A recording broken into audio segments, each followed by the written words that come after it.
Hello. Also, hello. Hello, hello. Happy Pride. Happy Pride Month. I'm about to start. Wait, who's doing what? I'm gonna start the most horrible Pride discussion you've ever seen. Be prepared. What do you think? I'm gonna do it. I'm gonna do it. My command. What do you think? No response. You do not approve of my machinations.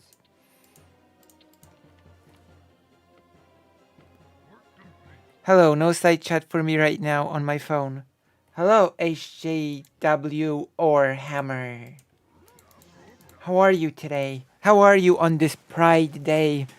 When I'm thinking how to start a heated discourse. Yeah, it's true. The most surefire way to get famous is to start a toxic, horrible discourse about pride, and I want to be famous, so I have to start one or something. Look, I can upgrade. What do you think? Isn't this an amazing idea? Isn't this the best idea that I have ever had in the history of this stream? So I must give a take and I must write it on Twitter. And then I must start a series of debates. It's true. I have to. I have no choice. Don't you know the glory tradition of streamers becoming famous and successful by giving their pride takes? Uh-oh.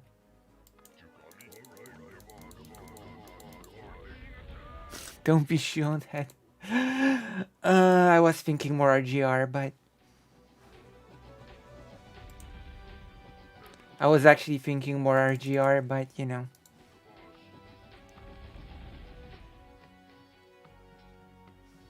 No, I was thinking of RGR and the whole barefoot thing. Those were the times. RGR. Oh my god. You know, the barefoot take, the one that made her famous and successful forevermore as a streamer.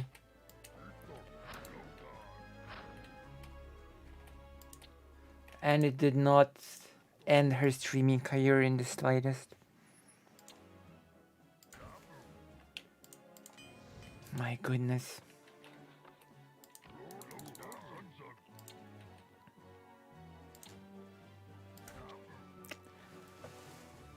Doing great. I'm at my partner's electronics appointment. Electrolysis, oh my god, electronics appointment. Whew, great way to start Pride for us, nice. I actually read electronics appointment, which is great. RGR is it's an interesting thing that you don't know who she is. I actually made a whole video because I used to be inside of her community before she nuked it. RGR is like used to be a streamer. She was studying law. I think she graduated now. And she had one of the greatest communities, actually. It was like famous. The community was famous for being really great and helpful and nice. And then one day, Demon Mama and RGR had a jokey debate about Godzilla versus King Kong. And then they started talking about gender, and then everything went to hell because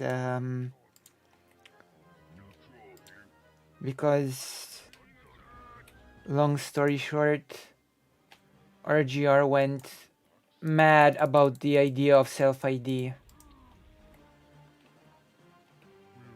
I'm giving you a really abridged version of a really messy situation. And then after that, during Pride Month, oh my gosh, I'm restarting the level.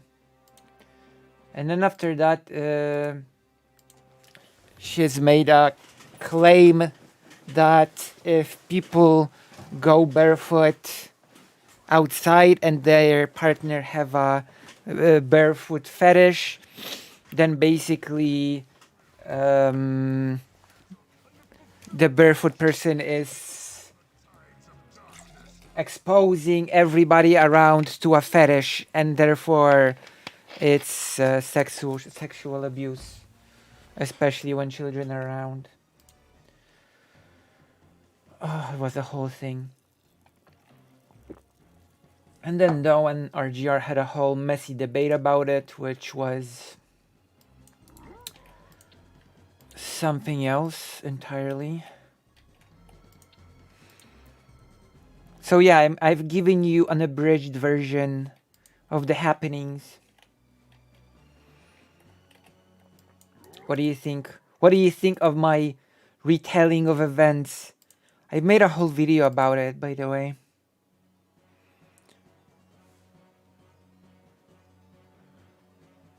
Yeah.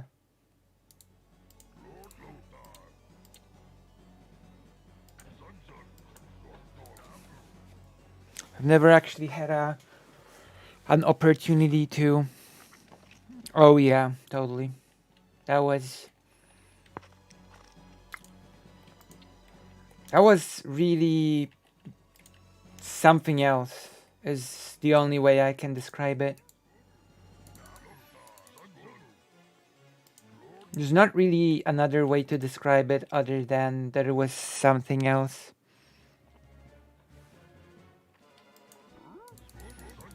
Oh, it's not theory. It's not theory. It's like, it's a mess. It's not a theory, it's more of a mess than anything. Unless you're talking about the theory of walking barefoot outside. Is RGR still making content? I haven't seen anything from her since Doe and Forge Demolisher in back-to-back debates. Hello. Well, no, she has not been making content anymore. That basically sank her streaming career.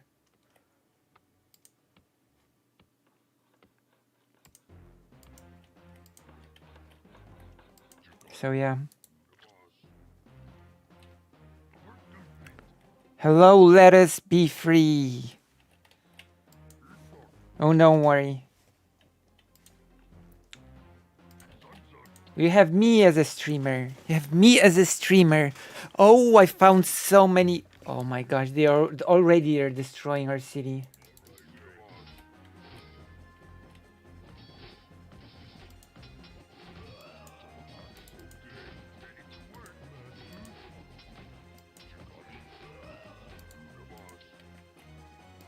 I found so many nice books that I wanna talk to you about.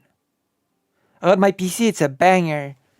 Well, sooner or later I'm going to have to upgrade, but that time is not yet now. I'm gonna upgrade once I become a more bigger, more successful streamer. Speaking of which, I'm gonna show you a few interesting positions. So, we've seen lately the talk about World War II and Weimar Republic and other stuff like that that Lonerbox says that we are all tired of. So, I present to you another World War II book. Okay, I present to you a book written by Maren Röger. The Polish title is Wojenne Związki Polki i Niemcy podczas okupacji. I'm actually gonna make myself big for this.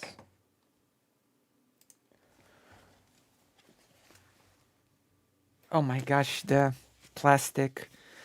My father has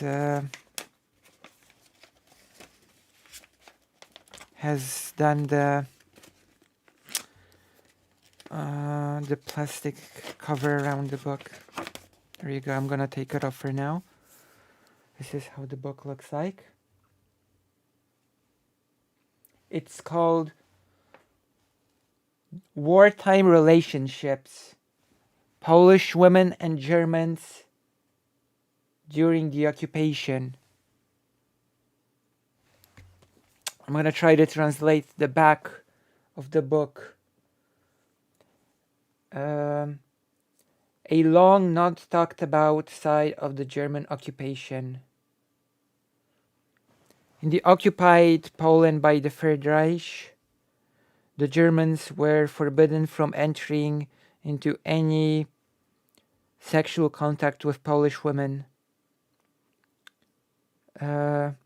which did not stop the Wehrmacht soldiers or the SS from engaging in it. Maren Röger in the book describes contacts that were consensual, but as well as non-consensual rapes and forcing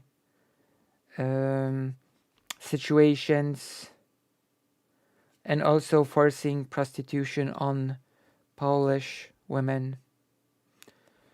It describes shocking fates of women who were victims of brutal sexual crimes, but it also talks about couples who were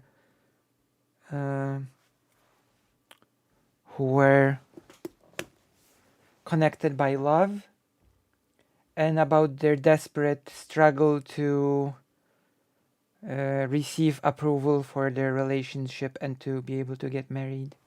So there you go. Book number 1 for today. The Wartime Relationships. What do you think? What do you think of this from this short description?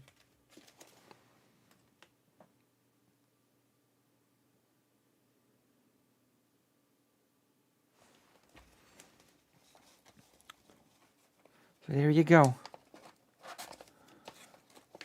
Wow.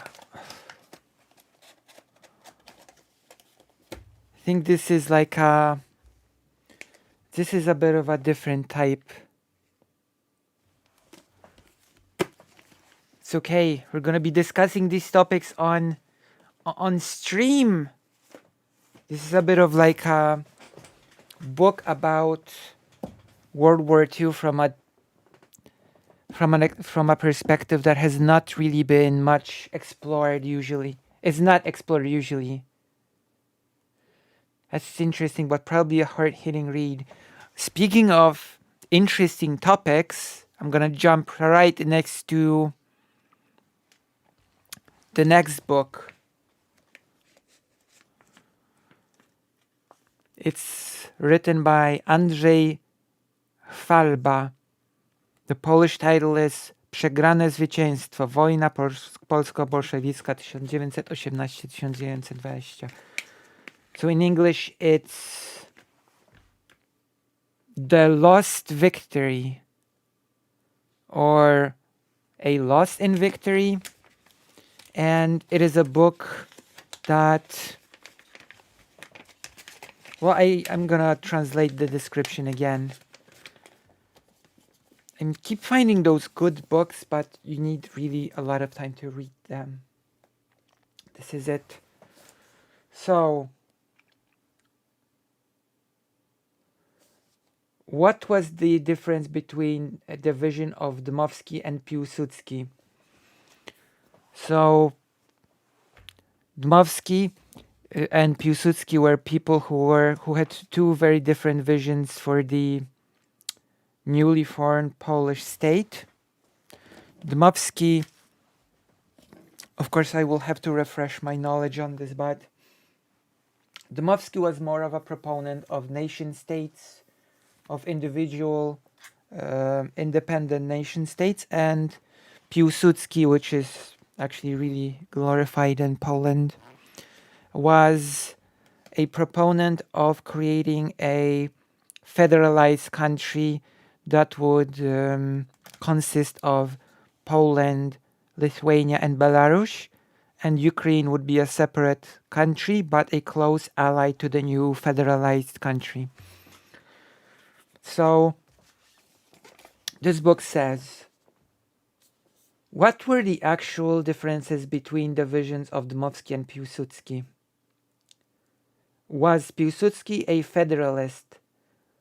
Who actually gained and who lost from the attack on Kiev? Eating messages? Oh, you need to switch it to live chat and not top chat.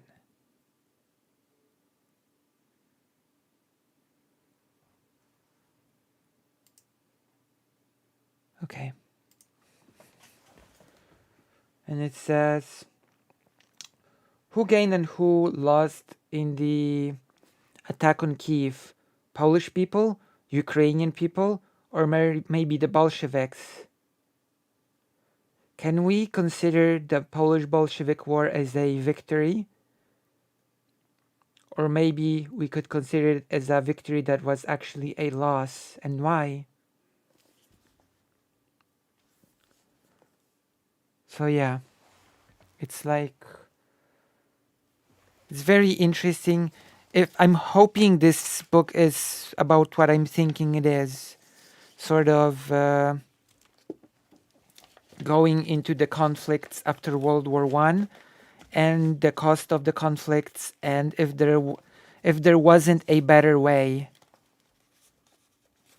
if there wasn't a better way of handling the post World War conflicts, like between Poland and Ukraine. So that is like a very, very nice book. I'm still continuing to read all the other books, but it's a lot.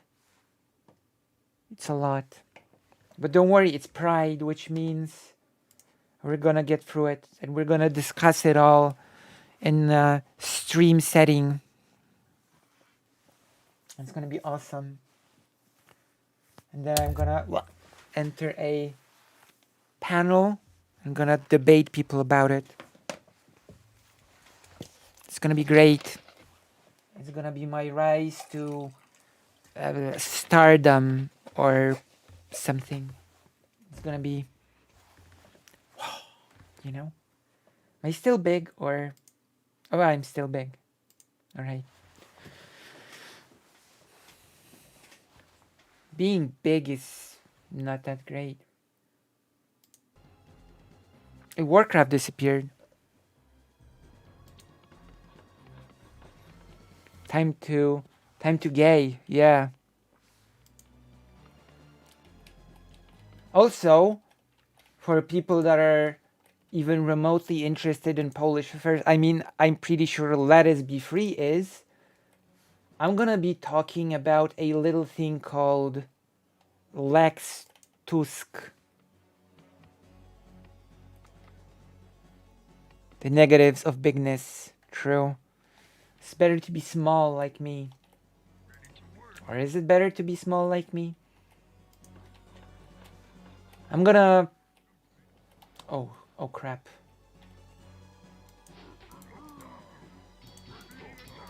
I'm gonna be discussing the negatives of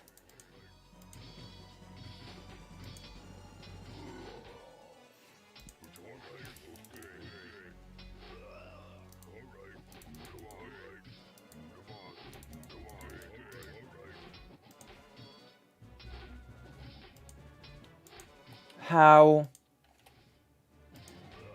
I'm gonna be talking about how the current Ukraine-Russian war is giving the Polish government the ability to crack down on democracy.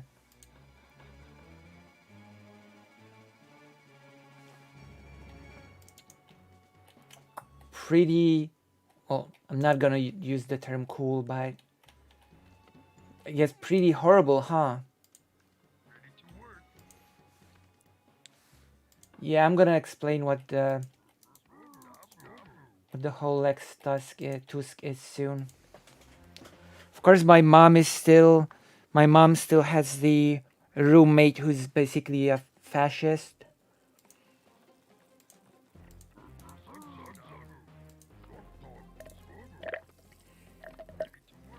Which is a thing in its own on its own.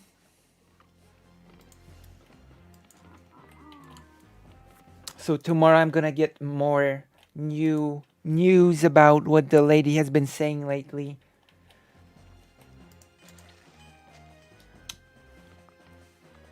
Oh yeah. She keeps complaining about those horrible immigrants, about the horrible lefties, even though she mistakes far-right parties with right-wing parties, but I guess, you know.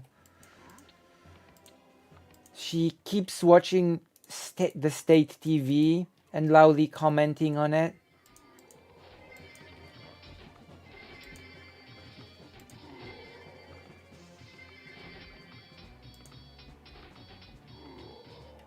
Wow, this is brutal. Okay, I'm starting again. It's pretty bad. I'm just gonna say that it's pretty horrible. Okay. But it's okay because I'm gonna tell you all about it once we start our proper sections. Also, we're gonna try out a new game. I'm not sure if you're a fan. I'm not sure if you've ever played a little niche game called the Street Fighter. Later today, Street Fighter 6 will be debuting. So we're gonna be trying it out. We're gonna see if we like the new aesthetics of the game. We're gonna see if we like the gameplay. And overall, we're gonna give our shared opinion. We are orcs, we defeat the invaders. True, even though orcs actually lost the war. Canon wise. True, more games and more commentary. And hopefully more history. And more... Oh, I'm not even sure how to put it. Informational campaign about the Polish government being not very pro-democracy. Which is pretty worrying, to say the least. There's a thing brewing which potentially could be used because the obvious use is to get rid of I'll get it. I'm getting ahead of myself. If I just start rambling now, you probably won't know what I'm talking about if I just start rambling now. That is a pretty big thing. You know? It's not an insignificant thing. If that makes sense. Does it make sense? I hope it makes sense.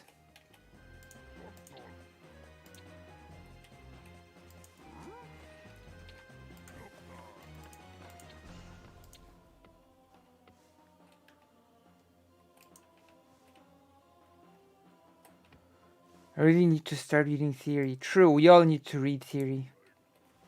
We need to organize the readings.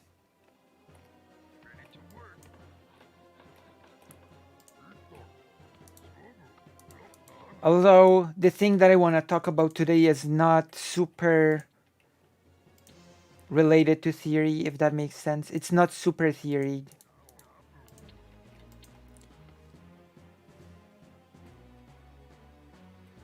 Because if me ever says something like we need that strong central government, I'd rather back that up with something. True. If you say something, you should be able to back it with anything. That is true.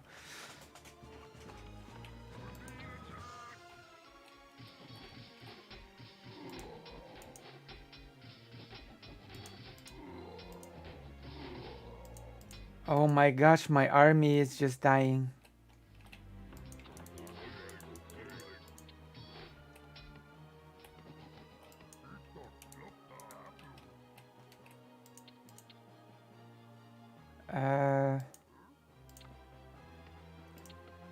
It's okay, we're gonna get through this.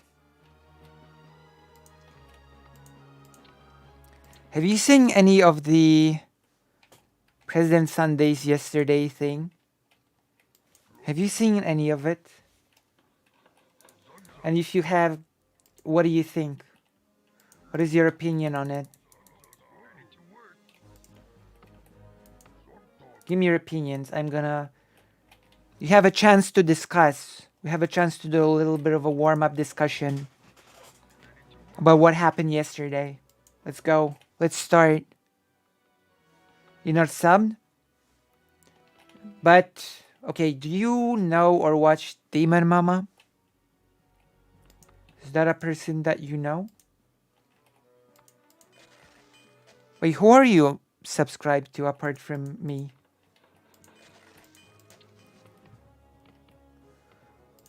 Which thing? The guest calling in to talk about the in-server things and about atheism.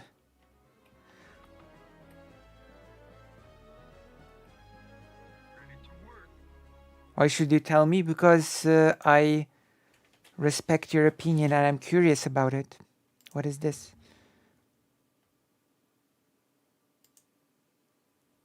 Who is this? Squid Tips. Wait, is Squid Tips some sort of Is Squid Tips associated with President Sunday anyway?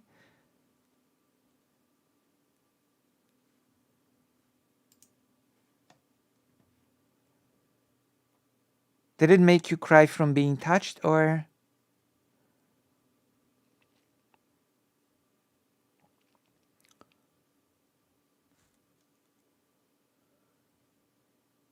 Why were you frustrated with that convo? Why were you frustrated with the convo? Tell me. What was wrong with the convo?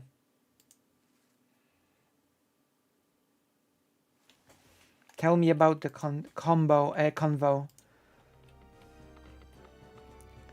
It's a motorcycle channel and no. Oh, so you didn't cry because you were touched? So why did you cry?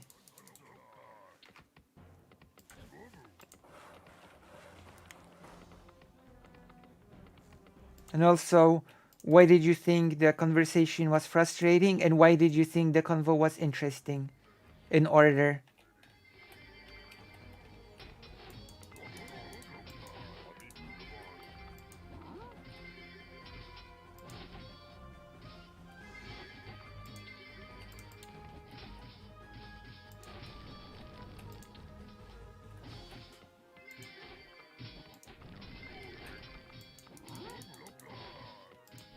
Oh my gosh.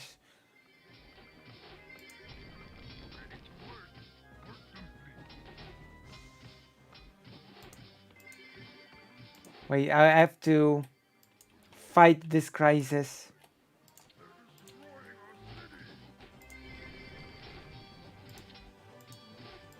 My gosh. Oh, you were touched. Okay.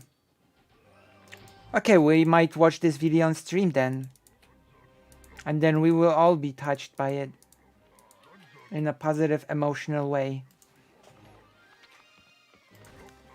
I feel like President Sunday kept derailing it and wasn't engaging Kita in the subject.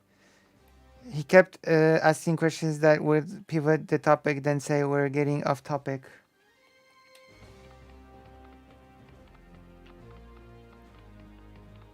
I think the big takeaway from the religion convoy yesterday was that we should not generalize people. I see.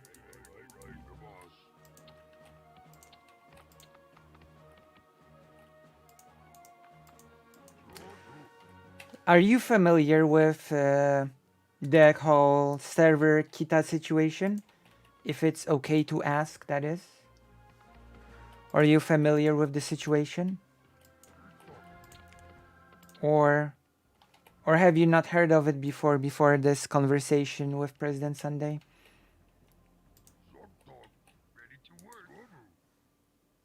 You are not. I am not familiar at all. People that are on Demon Mama's server might be familiar with the situation. I only see snippets since I leave the stream to do things. Oh, okay. That is fair. That is fair.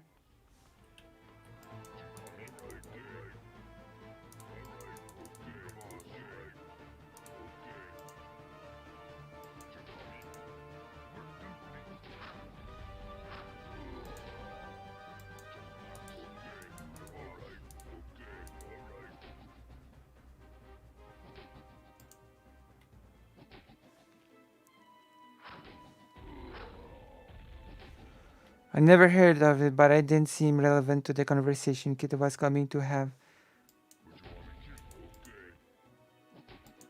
Wait, but they... So why did they end up talking about it? Why did they talk about the server thing? I didn't see the conversation from the beginning, so I must admit I don't know why they were talking about the...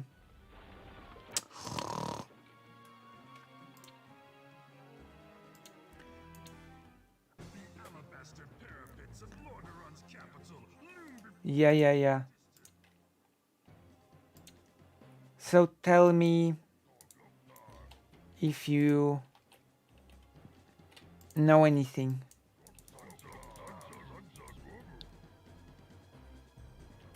True. What happened on the server is basically a person gave pretty strong and I would argue not very good opinions on psychology, and a big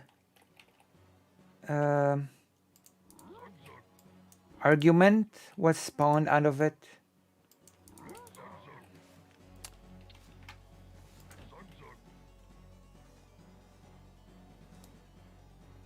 So how did the talk about the server start? HJW or Hammer probably knows. Can you tell us how did the talk about the server start?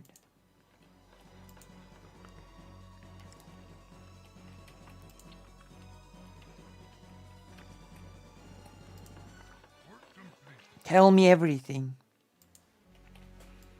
Or I might be forced to... If you don't tell me everything, I might be forced to hop on the yesterday's thing and watch the beginning to see how it actually started.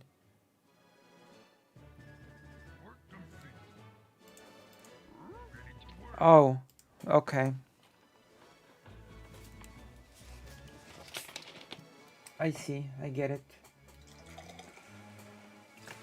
I would have to see the post. I don't know. I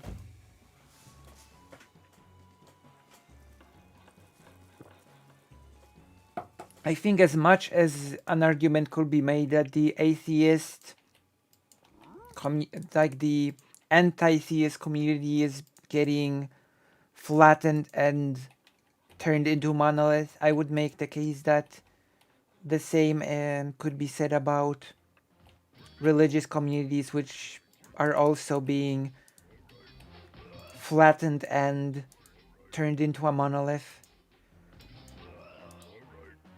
Basically, all religious communities are usually being just flattened into a version of Christianity with a different book and a different name, and that's it. That is my opinion on the topic. Maybe it's a hot take. Maybe it's my genuine hot take. And Kita said that wasn't relevant to the criticism of DM in the post, but PS honed in on it and blamed Kara for calling attention to it. It was a waste of... I guess. I'm surprised it came out at all. Of course! What do you mean? It's the new hot debate. I need to be on that, you know. I need to be on that relevant, cool... Oh wait, no, that's... You're actually right. Oh no. Oh no, I'm sorry. You're right, actually the whole atheist crap is old and played out. It's number one of Pride. Why am I wasting time with atheism on the first day of Pride? What's happening? What's wrong with me? What is wrong with me? Oh my gosh, I apologize for this.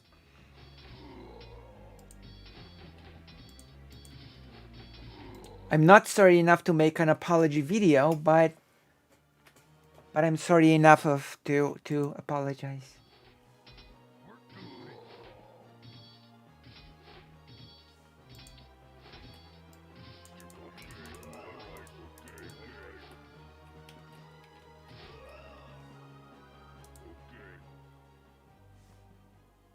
Well, it's the last level. It's the last level of the Orcish campaign. Okay, we're gonna turn the game quieter and we're gonna watch the video because it's Pride. We need to be watching all of the gay videos. Yeah, it's the last one.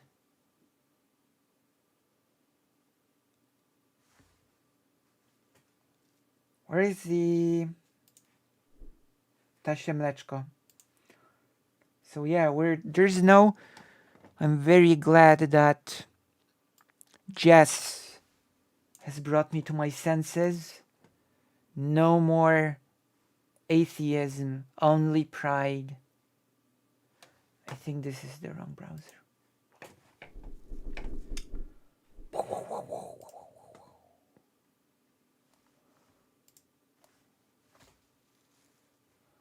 Wrong browser yet again. Where's the correct browser?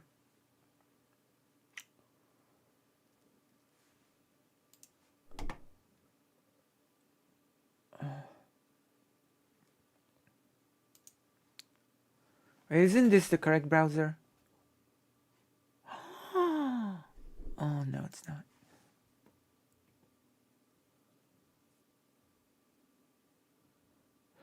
I'm not a friend or super big fan of Kita Hugs, but I thought Kita was coming to a good faith talk and it was KPS wasn't really interested in having the convo. It wasn't good. Yeah, I think it should not have came out. But what I am interested in is Pride. Oh my god, okay. You know what? We're gonna procure a Ptasie Mleczko. We don't have one. Oh my god. Whoa.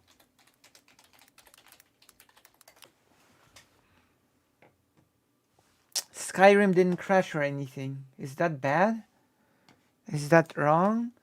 Is that wrong of Skyrim to do? Ptasie Mleczko. Okay, we're gonna now enter the... We're gonna move the chat here.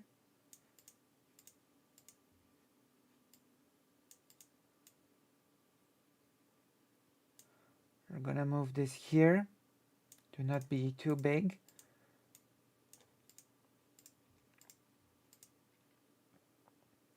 Here.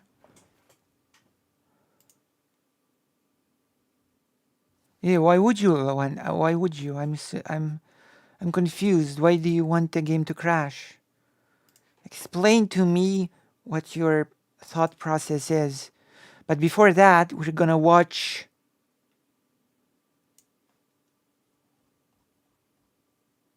Yeah, Ptasie Mleczko is a Polish sweet.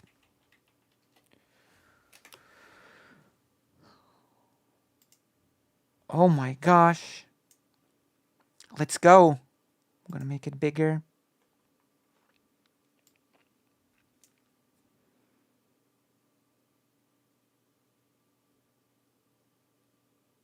It's true. The Kita topic is not relevant anymore. What is relevant is pride, okay?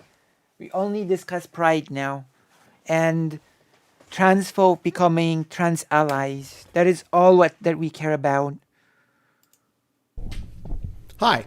Hi. This is a video sharing Hello, I am Lucy Hazet. my personal evolution on how I see queer people and queer culture. From being confused and uncomfortable with gay and trans people to the type of person that puts queer pride symbols in their videos. This video was made with two audiences in mind. The first is for anyone who currently has negative feelings about queer people, but wants to understand better where those feelings might be coming from. The other audience is people looking to engage with the first audience. Maybe you want to create some mutual understanding with the ultimate goal of coming together and making a path forward. Or maybe you just want to understand those people better in order to protect yourself and the people you care about. Two warnings. I'm going to briefly talk about a time that I was sexually assaulted and retell a trans person's story being assaulted. The other warning is that I'm going to use a few words that are considered slurs by today's standards once because I want to be completely clear about what words I'm talking about to an extremely broad audience. We're going to ease into it, but it's going to get super fucking real. So how big is this creator? Dream sequence. I'm buckling up. How big is this creator? 81.4 thousand subscribers. I see. As far back as kindergarten, attracted to girls and women. But I knew what being gay meant around elementary school because I was raised by my grandparents and they fucking loved Elton John. When the heart of the star-crossed Voyager beats. Hey, yeah, wait, hold on. Don't. The first concert I ever went to was Elton John at like... Oh my god.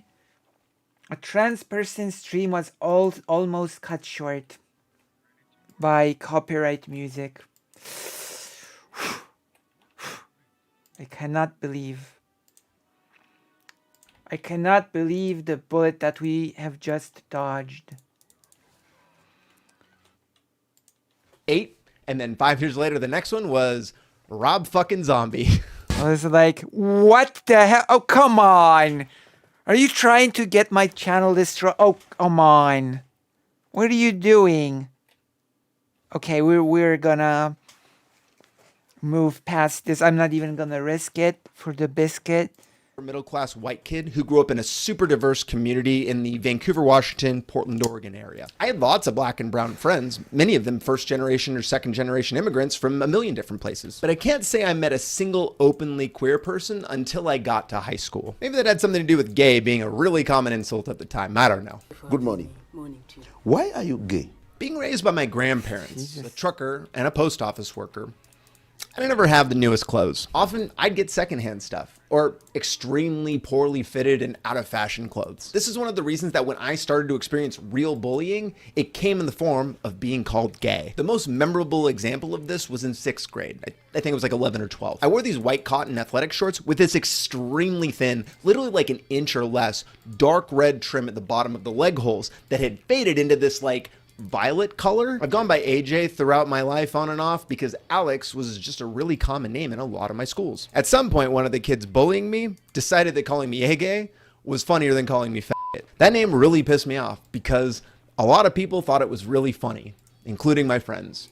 My good friends. It wasn't until I moved 3,000 miles away to live with my mother and stepdad at 16 that I got the relief of no longer hearing it daily. This is what I consider my first phase of queer awareness. I knew that gay people existed, but I thought they were a really rare thing. I wasn't gay, but I knew that acting or being perceived as gay would lead people to treat you poorly. Even though I didn't feel any personal animosity towards gay people, I still participated in homophobic teasing, like calling things gay as a replacement for bad, and feeling extreme insecurity at being perceived as gay. I moved to Alaska for my junior and senior year of high school. A lot of culture shock because I ended up going to the most affluent school in Anchorage at the time. It was also extremely white. I'm talking like maybe 10 to 20 black people in a school of 2,000. And although I think I knew of openly gay people at that point, I never actually met or talked to them until I started working at Best Buy after I left high school. The first openly gay person I interacted with. There you go. It's so strange as an insult in English. With consistently. What a weird insult. At Best Buy, just like me. Let's call him John. John and I actually went to the same high school. And Jon Snow. Who I was, even though we didn't have any classes together. That wasn't really weird because I did all the sports in high school. So it wasn't really uncommon to hear my name over the loudspeaker at events and assemblies. John liked to make comments about being attracted to me. Always framed as a joke, but the type of joke that's clearly testing the waters. It started as relatively low-level stuff. Things like, those pants make your butt look good, which I felt mixed about. Even as a skilled athlete, I was pretty shy and had body image issues. So even though I was uncomfortable because I wasn't interested in John the way that he was interested in me, it still was a little confidence boosting. Over the 5 or so years we worked together, compliments at some point transformed into propositions. Like, hey, if you want, we can just go out to my car and I'll blow you. He would often talk like this in front of other employees who didn't act like it was a big deal. And so because I didn't want to appear weak or sensitive, I just made jokes to break the tension. If you ever wonder how some people get so funny, sometimes it's trauma. One time I was standing in a group of people around the customer service desk near the front of the store. It was a bunch of employees just shooting the shit, including John, who was sitting in a chair right next to me. I don't recall what the hell we were talking about, but at some point, John took his hand and cup checked me. That is to say that he took his hand, pressed it against the crotch of my pants, touching my dick, and then pulled it away, saying, smaller than I thought. Like I said, I played lots of sports. Shit like this, between friends fucking around, wasn't unheard of. But me and my friends didn't do this, and the way John did it upset me on a lot of levels. I was pissed because he already made me uncomfortable with his comments, and I assumed that if I just rolled with it, which I did for fucking years, he wouldn't keep escalating. I wasn't attracted to him, and he knew that because I made that incredibly clear. So him violating my trust changed the nature of our relationship for me. And to top it off, at the time, I had a major fear of showing my naked body to people because of penis size shame that's always been a part of masculinity. When he said my dick was small, even though it wasn't erect and I wasn't sexually excited in any way, it really dug into those insecurities. All of those feelings punched to the face. And I looked at John and I said, if you ever do that to me again, I'm gonna fucking shit out of you. And then I walked away. Pretty much everybody who was there came up to me later and told me that they thought it was out of line, which John was a harasser. I don't know.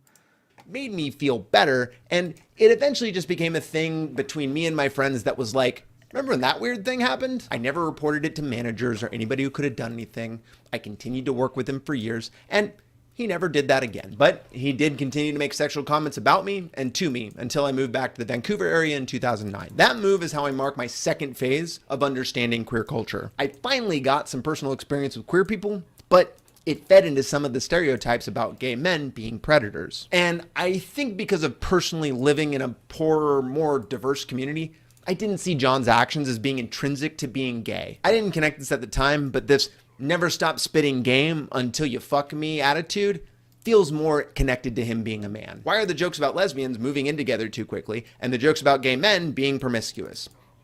Maybe there's something there connected to masculinity. I don't know. Everything that women do to protect themselves from men are all things that gay men do to find other men. Be alone at night in a park and stare at him directly in the eye.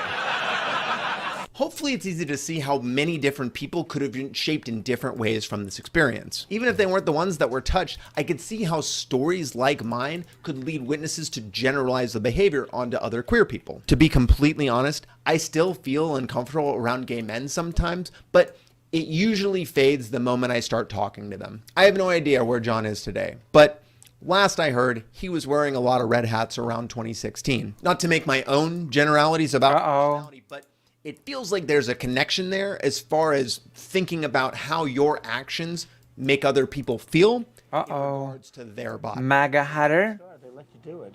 You can do anything. Whatever you want. Grab him by the pussy. Between 2006 and 2011, I met a Uh-oh. bunch of queer people. An extremely effeminate gay man who loved photography and guns, the more traditional butch lesbian stereotype, and a gay dude who had the same hitting on me sense of humor, but never crossed the line. In all my time working retail, I can recall seeing occasionally people who today I would assume are trans. Knowing what I know now about trans affirming care, I would assume that they weren't doing any formal therapy like HRT. They did not pass as women to most people. It was a spectacle when they came into the stores because employees would stop stocking CDs or printing labels or hitting on other coworkers and start gawking. I only remember noticing trans women. They would usually come in during the mornings when there was a lot less people around, and that was not something I connected the dots between until I sat down to write this video. I was uncomfortable seeing them because often they had very masculine features. The ones that got the most attention were significantly larger than me. Not that I'm a big dude at 5'8", 170, but they were often over 6 foot, which made it really hard for them not to stick out. Was the term that I found on the internet and was used by adults that didn't seem like they were trying to be offensive in any way. What that meant to me at the time was someone who did gender reassignment surgery and transitioned from being a man to a woman or vice versa, which honestly sounded horrifying to me. At the time, I put it in the same category as people who voluntarily amputated a limb because they didn't feel like it should be there. It's your body, whatever makes you happy, but it gives me this intrusive thought of chopping my own arm off, you know? The term I heard more commonly was tranny, sometimes to be dismissive, but often it was just because people didn't have the language or understanding. Well, we're not gonna be too harsh to this person since he says that he becomes an ally, okay? Yeah, if John was a woman, it still wouldn't be okay to grab your junk and call it small of yeah. To know what other words to use. What has always been complicated about that word is that the first time me and all my friends heard it was in the automotive context because it's an extremely common shorthand for transmission. It's the computer nerd equivalent of changing terms like blacklist to blocklist. It's not a big deal in the grand scheme of things, but it's also asking people to change something that is deeply connected to a totally different context, and they aren't getting anything in return. I mean, sure, they get the satisfaction of being a kind and empathetic person, but the value of that is pretty subjective. I remember being uncomfortable seeing trans women because I associated them with some of the same negative feelings I had about gay men. In a lot of ways, the late 2000s normalized queer identities through pop culture. Even with this normalization, people were still commonly using homophobic slurs as insults. And older generations were way less influenced by the outside world to change their language and perspectives. I hope that there's nowhere in the United States today that would have people openly talking shit about a specific trans person that they are looking at in like a Best Buy, but it probably still happens. I am pretty confident that at some point I participated in dehumanizing insults about trans people as a way of trying to be cool or funny or just prevent people from calling me gay. I try to keep that in mind and hold space for the possibility that someone saying or doing transphobic things today is doing it as a defense mechanism created by the culture they grew up in. But it's really hard to tell sometimes. I've noticed for many trans people, this is empathy level impossible. And I totally get it. I think people like me, who are more aligned with the lived experience of these people, are the best avatars for this. We're far enough away from the issue to avoid most of the emotional damage that comes along with their behavior. And to be honest, they don't usually listen to queer people. Oh no. Sad but true. Sad but fucking true. You sound like a gay. I left retail in 2012 when I moved to Seattle, and that ended my third phase of queer awareness, which was this deepening understanding of queer culture and getting my first exposure to trans identities. This is the phase where for the first time I'm engaging with openly queer people, and I'm shifting my behavior away from homophobic slurs to words like That's right, we shifted from homophobic to ableist because I guess that's the next lowest rung in the totem pole. Fast forward to 2017.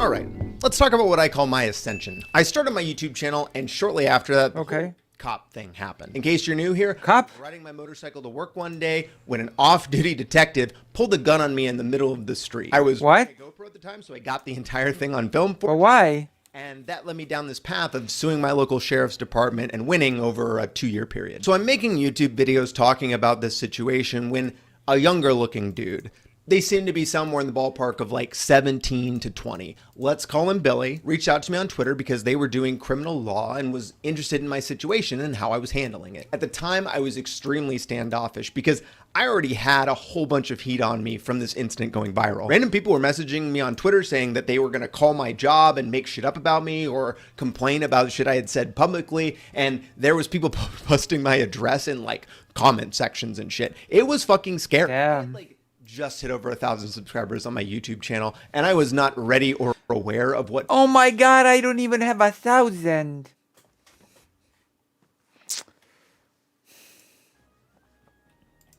Gigglers.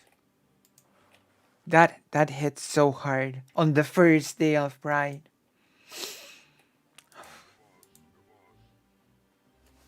Okay, let's go. The internet, people. True. Social relationships were. So I kind of humored Billy, but tried not to engage too much. Over the months, he would keep DMing me here and there, and although he was an awkward kid, he obviously liked me and my videos. Eventually, I got more comfortable, and it seemed clear that he was just trying to help me, so over time, I finally started to actually engage with him for real. And when I decided to start a Discord, he was the first person to join. One day, and I can't express how out of nowhere that this felt for me, they started wearing wigs and going by the name Brenda. It is very possible that I was so unaware of the trans experience that I totally missed every hint she dropped. She did talk about dating men prior, but I missed anything else, and I definitely wasn't looking for it. At this point, I had known her more than a year, and I didn't want to offend her, so I just rolled with it. I listened, I empathized, and used her new pronouns because obviously the old ones were extremely upsetting. Her family was religious and sent her to a Christian conversion camp where they subjected her to various forms of what personally I would consider torture to try to ungay her. At one point, Brenda talked about a project she was doing with some people, and one of the students wouldn't use her preferred name, and she ended up needing to go to the top levels of her school's administration to get it to stop. That same person called the cops on Brenda, basically saying that she was going to shoot up the school with this gun she carried in her car for protection. It seems like her parents stopped giving her the same level of support for college, and so she started escorting and doing other forms of sex work. There was a particularly scary story she told me where a man turned violent, grabbing her throat to the point where she thought she was gonna pass out, and he only stopped when she pulled her gun out on him. Eventually, she transitioned to camming, which had the benefits of being safer and being a more flexible schedule, but had the downside of the all-male clientele fetishizing her penis, and she fucking hated that. Let me slow down here for the primary audience, because her penis might sound strange to you. It definitely would have been to me for most of my life. To me, Brenda felt like society would never treat her like a woman as long as she had her penis. She talked about it like it was a cancerous tumor hanging between her legs that was slowly killing her. Some trans women love their penis and aren't as concerned about fitting into the man penis, woman vagina box, you know? I apologize if I'm offending anyone for the sake of simplicity, and please correct me in the comments or come scream at me in Discord if you want. Eventually, though, she found out she was still on her parents' insurance, even though they told her they had removed her. So she went to Miami and got bottom surgery there. In addition to paying the 15 or 20 grand, whatever it ended up being, with insurance, she had to take 2 weeks off to recover in a hotel nearby. Need to restart again. That was a requirement for the surgery because she still had to meet with doctors for aftercare. And that meant paying for a hotel as well. And she needed to find a friend who could stay with her for the entire 2 weeks. That's a big ask for a lot of people. Meeting Brenda and getting this arm's length view of the challenges of the trans experience was my ascension to who I am today. I unintentionally and unknowingly made a trans friend. And that experience is why I have zero reservations that trans people deserve the same humanity. I just hope not a trans medicalist. But it doesn't seem like this, so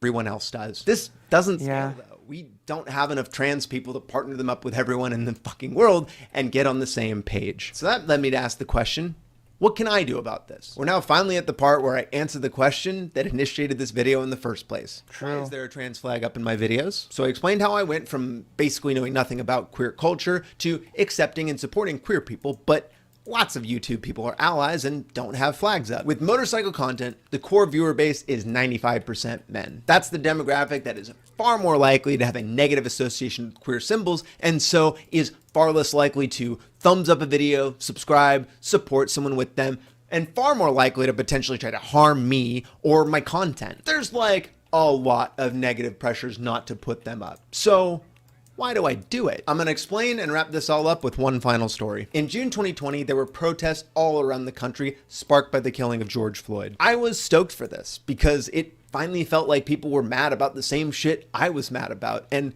we were going to fight back against these out of control cops and justice system to get some fucking Oh, accountability. he went to protest?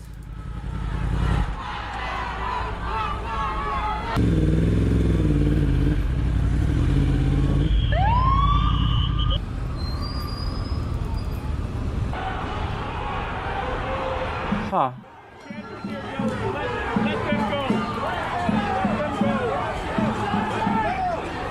This area with their hands up, including me. I'm very good at it. I've got a lot. Oh. All right, we rolling. That's obviously fucking. Oh, look, they're playing with their. Damn. Holy shit. Oh, fuck me.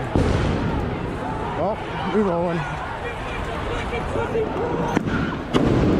Oh, shit.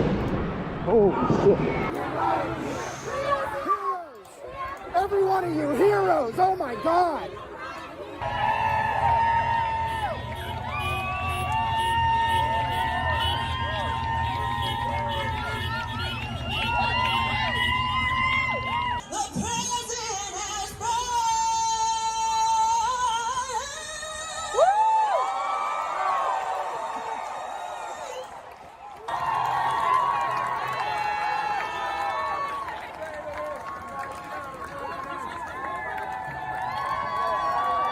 I went to marches. I protested at City Hall. And when the cops just got up and left their precinct because they were so fucking scared of thousands of people chanting in the streets to put a goddamn leash on them after they tear gassed a peaceful assembly, even though not a single cop was killed in the nearly month-long protests and occupation of the downtown area. I went down to the Capitol Hill occupied protests, aka the CHOP, aka the Chaz, whenever I could. It was impossible to not Yeah, seems really nice. marches, directing things and just generally making shit happen were mostly black, brown, and queer people. Fuck, the entire 1,100 person Seattle Police Department couldn't do it. And yet, these were the soldiers on the front lines getting hit with bicycles and tear gas and flashbangs and fucking cars, all while directing people with megaphones. I found them, the ones doing the work that makes change actually happen, to be inspiring. And I feel like those are my people. So I decided to do what a lot of restaurants and bars and coffee shops do in Seattle. I put up pride flags to try to get people that might look at me and think, God damn, that's an Aryan looking motherfucker. I bet he hates me for who I am. To give me just a moment to explain myself. What I realized a year plus into having the flags up is that it's great at doing exactly what I wanted it to do. I've heard many times from people that I very much respect that they dismissed me before they saw those up, which I totally get. But the other thing that the flags do is provide a unique opportunity to intervene with people who have hangups with queer people. I see it happen. People watch my videos, they get entertained, they start to develop a relationship with me, and then a symbol they've been trained to hate shows up in the background, and that creates some complex emotions that lead them to leave a comment. And when they do that, I can engage with them and potentially lead them down their own path to exploring queer culture. Even if I don't bring them up to my level, you know, that's probably not going to happen anytime soon. Maybe they'll be at least a little less likely to leave a shitty comment on someone else's channel, or use different arguments, or just not comment at all, which feels like praxis to me. We can't have two dudes yell at each other on the internet for an hour and expect to solve any of the problems that matter to our daily lives. We have to be converting people, which means we need to be selling. And I'm an exceptionally good salesman, so why wouldn't I do as much of that as possible? Nice, nice. Because I want you.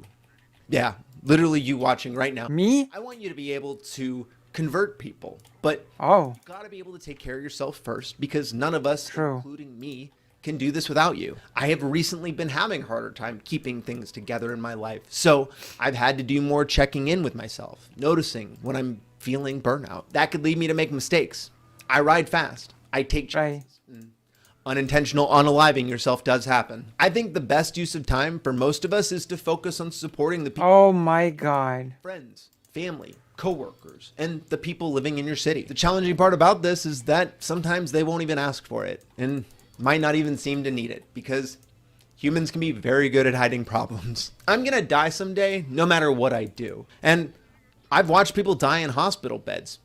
I don't know if that's for me. I Same. think I'd rather die on my bike or in the streets. But before I do, I'd like to change the world. Because unless we make our art, and that's our art as lives, our lives as art, into something collective and of utility and aggressively designed to change the world and make it better, then we run the risk, The I'm start afraid, is of just harsh. making crap video essays. And you can tell me that that's all we're doing. You can say it in the comments below. I don't give a flying fuck. But I hope you can at least see from this that we don't want to just make video essays. The idea is to prevent suicides, to prevent genocides. I actually want to save the world. Do you want to save the world? Can we admit that to each other? I guess, yeah. Do you want to save the world? I want to save the world. Do you want to save the world? Yeah. Wait, that's it. Oh my gosh. What a banger start to the Pride Month, wanting to save the world, to heal the world. I never watched the Leftist Cooks content. I wonder what kind of video essays he makes. And it's Squid Tips, so maybe Squid Tips could go to President Sunday as a guest. You know? Wouldn't it make sense for Squid Tips to talk to President Sunday? The Squid Tips guy is cool, right? Yeah. I agree.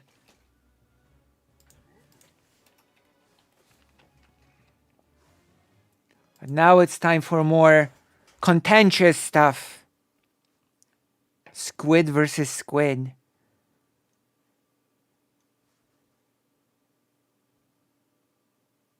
Oh my gosh.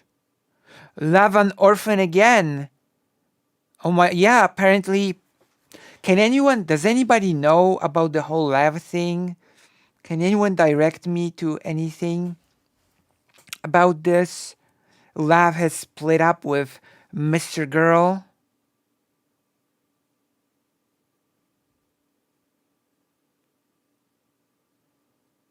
What is this?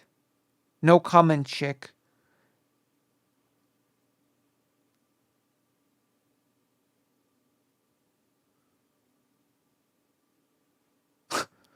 An uninformed mess. Well, what do you know? Well, as President Sunday said, now Lav is an orphan again, no longer the daughter of Mr. Girl. What a shocker.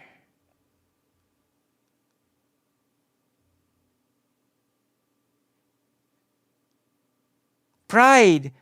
Preempting all drama, we all celebrate and more. No! I'm gonna start all of the drama. Come on, it's time for me to do it. Also, possibly I might be raiding in an hour. Because today we're gonna try to beat that boss from yesterday. Unless our raid leader... Because he said that he had to work longer today. I don't know what's up.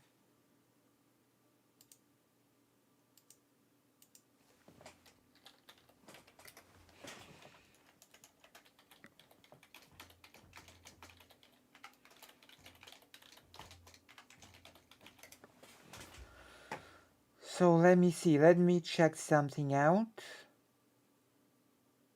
Hold on. We will start the drama. True.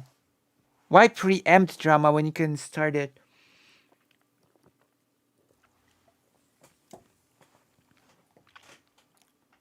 But I guess I have to think of some hot take that I can.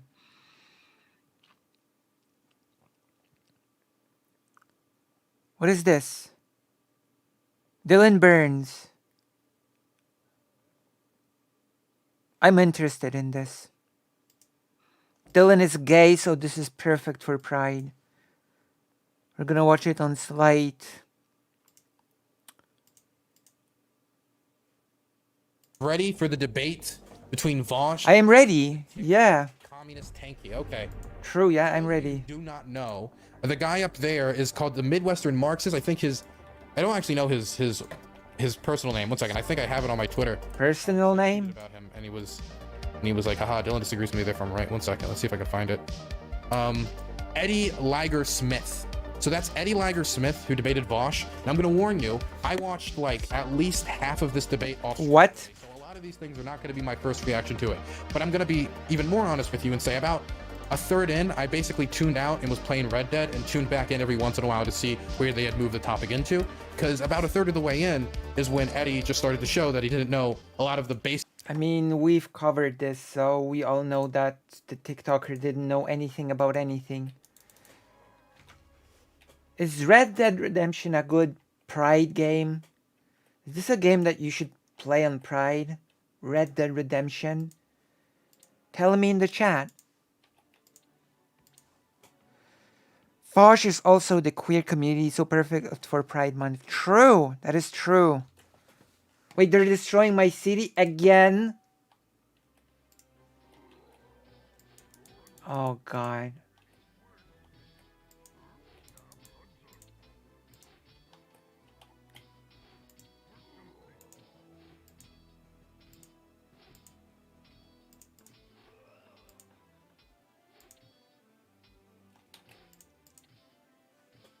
Okay, let's continue. Lucy, you should wear a Pride Month flag cape. I don't have one. I don't have one. History of what happened during the war in Ukraine.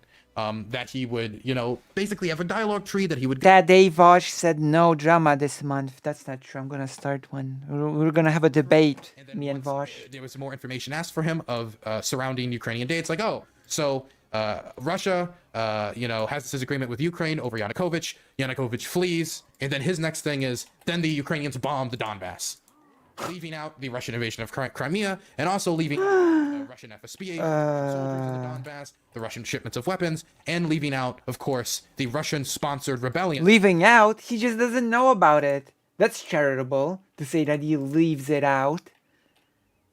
What makes Dylan so charitable in this interpretation? I don't think he left anything out. I just think he doesn't know anything. What do you think? Is my interpretation more correct, or is Dylan's? Did he leave it out, or does he not know what he's talking about? You make the call. Oh, Barry! Thank you. Thank you for reminding to buy a Pride flag cape. I hope I can get one in Poland. In the Donbass, while also caring so much about a supposed American coup of the government in Kiev. American so coup. This is going to be a really interesting debate, definitely since I haven't finished all of it, so I'm going to have to force myself to listen to the parts I already listened to and listen to what I haven't listened to. So you also got to pray for me because it was already difficult enough to listen to it the first time, but let's listen to it again. So my Zoom doesn't explode as it wants to do. Listen, I've already watched it once as well, so Dylan is 100% honorable. Start wrong of speculation. Yeah. Dylan is honorable. Like, we've been through this debate, so we're here just for Dylan's reaction, basically. Since we've actually covered this debate. So we're actually not really here for the debate per se. We're here to see what Dylan thinks about it. Since I'm always keenly interested in that. How's your day going? Oh, pretty good. How about you? Oh, pretty all right. mostly been blasting Tears of the Kingdom. You know, lots of attractive furry goat characters in there for me to enjoy the company of. So that's been fun. Totally at the detriment to my content, though. The viewers are begging for more videos, but I tell them, you know, I've got to play the Zelda game. It's a lot of fun. I didn't play the last one. For sure, you need that relaxation time. It is a very relaxing game. So, what's your for the fine people in my audience? What's your name and what pronouns do you go by? My name's Eddie Liger Smith. That's what I've been going by online for the past few years, and part of the Midwestern Marks Institute. And then he, him. So. Yeah, I didn't realize it was a collective thing. It took me a second. I thought I was conflating a couple of things, but that's based, right? Collective's a fundamental principle of anarchic governmental organization. Right. You bet. Or communistic governmental organization, I would say, or party organization. But yeah, I mean, we kind of blew up on TikTok, or I blew up on TikTok, so a lot of people associate the Institute with me. But yeah, we got a handful. U.S. communists. Yeah, it's the price of fame. I'm glad that it's going well. Maybe. Or rather, U.S. Marxist Leninists. I think we had some disagreements over. This is actually pretty frustrating because Marxist Leninists in countries like the US sort of treat communism as something that is uniquely Bolshevik or something. Like the only maybe sometimes Maoism, you know? But those people don't really realize that other countries had a thriving communist tradition that was not really in the sphere of the Soviet Union or Mao's China. Did Lucy see or play Shadow of Doubt? Shadow of Doubt? No, never. What is it? What is Shadow of Doubt?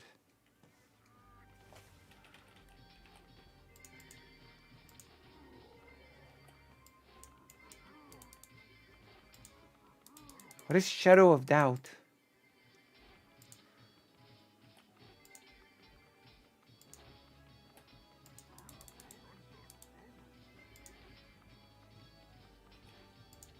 I'm glad the AI is not very smart here and does not.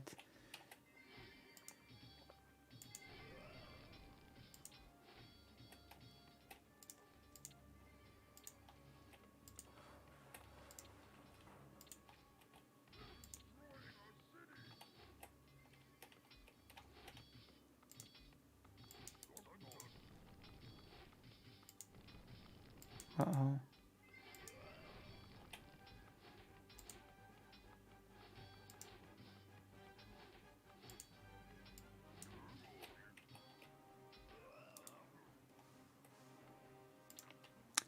It's a cool detective game, immersive sim with retro aesthetics. Oh, okay. Who provoked the current conflict in Ukraine? As I understand it, the conflict in Ukraine. I love precise word choice. Side with Ukraine, which I would conflate with siding with NATO. Yeah. I think my position is that that's what idiots say usually. Western aggression and the 2014 coup, and I think you would have some areas of pain there. It's kind of a concession on your part even to admit that, right? Because if one side provoked it, that means the other side started it, right? Like if you say one person provoked a fight, what that means is they said something or did something that led the other person then to start a fight. So even in your framing, you would have to acknowledge that it's a... The problem I always have with the word provoke and the use of the word provoke, like... True. Like if you're going to use the word provoke, right? Like if you mean it in the most literal term that a lot of times people say it and it just feels like more cause and effect than it is provoke. For example, if I was to like walk down like an alleyway and somebody took offense to me walking down their alleyway and they came out and beat me up, did I provoke them? I mean, they viewed it as a provocation, but would most rational people view walking down this alleyway, which this person just randomly decided was theirs, is that a provocation? No, but no, it was a provocation.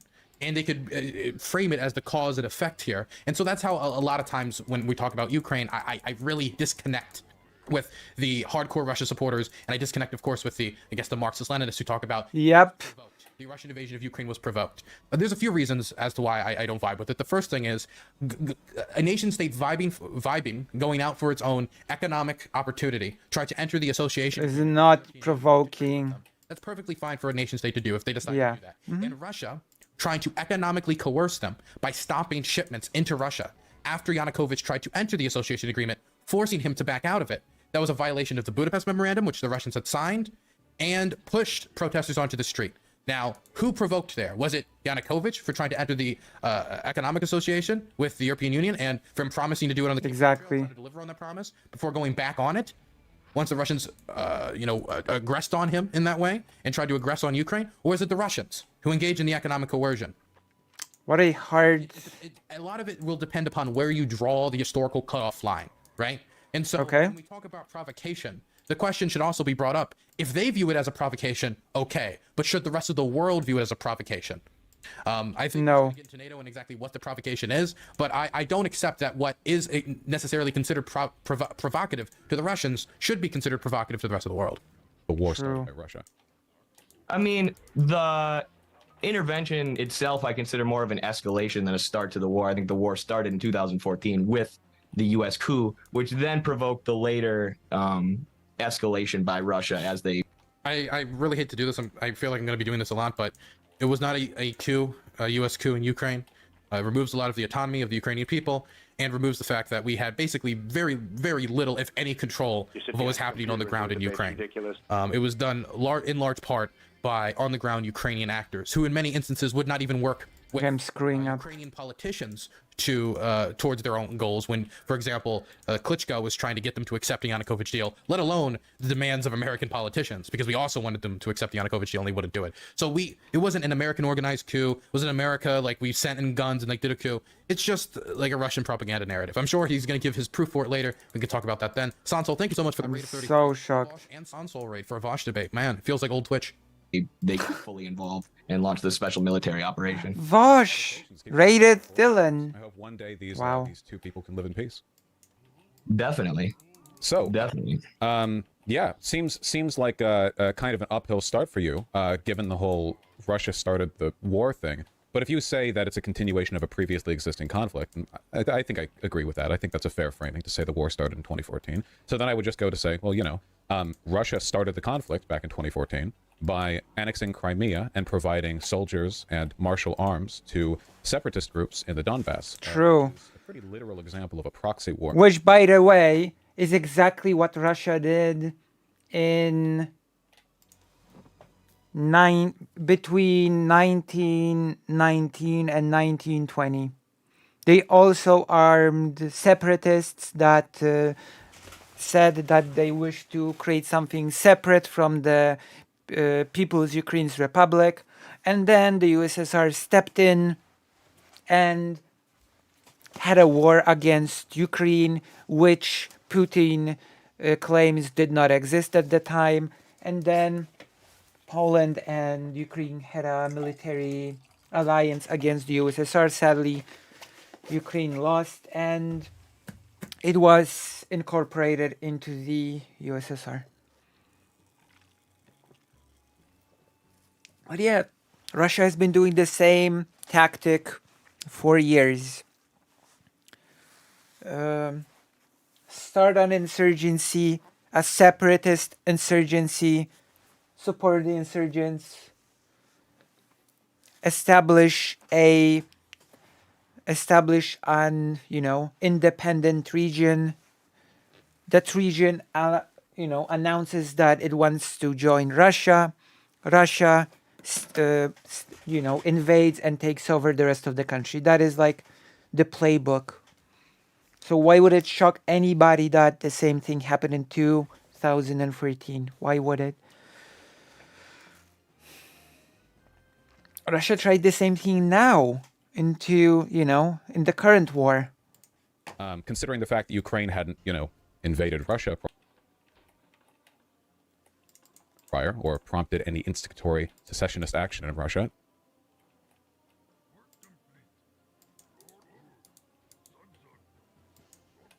Seems pretty difficult to argue Russia didn't start that too. I mean, Russia was supporting what has been called in the Western media separatist movements in the Donbass after years and years of provocations from the West. I mean, the West has been promoting neo-Nazism and ethno-nationalism in Ukraine since the... Has the West been provoking Nazism after World War I in Ukraine as well? Is that why Russia supported the separatists after World War I as well? And invaded and took over Ukraine?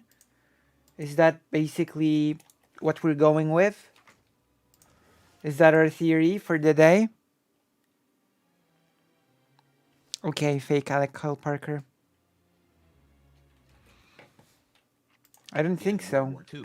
I mean, so you could consider that a provocation of Russia. And there's even videos of Joe Biden himself. I don't know exactly what he's talking about. I think it was like Operation Aerodynamics or something. I remember he says this later.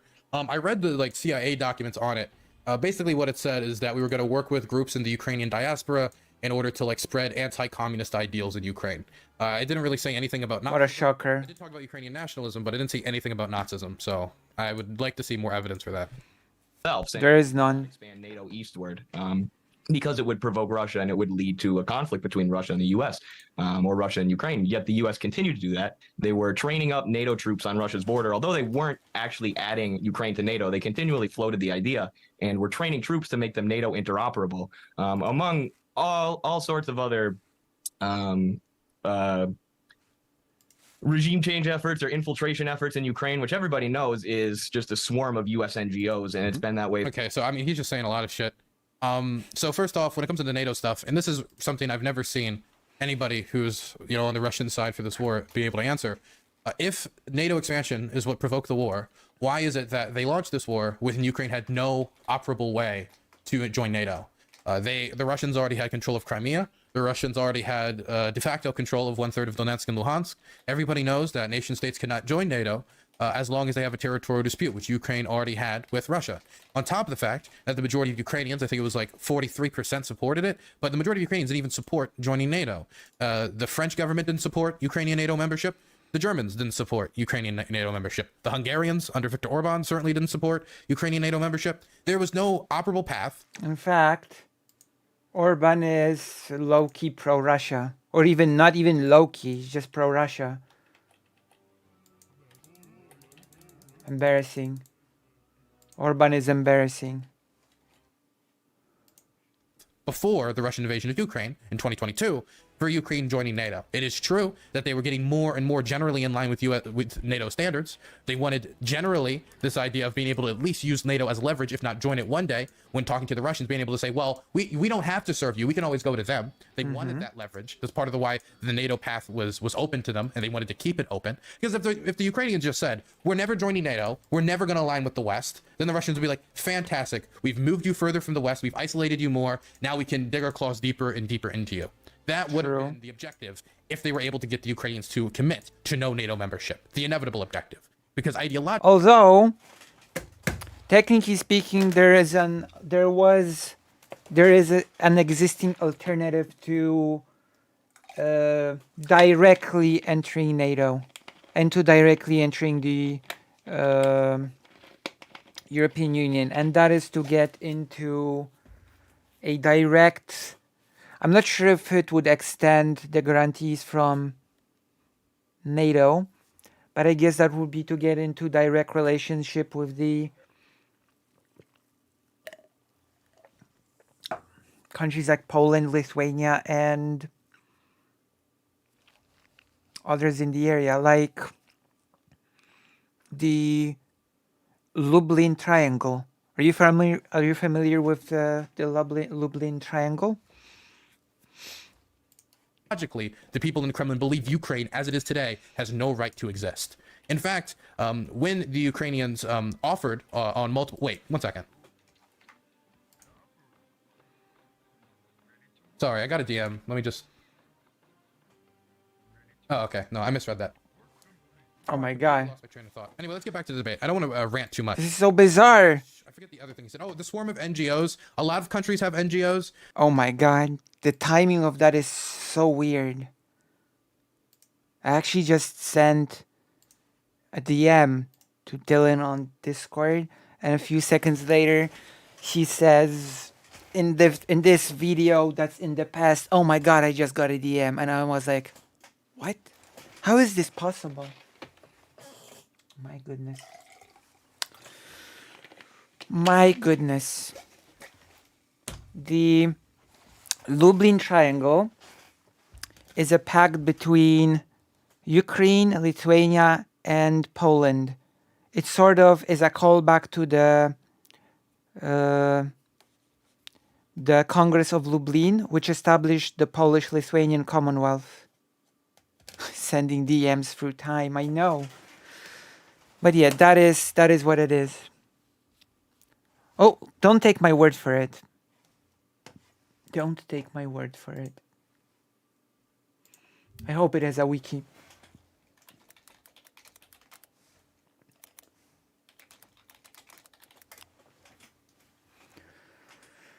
It does. It does have a... Here you go. Poland, Lithuania, Ukraine.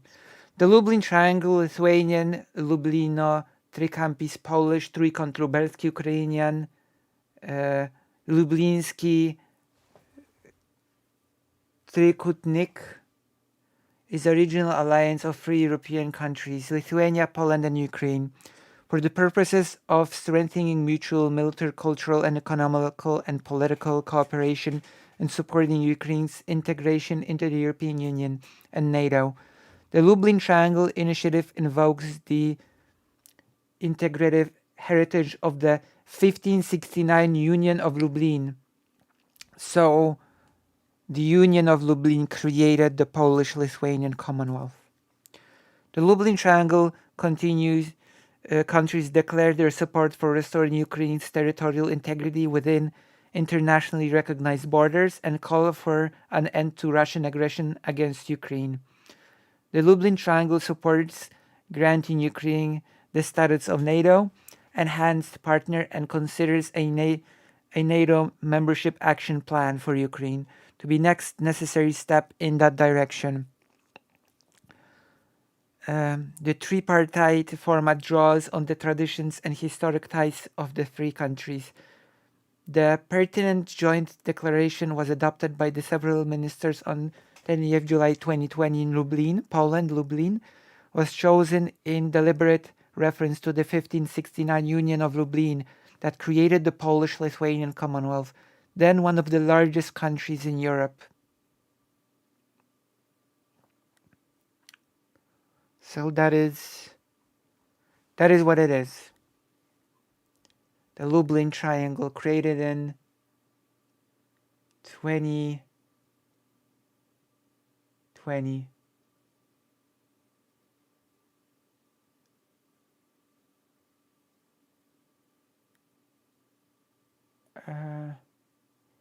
Where's the Dylan?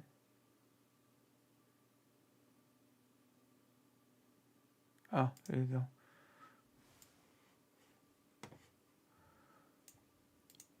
The fact that NGOs are associated with the United States seems to make them very scary for a lot of people. But then when you ask them the scary things that those NGOs do, a lot of them will be like stopping human trafficking or border patrol or like stuff like it'll be a lot of stuff that is completely unrelated to overthrowing the Ukrainian government, which we did not do for a very long time. So like I would say that state, if anything. I would say that the NATO project in Ukraine has always been to support ethno-nationalism, knowing that that's a way to provoke and attack Russia. And I mean, that was proven by Angela Merkel saying that. What do you mean? What do you mean? That's...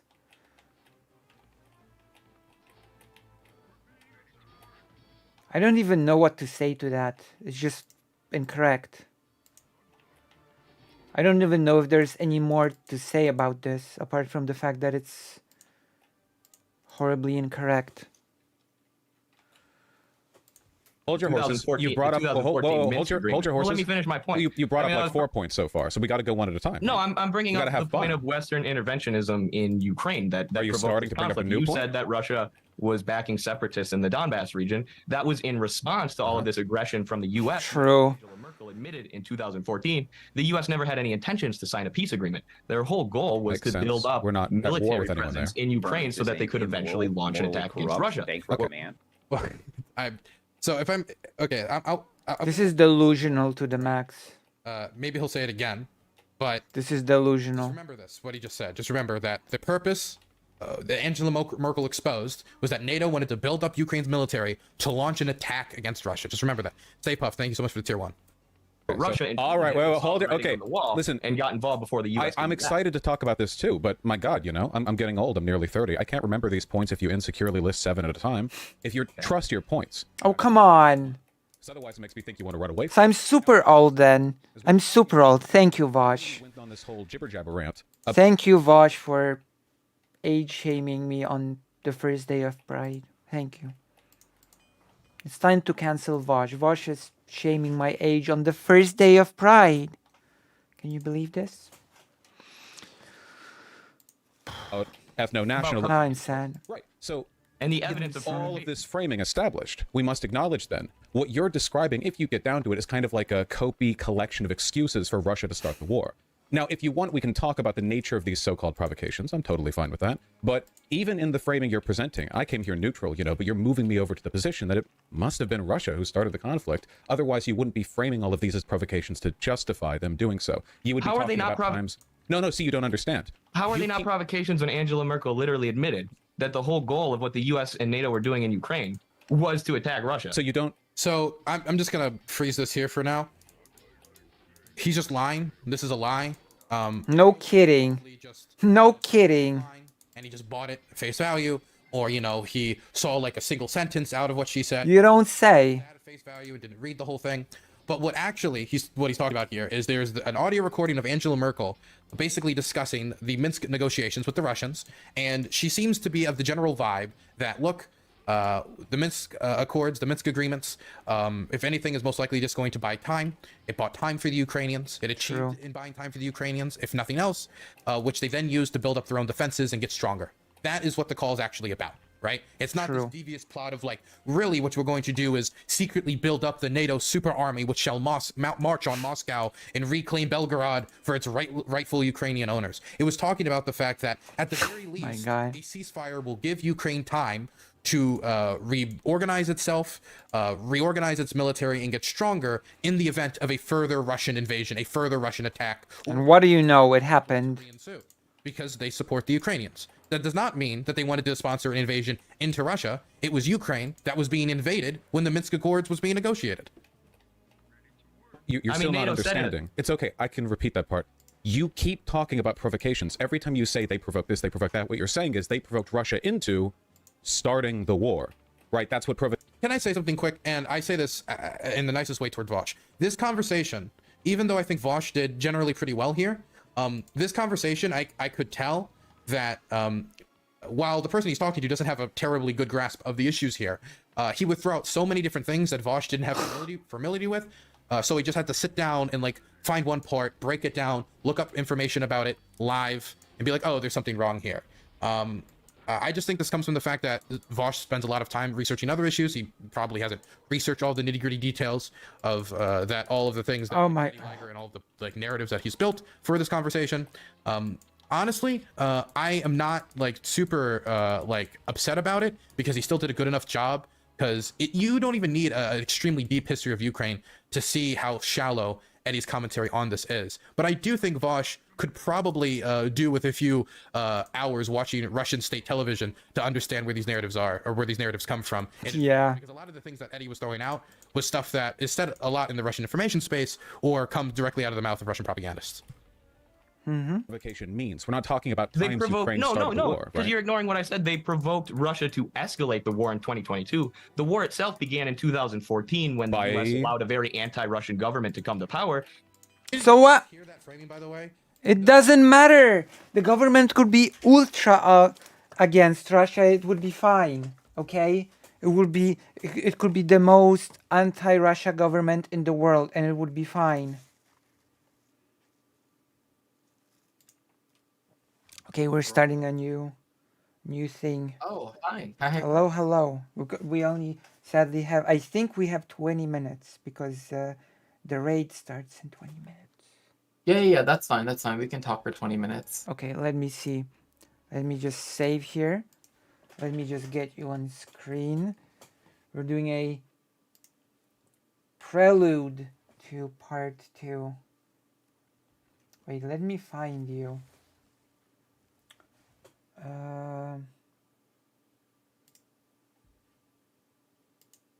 Okay, you're full screen now. I'm gonna be making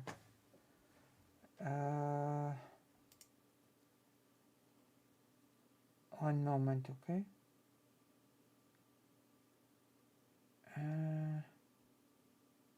Have I? Have I?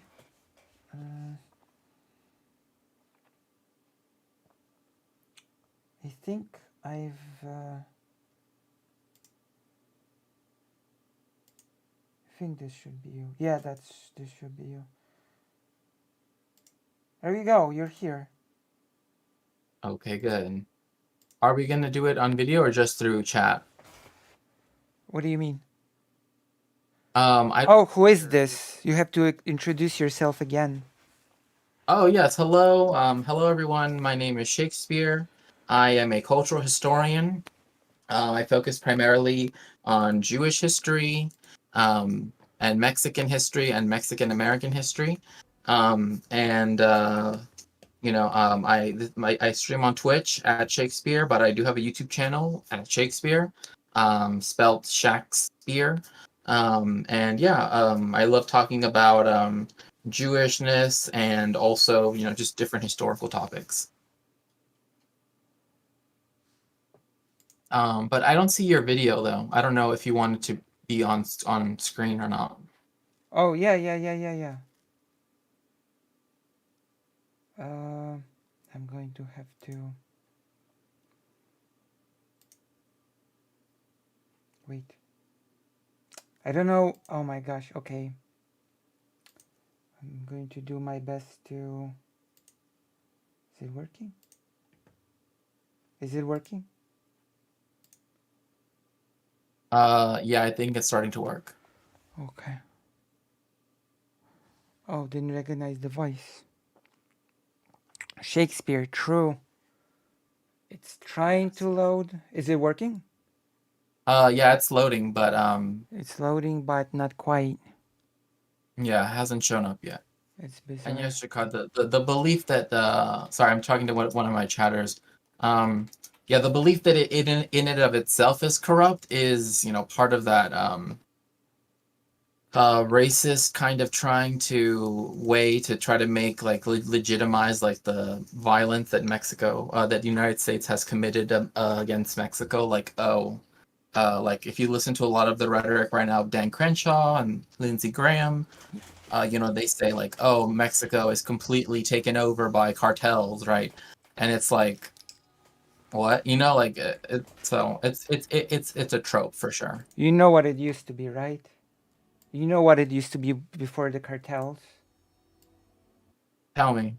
It used to be Mexico is taking over by people of color and mixed people. Unironically. Yeah. That used to be the narrative during the Manifest Destiny, take over Texas, invade Mexico era. Right? Yeah. Also, I'm gonna check if you've heard my hottest take on Israel. I think we spoke about it. Maybe. Yeah, I know we talked about it very, very briefly. On stream or on or offline? I think it was offline. Okay. My hottest take was that the country for Jewish people should have happened in Poland. In Polin, rather. Yeah, Pauline. Yeah. I don't know. Chat, what do you think about that? What do you think about the fact that or kind of what Lucy here, what she's trying to say that instead of being given by the imperialist powers, right, land that was already belonged to another people, instead in Poland, that's where they should have created a state where Jews could be citizens and have equal rights and everything. And yeah, sort of like a state, sort of like a two-state solution, if you will. A state within a state, a Polish state, but also at the same time a Jewish state, which has actual historical precedent when it comes to Polish history. It started with the agreement in Kalisz, where Jewish people were given special rights all court matters were dealt with in a special Jewish court. Jewish administration was created, so it does have precedent, you know,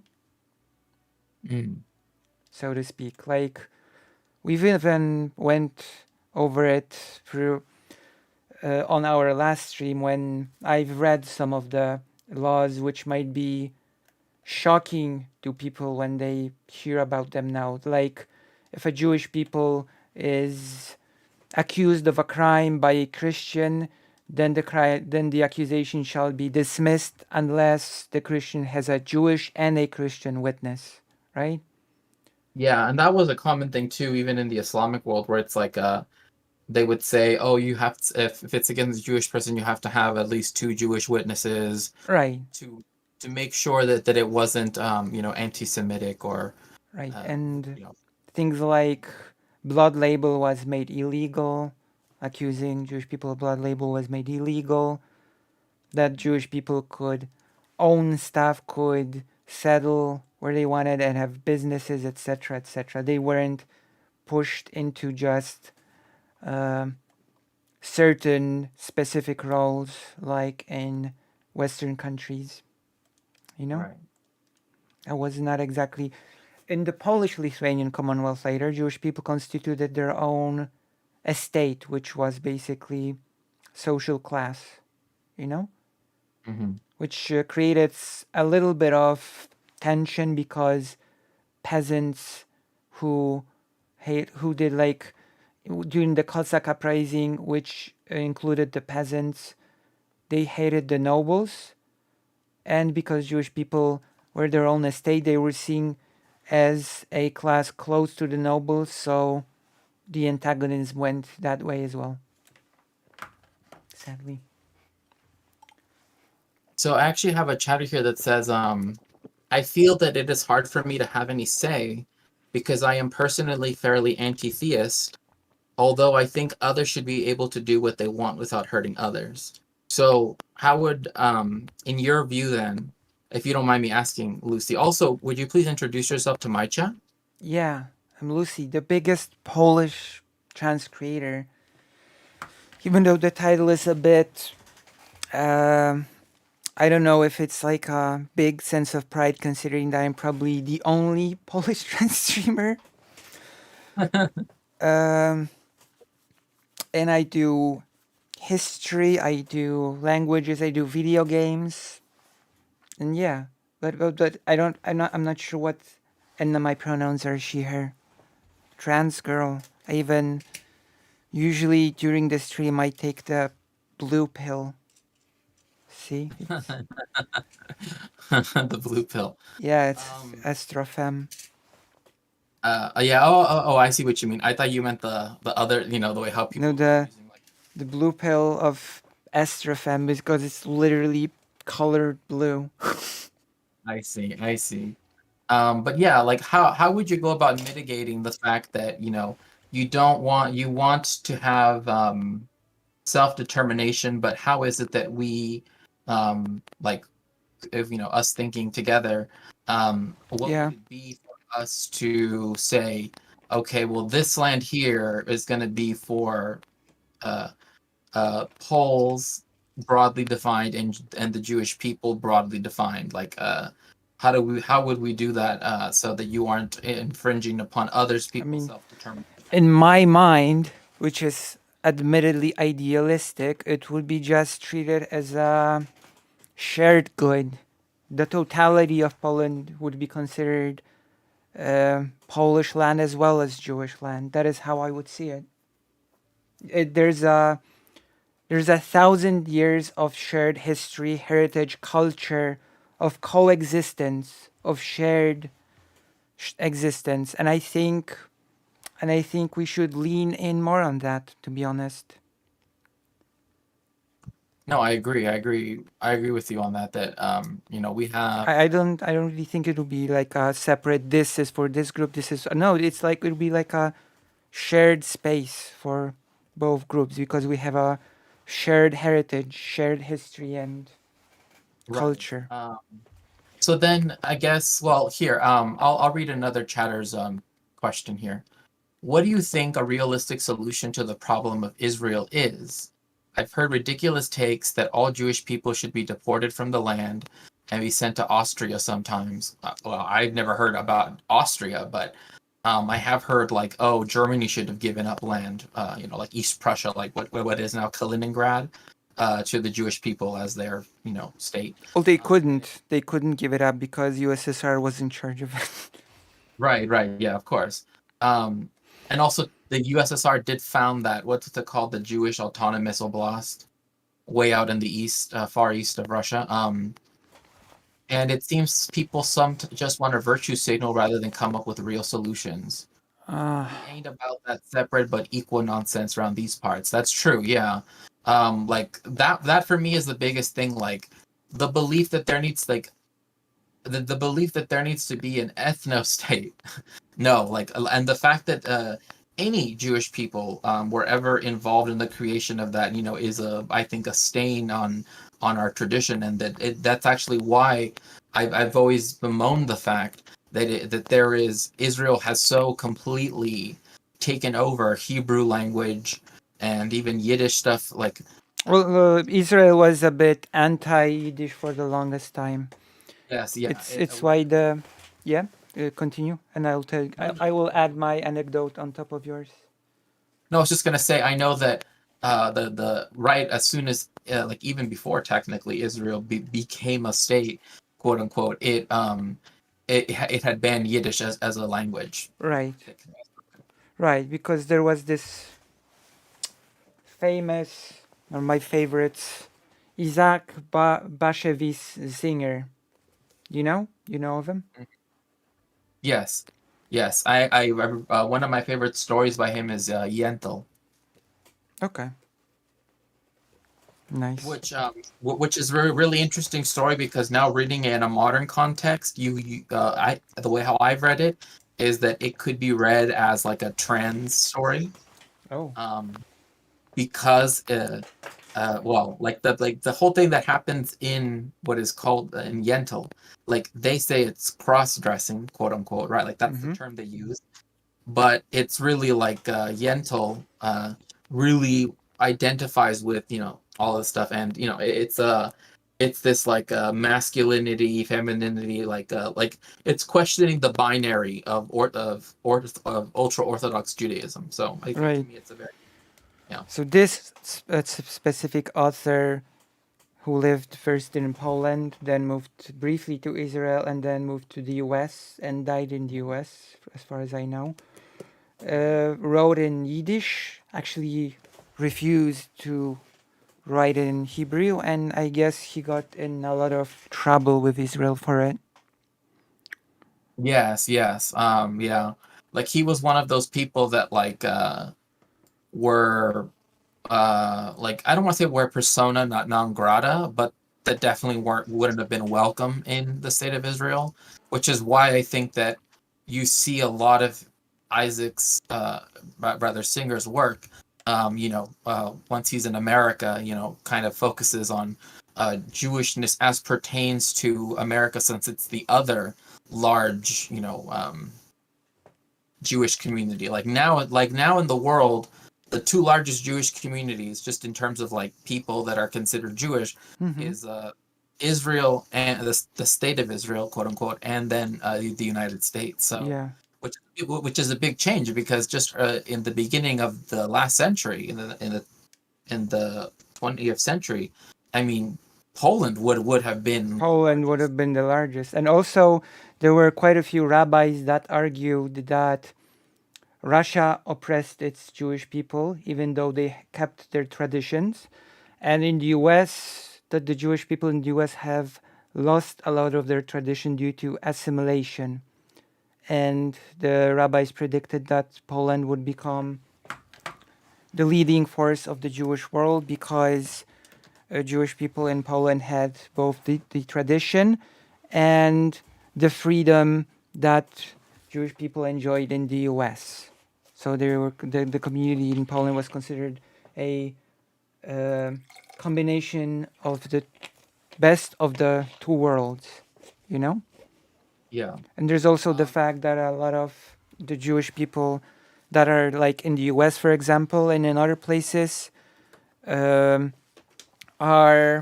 descendants of the Jewish community from the Polish-Lithuanian Commonwealth. Right. And we also have to remember too that the Polish-Lithuanian Commonwealth was the home of what was called the Jerusalem of the North, which was Vilna, now called Vilnius. Yes. But for secular Jewish culture, like Warsaw was this. I mean, there actually is a book, I think it's called Jewish Metropolis, and it's all about how Warsaw was a place where you actually got to see Jewishness.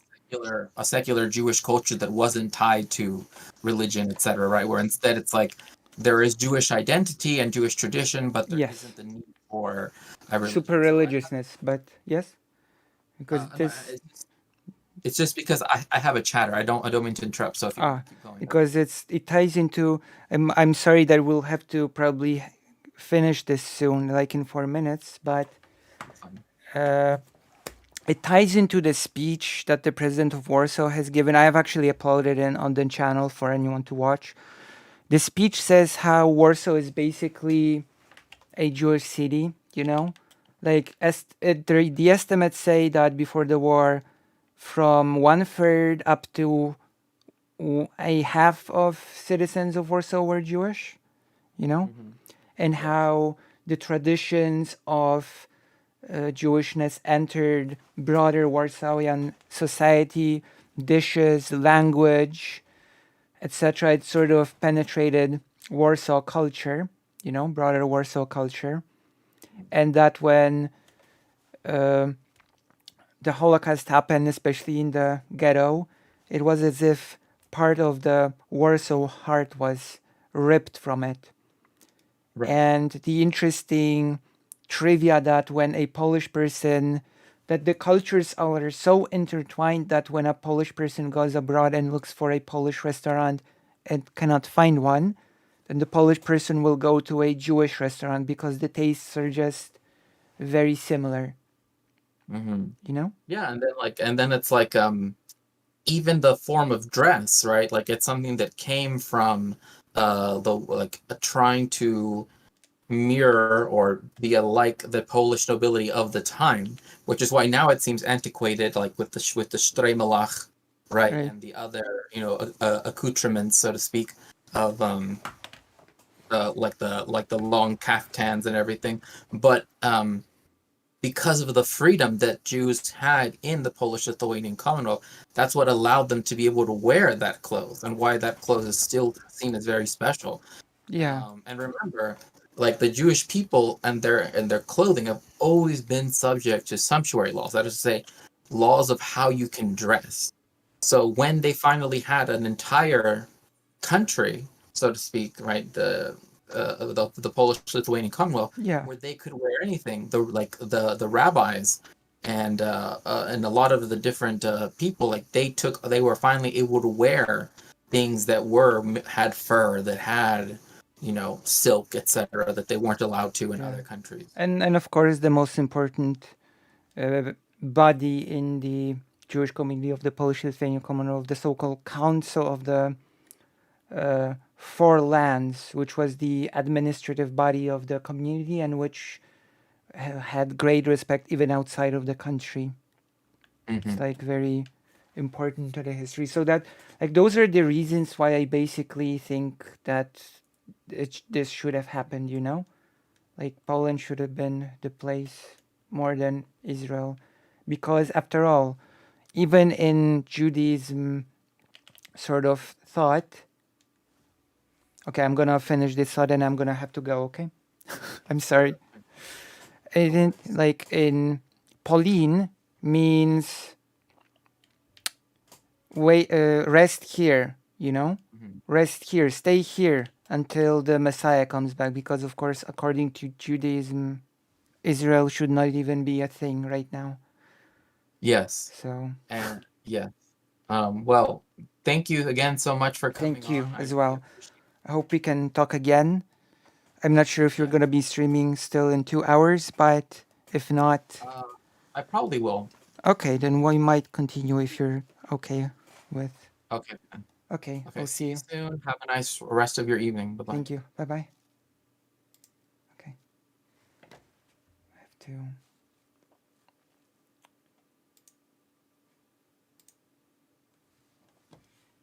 Hello. Hello. I had to. Okay, how are you? So we're gonna do a breakdown of that whole FIFA Super Bowl.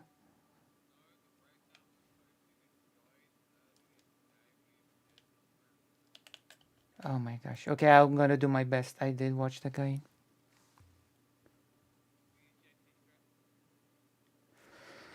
So we have 2 fixed spots and we just keep switching them, yes?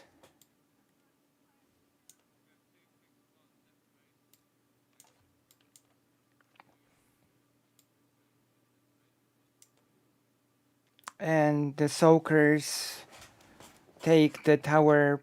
The tower you take is the number of the tower plus 4, yes? Okay. Right.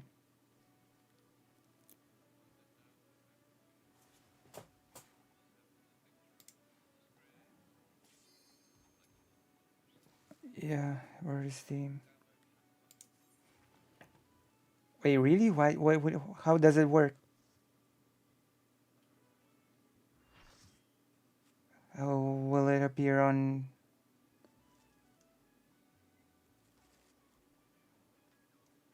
Six eight two four, yeah? Okay.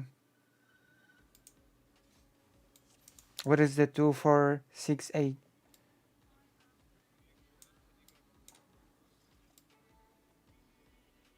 Isn't that soaking the tower?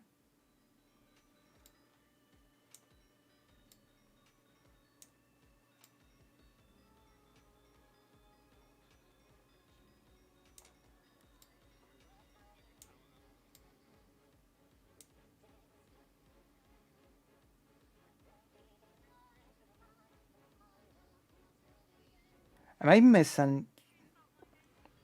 I misunderstanding something?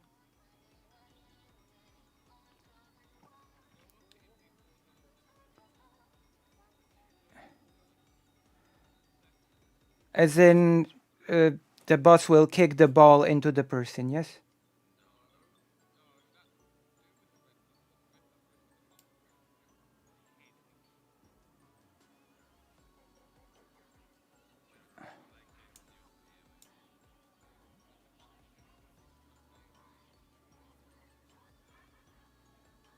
Okay.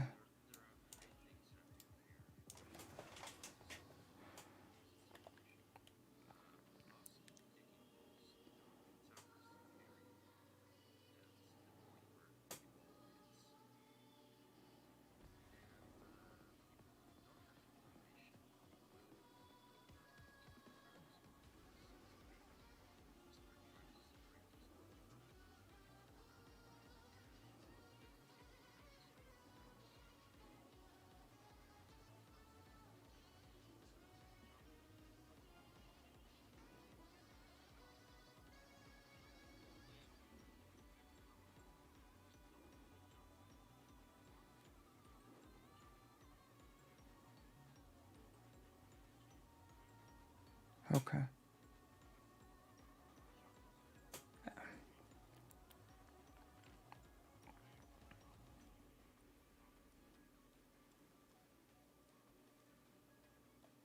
Okay.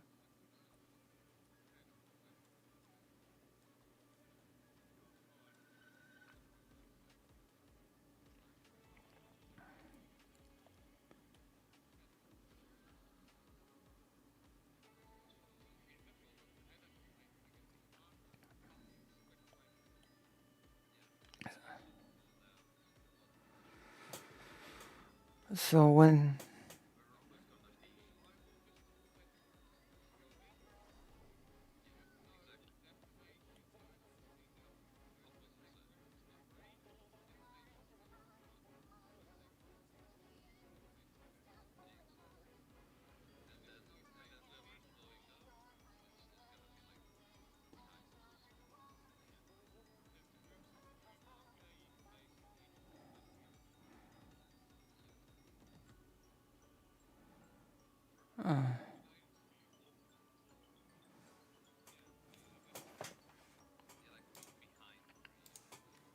It's more community-oriented in Judaism due to the unique levels of prejudice and oppression towards a particular group of people. Sorry, I'm not making sense. I'm planning to sleep early. It's okay.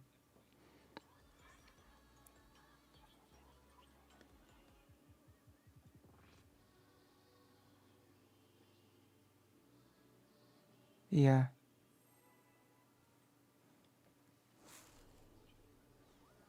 Oh, yeah.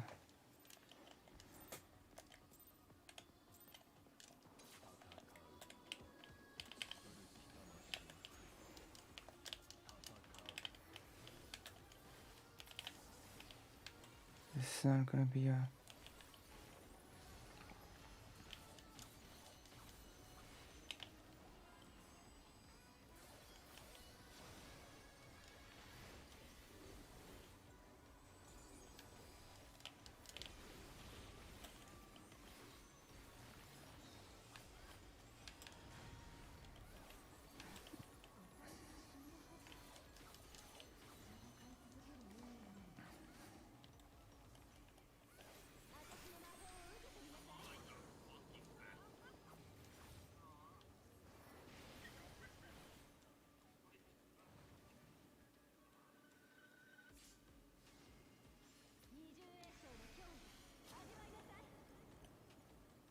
Where's Anna? Oh.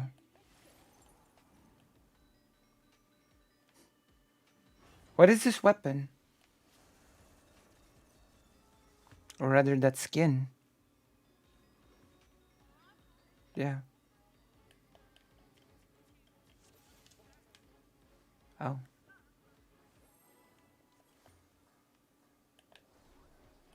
Oh.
Huh?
Not even.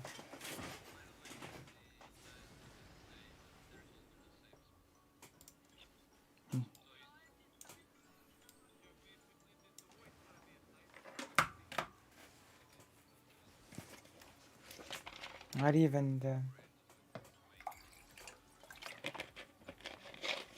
the third eye saved me.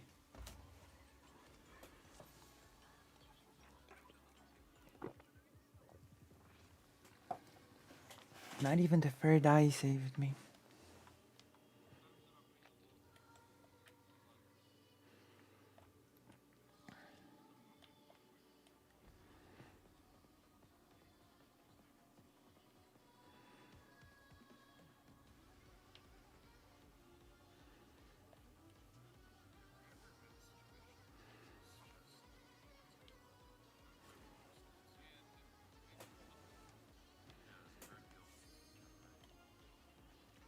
I think we had one situation.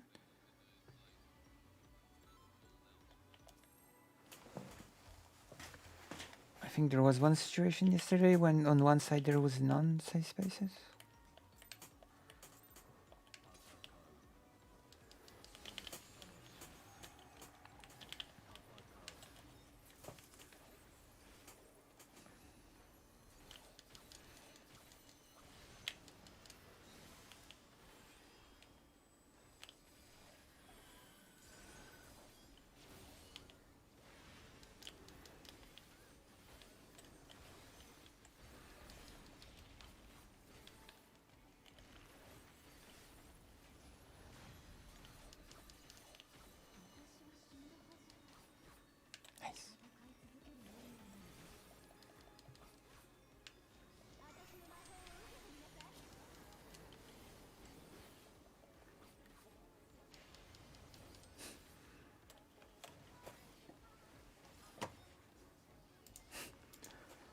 You read my mind. I was thinking of the same thing. I was thinking of the same thing. I am still Lav. Oh my gosh.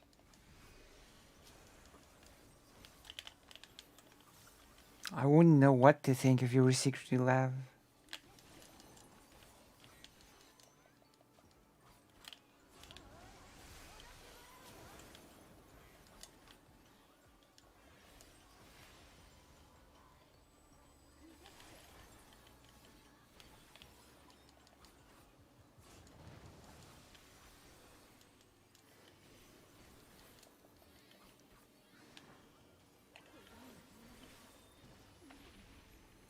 Secretly Lav.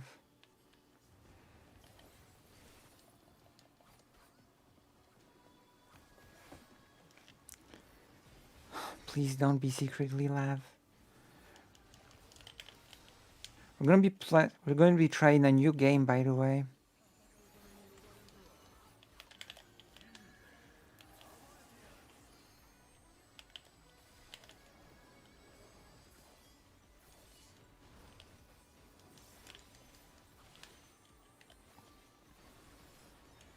Just so you know. Have you heard of Street Fighter?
True.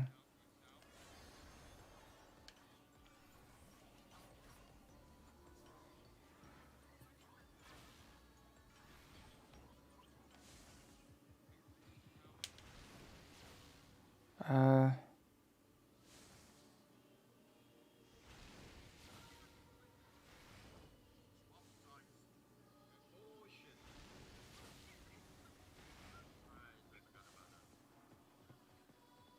What a messy mechanic.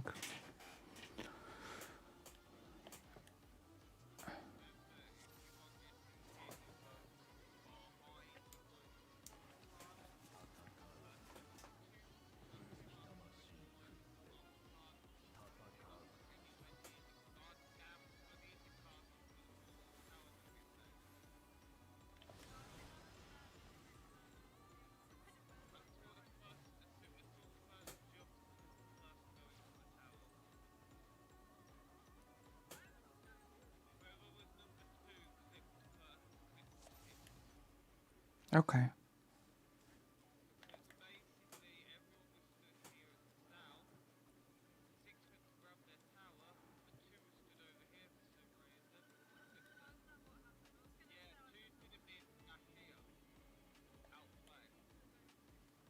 Okay.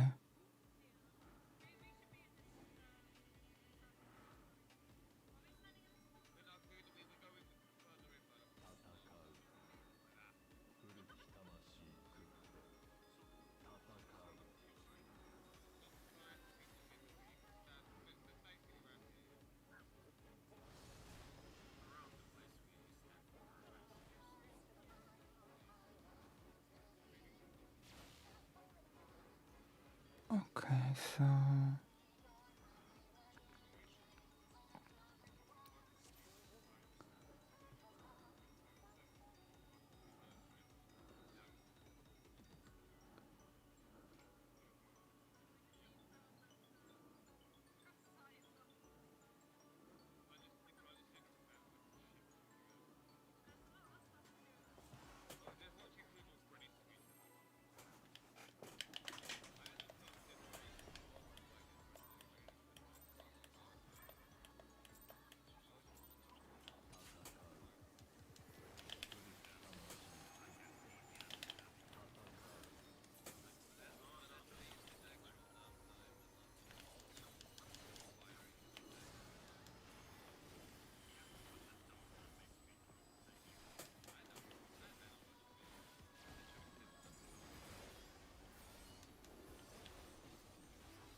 What do you mean it wouldn't surprise you?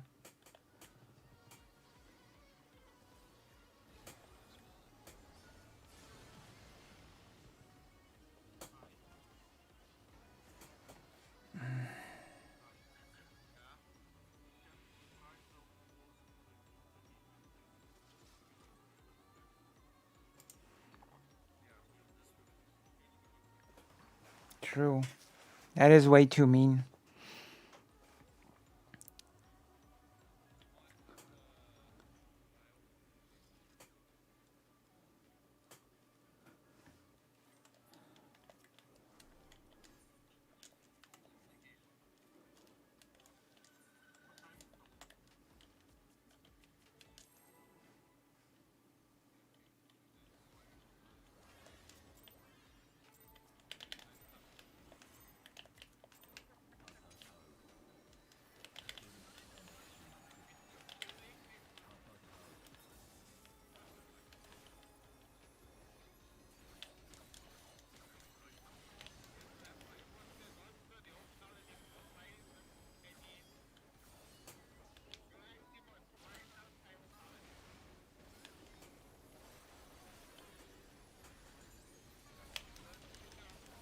Well, Ruth sometimes talks in this chat as well.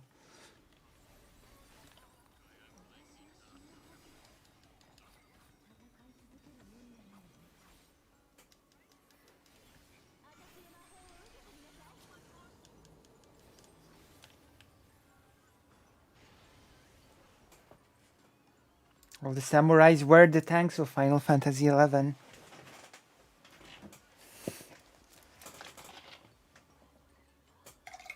No, it was supposed to be a DPS. But yeah, and samurai.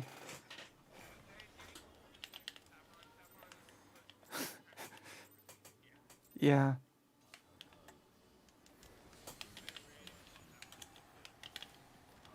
Only in 11 you could just break jobs like this.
Alright.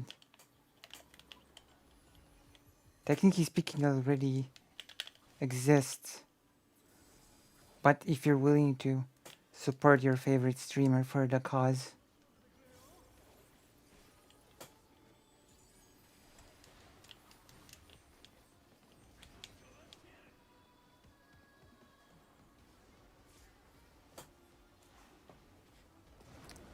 What happened to me?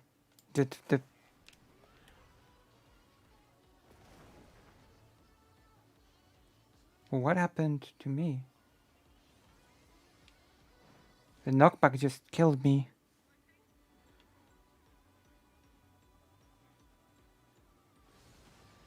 But why?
I see.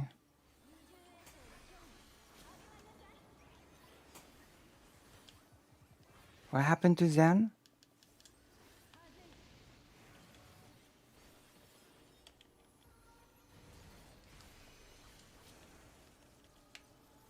We're gonna get the amount.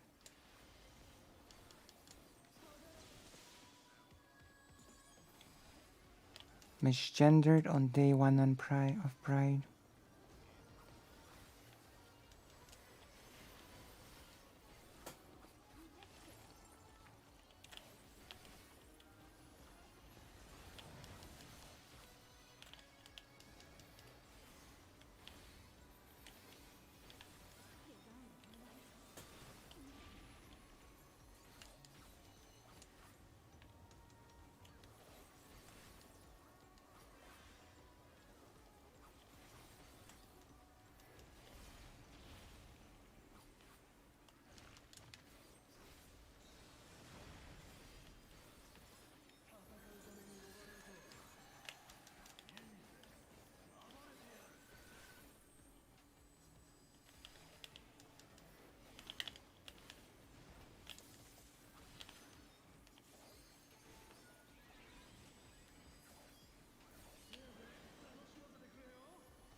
The age gap debate. I see is raging in the chat.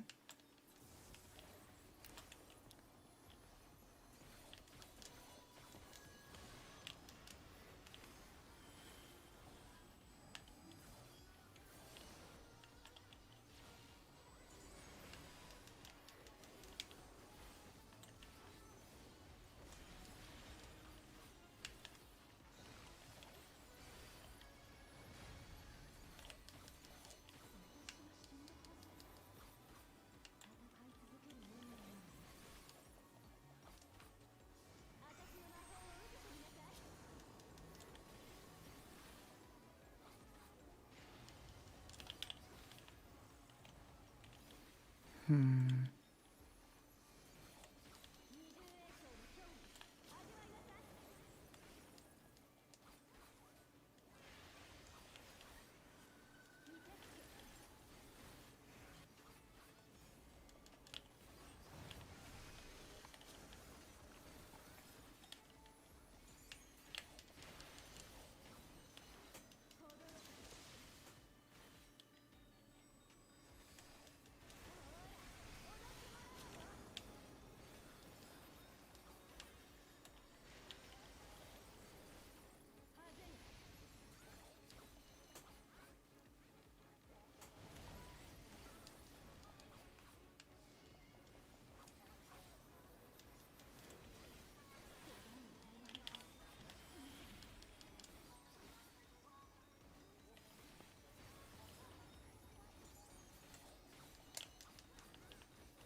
Hmm.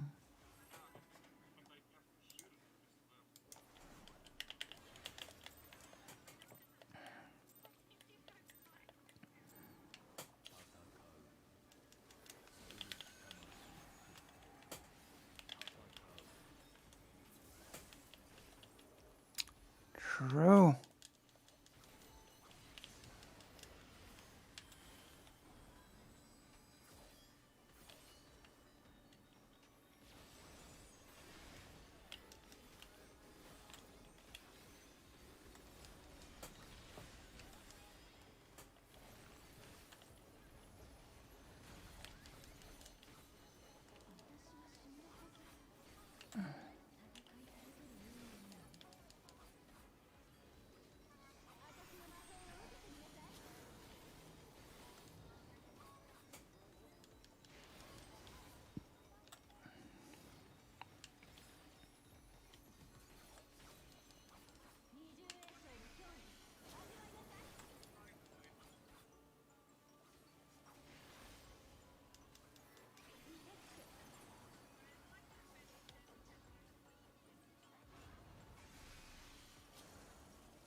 Abortion screen as everybody's clicking on consent. Oh my gosh.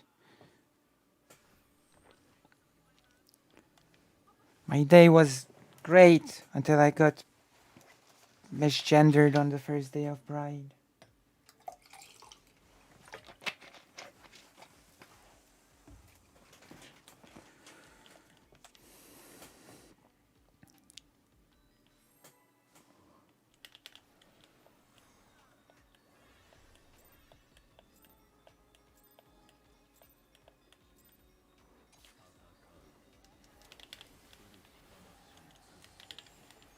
Oh. Well, I hope you'll get better.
Okay, I did my job, I think.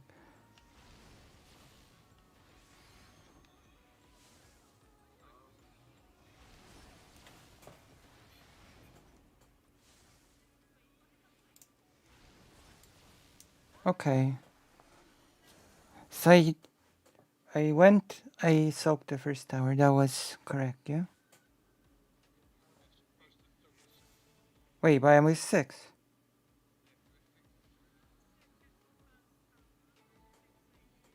Yeah, so I saw the first tower, so it's okay. Who? Oh, okay.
minutes.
Oh, to be fair, I don't hear you.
Yeah, so if there are callouts now, I cannot hear them.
Okay.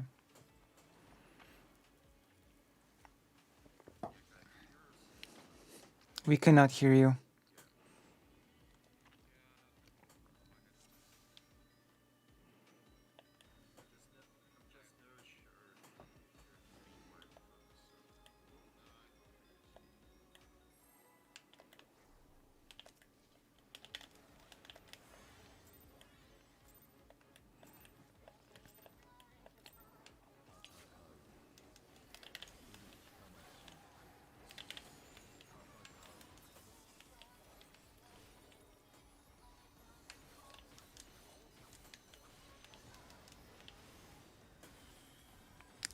Oh.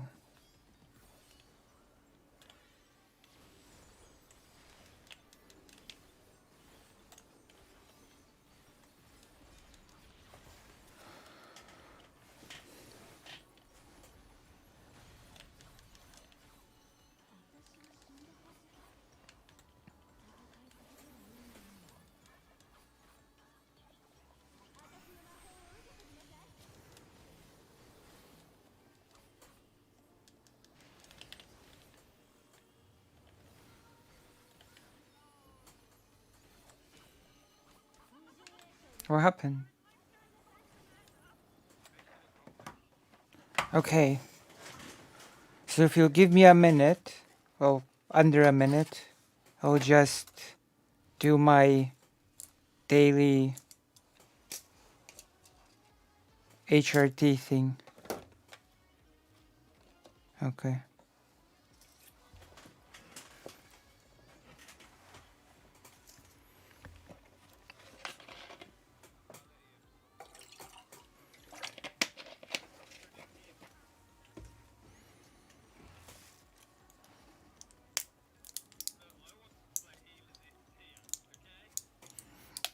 So who wanted to? Anna didn't want a tank.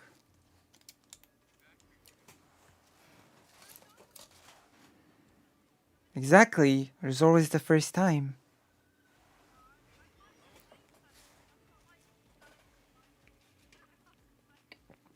Exactly, perfect. Perfect. Okay, I'm taking the blue pill and almost ready.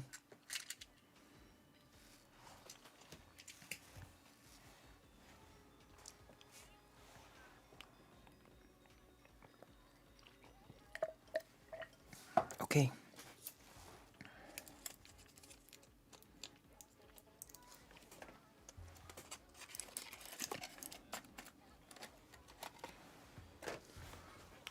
All right. The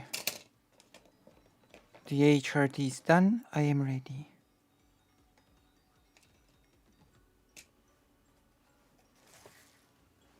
So how is everyone?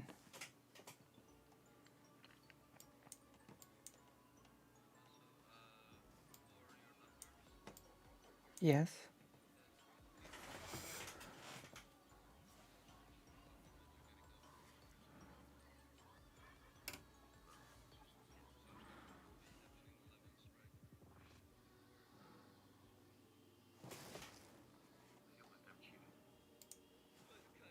Oh, new game. What's the new game? Where you? Oh.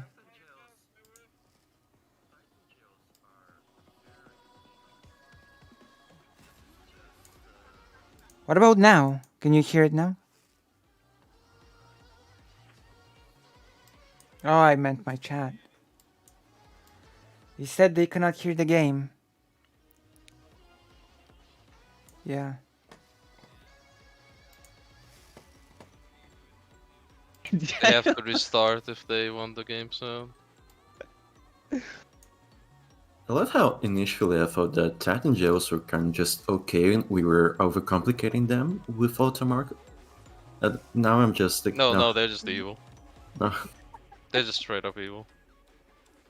Why do you think I refused to do ooh last week? I was like, I'm not doing that shit without Automark. Fuck that. I'm gonna make the game loud, but only on the end of the audience. There you go. I've been trying to get Lucy a clear peach for so long in ooh. Oh yeah.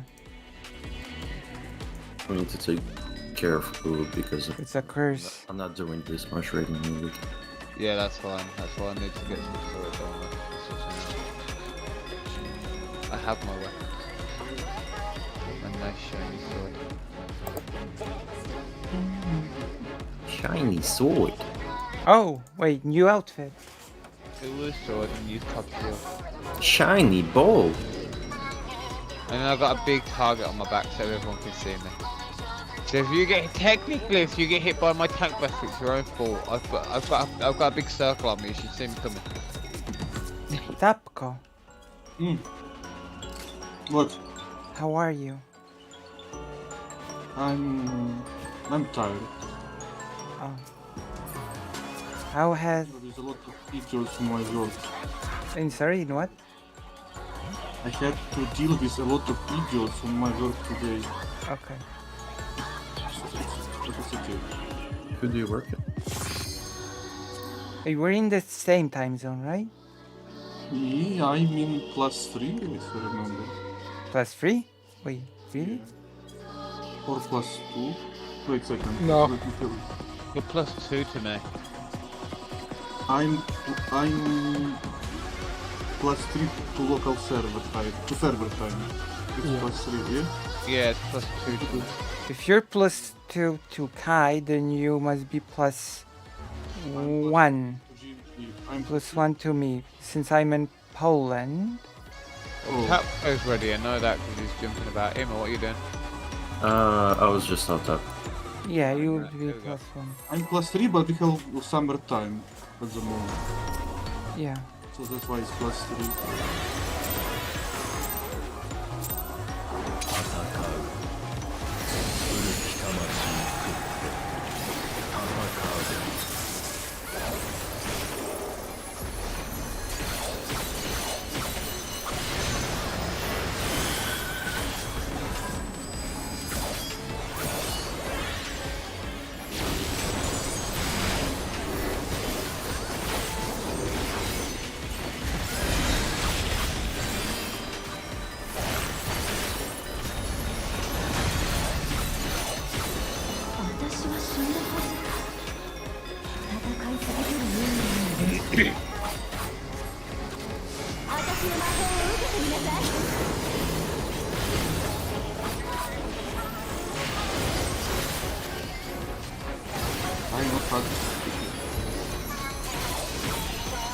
Alright, like I said, mission complete.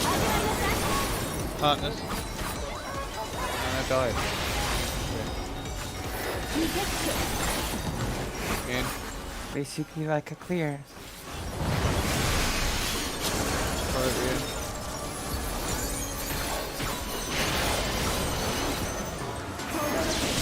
Ow.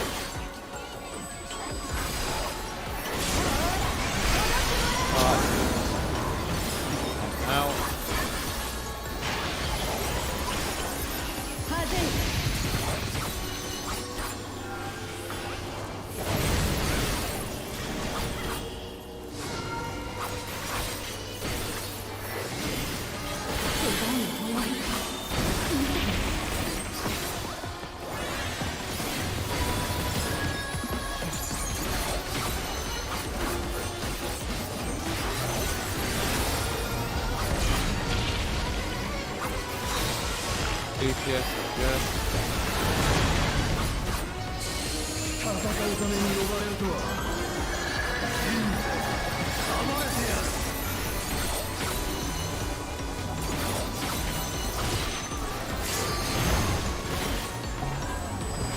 Really want to see if that goes. I don't. It doesn't.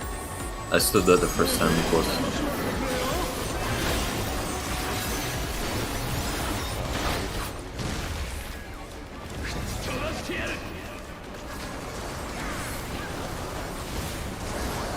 Backcaster.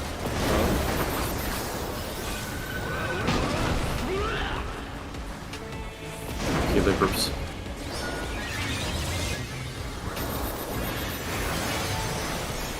No, don't do so.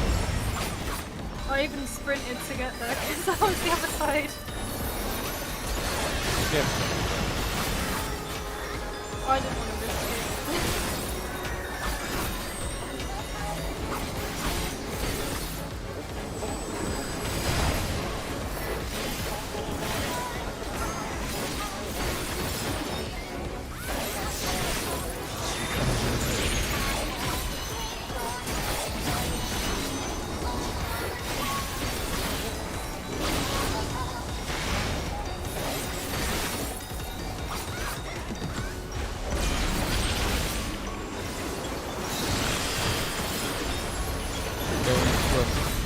Cardinal.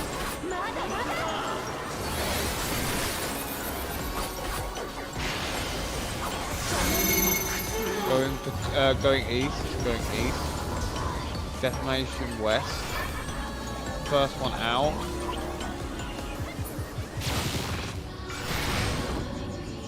Two out. 6 tower. Where am I? Yeah. I was too. Anna. Yeah,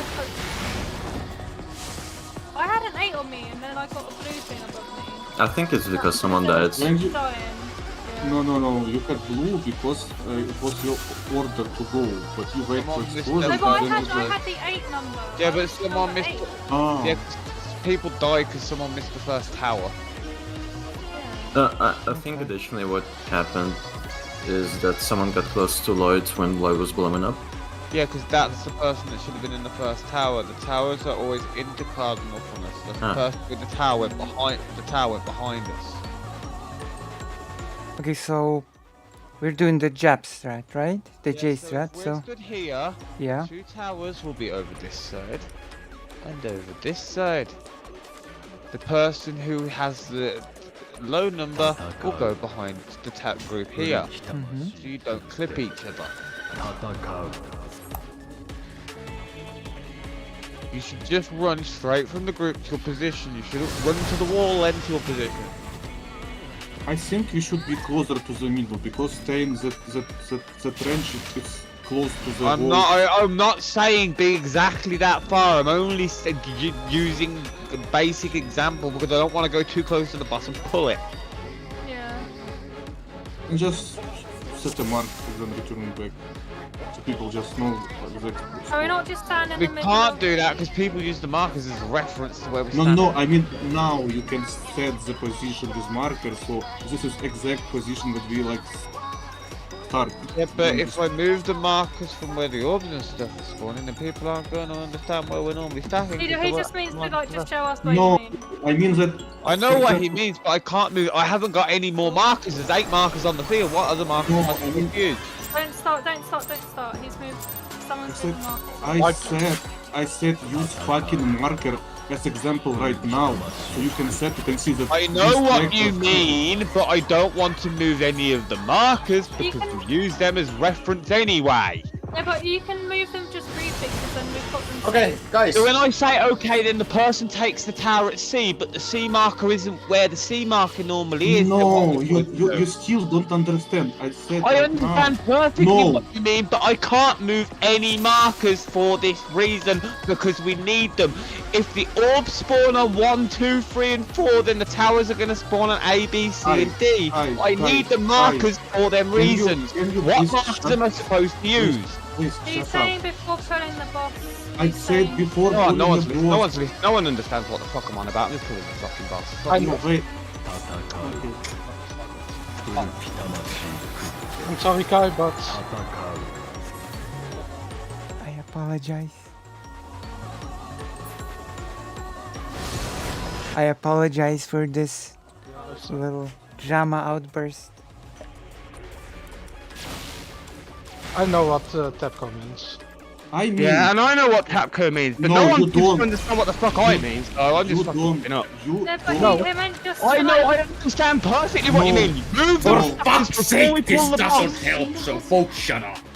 Okay, may I just No, say Tapco, two please. words. Two words, okay? 2 words.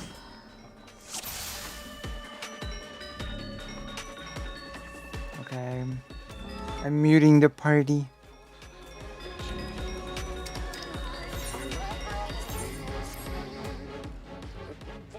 My gosh. What a tense moment this has been. This is why I don't have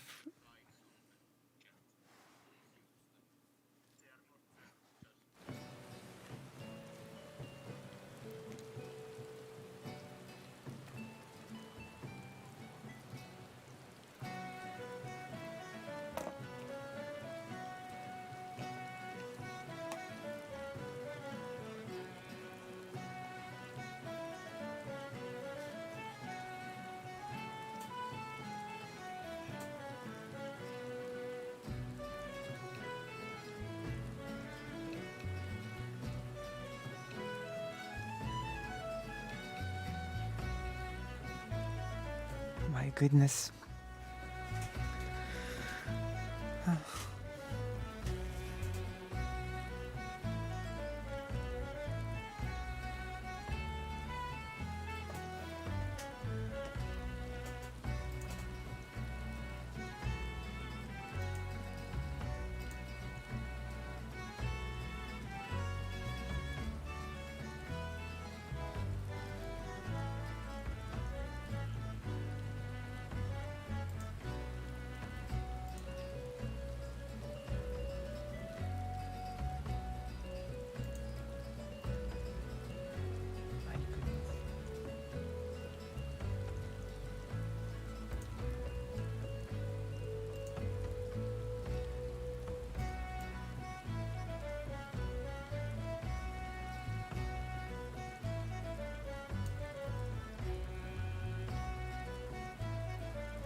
So how's everybody in the chat?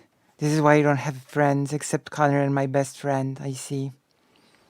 Well, that got a little bit tense and intense. Alright?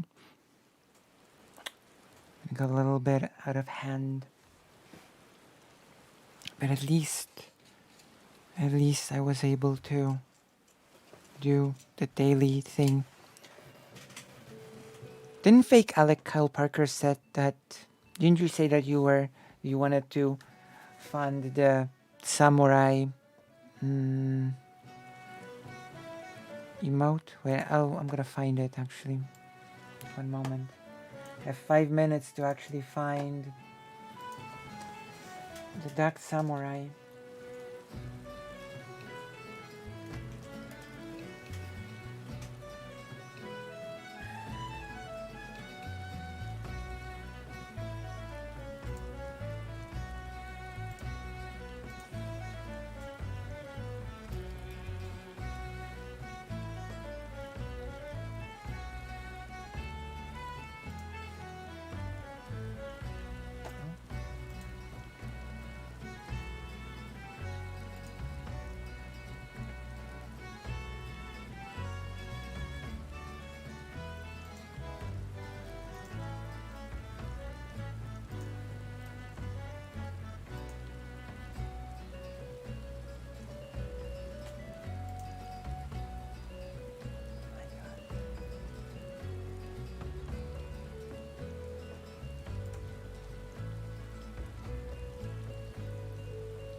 I guess it's not a question, but a clarification.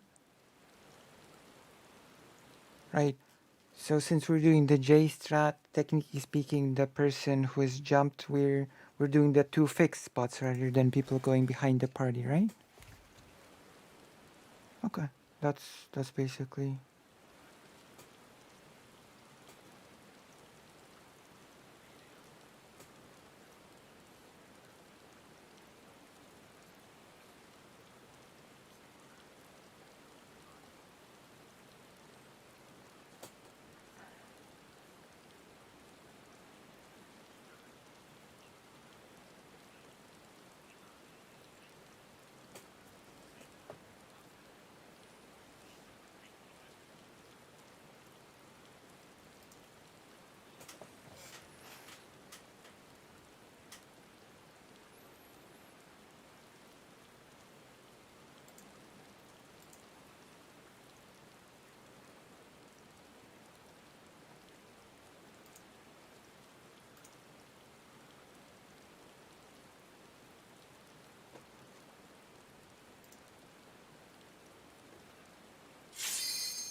Damn, then we're gonna do something intense.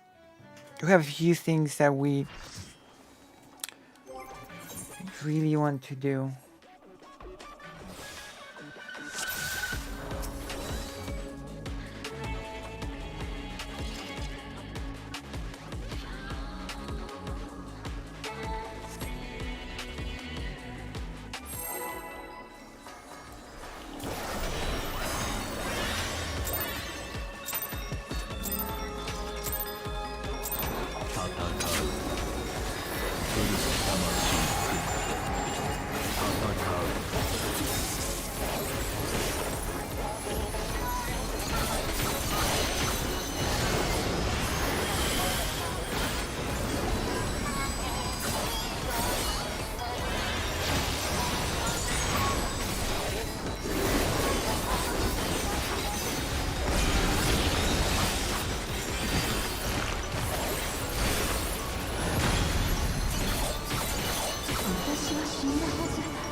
I'm gonna add the Samurai Daki after the raid.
Damn.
little bit iffy about the next mechanic, to be honest. You know? It's not as easy as it seems. It's a bit chaotic.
Okay, basically doing nothing.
I don't like the snapshots in this game.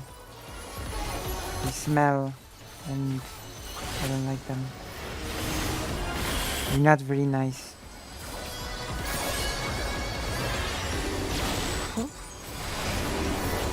What a tense raid night this turned out to be.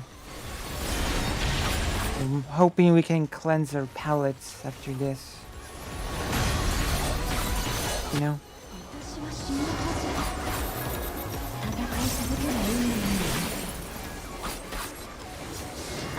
This is not how a raid should be going.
The moment of truth.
My goodness. Yes, this is. We're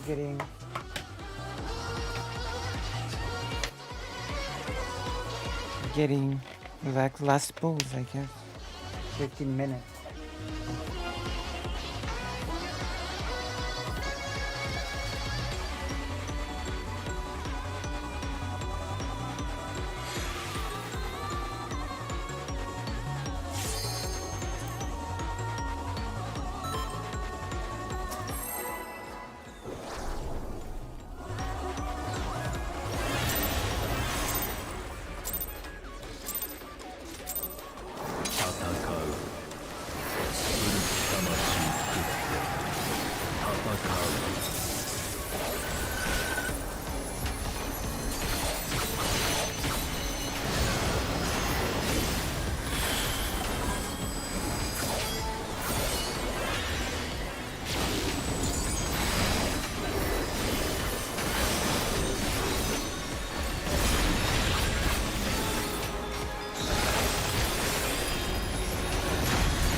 Added those red markings.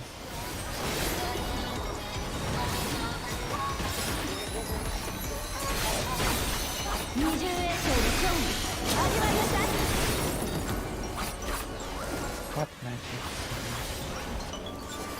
Nice one.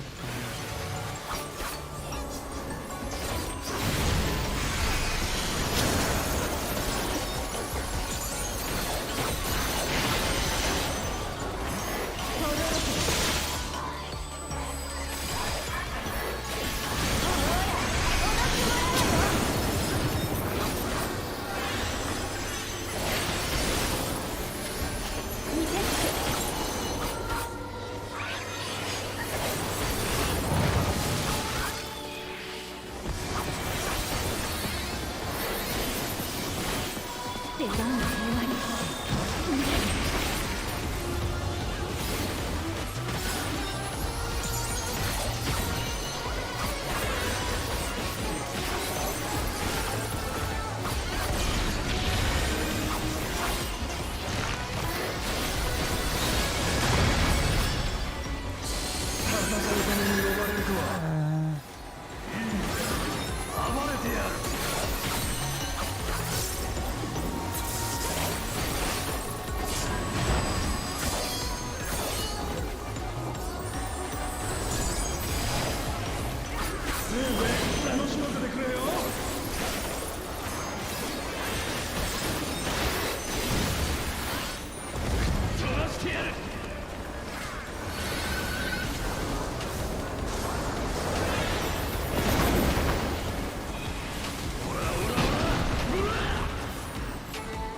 There we go.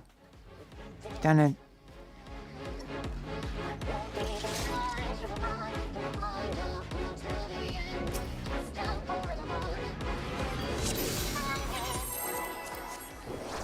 Pains me to have to use the food.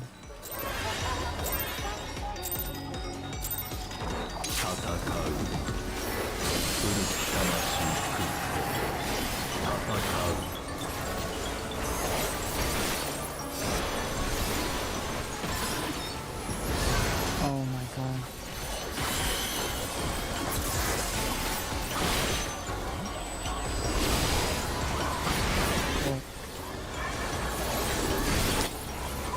The opener lagged out.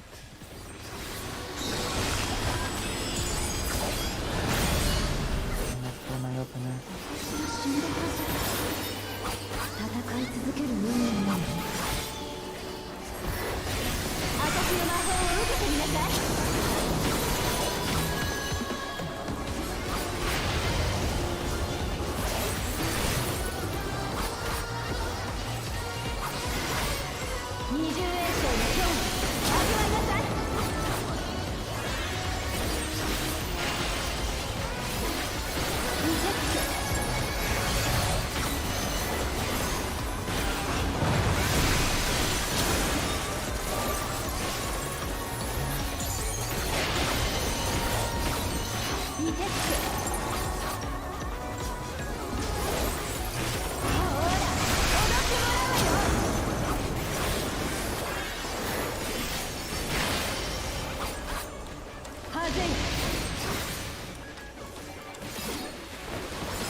The ultimate negation. Faint.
fun.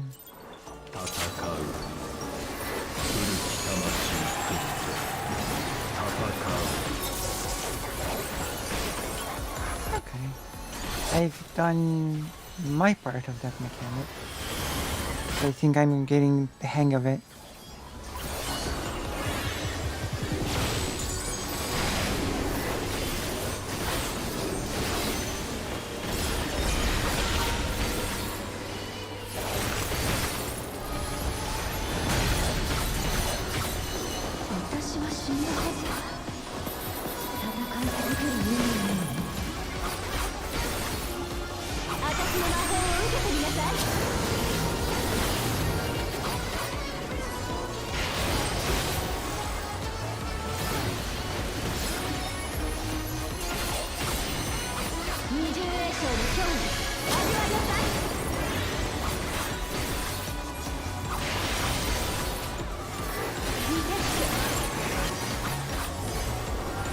Convenient.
All right.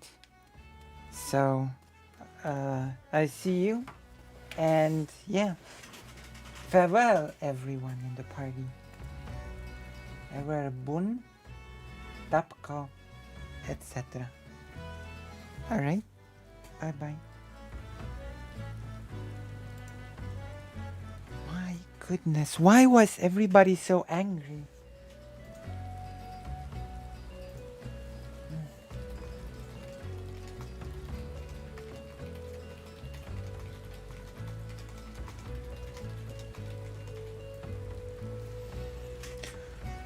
Hey, let's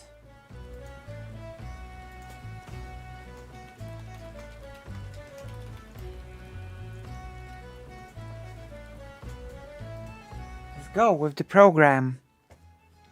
Angst, my goodness. I don't know. Like, what happened? I don't know why did people get so angry?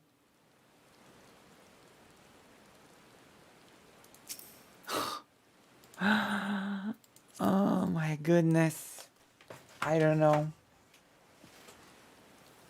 That was strange.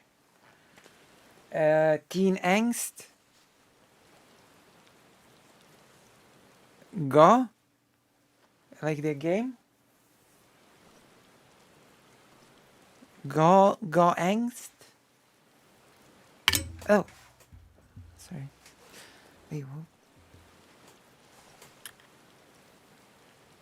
Have to do some grooming of the hair.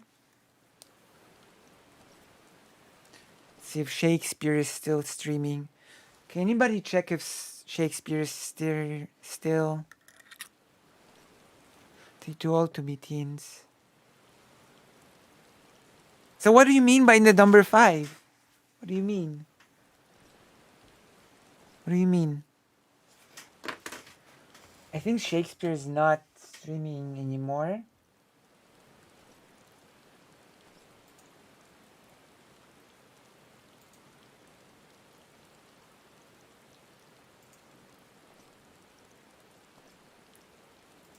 Oh.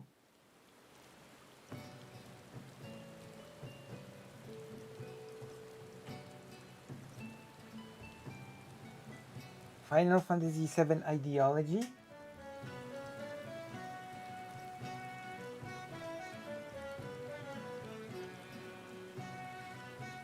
Okay, I want to see this.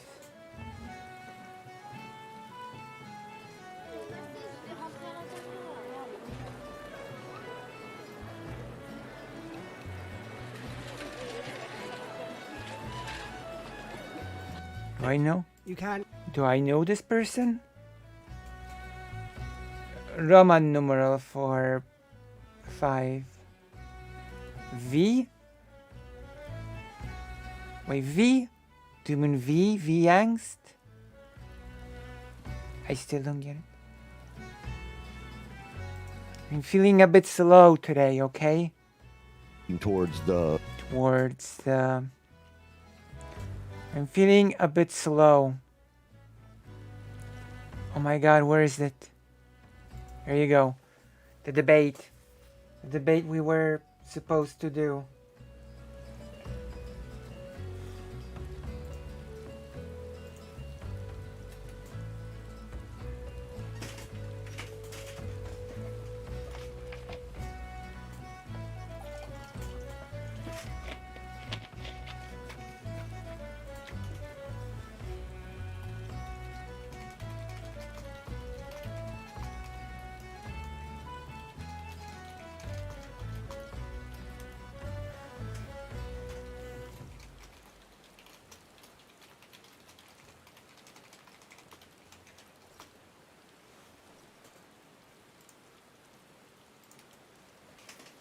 So, how are we feeling?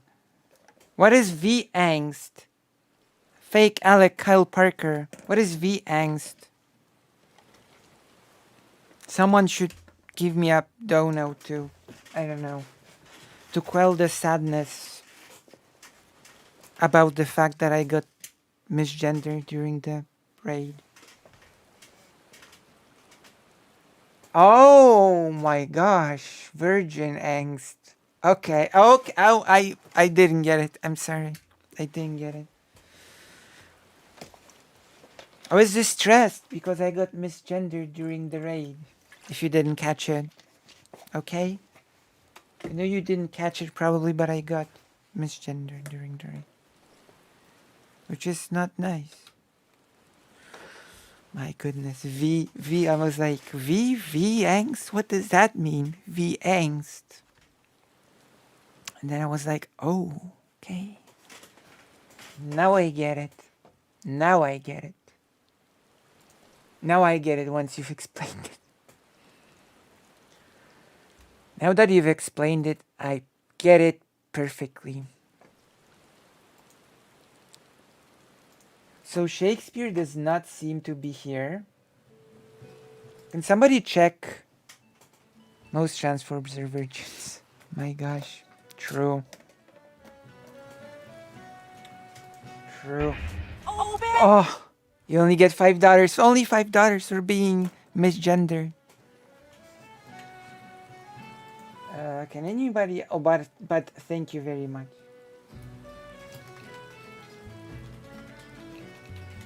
Yes, I'm gonna check. Okay, I'm gonna check. I think.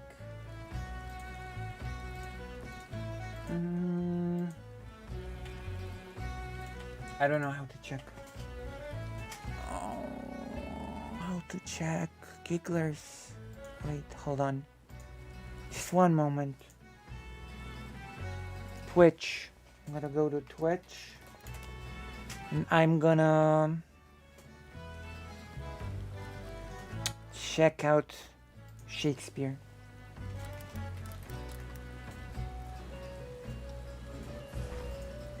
Shakespeare is live, I think.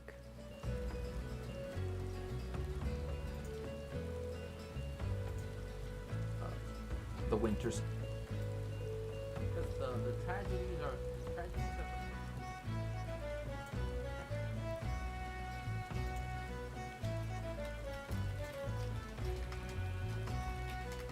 Wow. A whole load of viewers. They have in existentially Existential crisis. enabled party, including a pool with a boat that has big breasts. I don't know. In Old England, they said breasts, of course. Hi, Lucy.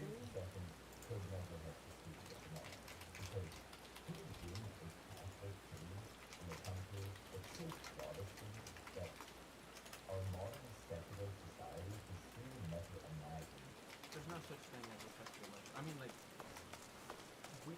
it's funny because it's like, we also live in a country where, like, the idea, like, the belief that certain sects of Christianity, right, like people know that, like, Where's the evangelical vote, right, like, that's still... browser? I'm gonna mute the browser for now. And yeah, the US is not really... Unless you're speaking of...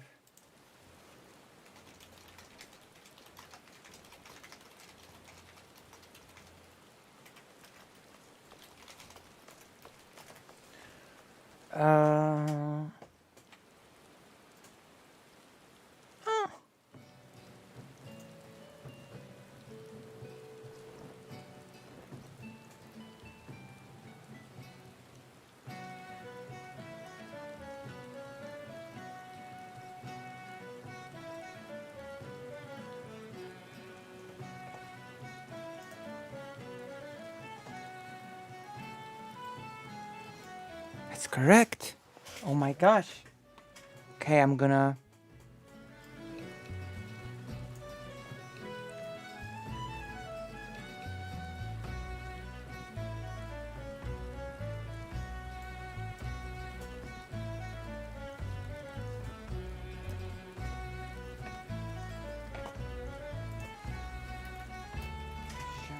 Await your call.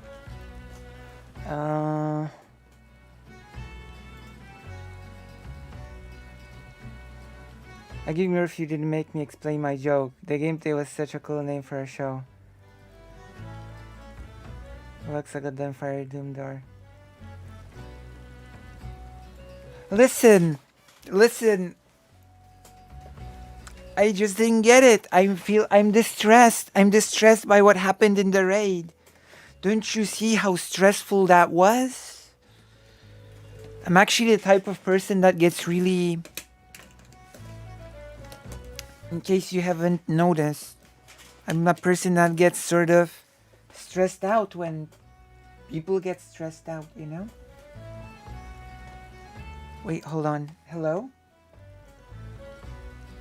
Alright, I'm unmuting the voice chat and I'm reading the browser. Hello again. On the Yes, hello. The raid went strangely stressfully at the end. People got angry and well, it happens, I'm afraid. People got angry at what? Well, that's the strange thing. I'm not entirely sure. They just did. And then things got a little bit more tense. Okay, I see. Yes. But we left, actually, it is a bit sad that we left the conversation at a very interesting point, because I kept it in my memory to resurface it when we continue.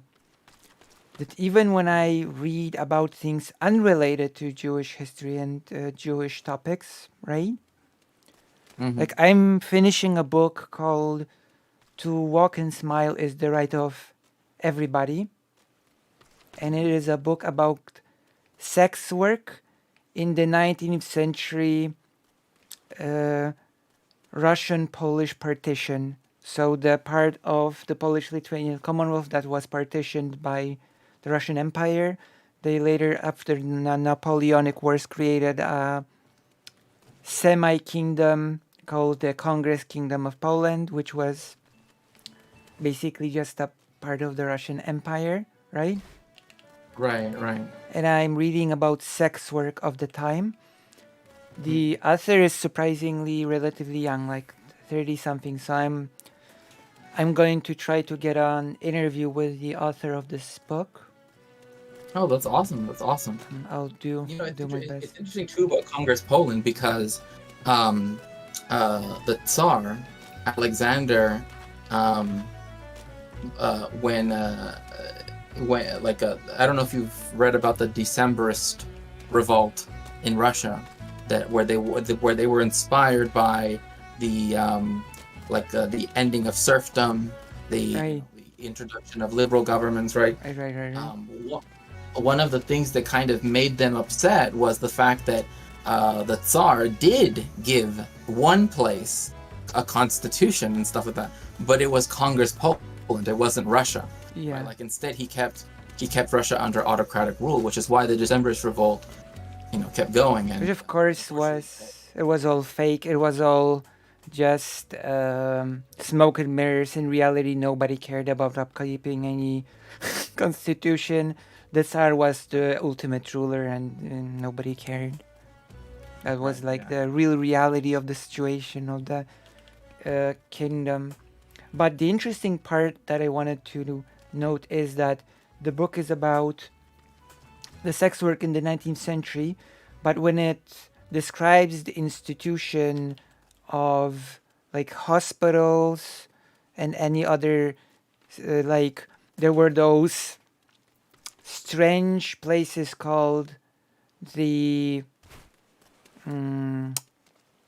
places of making women better. There were basically re-education camps for women from being sex workers.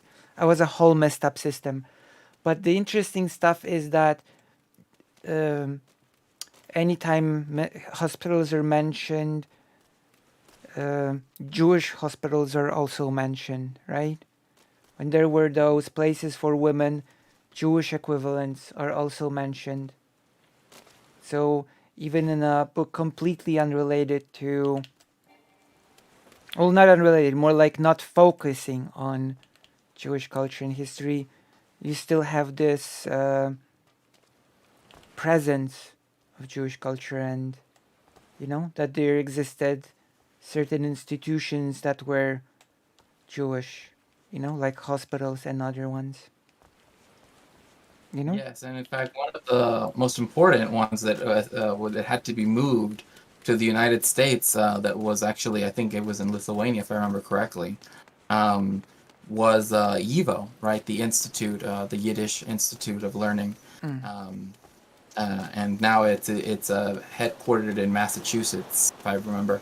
And they actually do still have Yiddish classes. Like you can go there and they have intensive Yeah. Yiddish classes. You have like you can learn Yiddish in Warsaw. There's a place to learn Yiddish in Warsaw, which is pretty nice. I mean, like to me, I think that is actually really important because of the fact that, as we were mentioning earlier, right, the state of Israel, as it exists, doesn't really care much about like preserving Yiddish culture. Yeah, or oh my god, I'm blanking out on the name. Oh my gosh, that's embarrassing. You must know the name of the second most important language. Ladino? Yes, correct. Yes.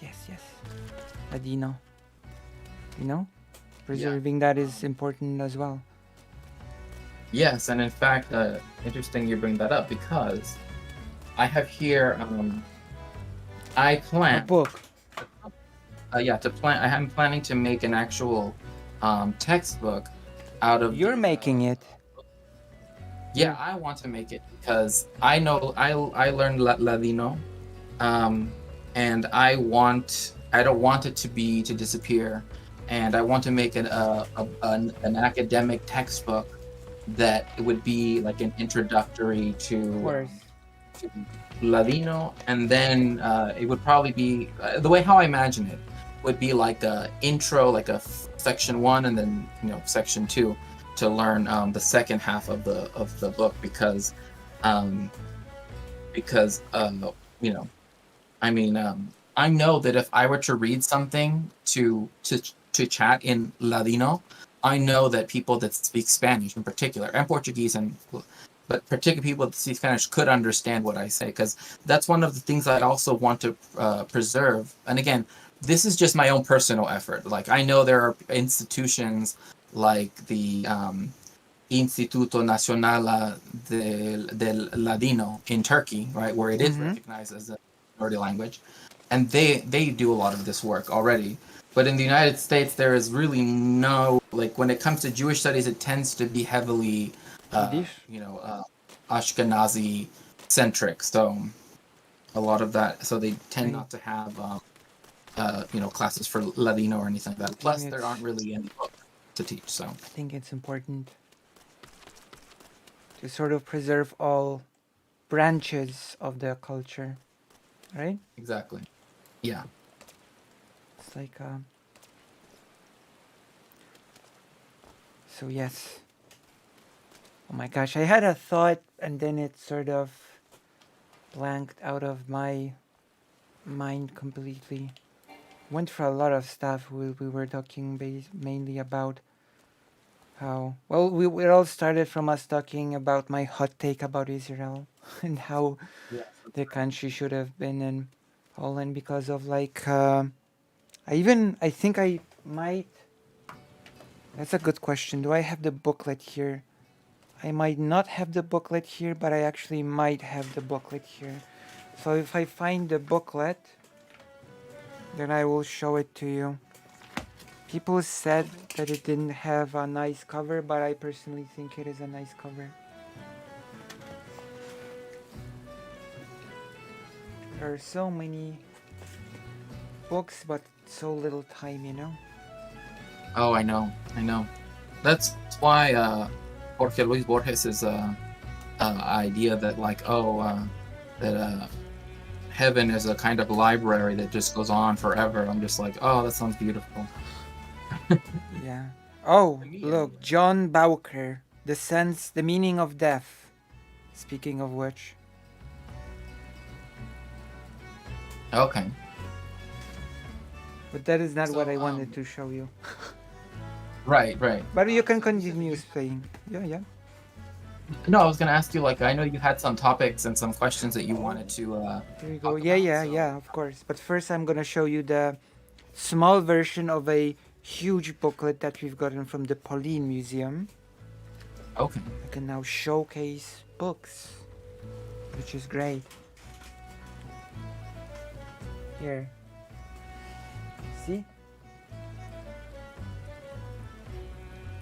I don't see your video. Oh my gosh, that's right. There's this thing when I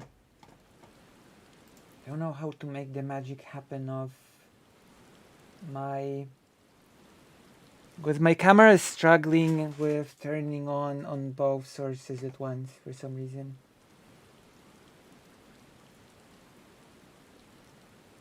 Sometimes if you, I don't know this, Yeah. but I know that if you put the virtual camera on, sometimes it will take that. Virtual instead. camera.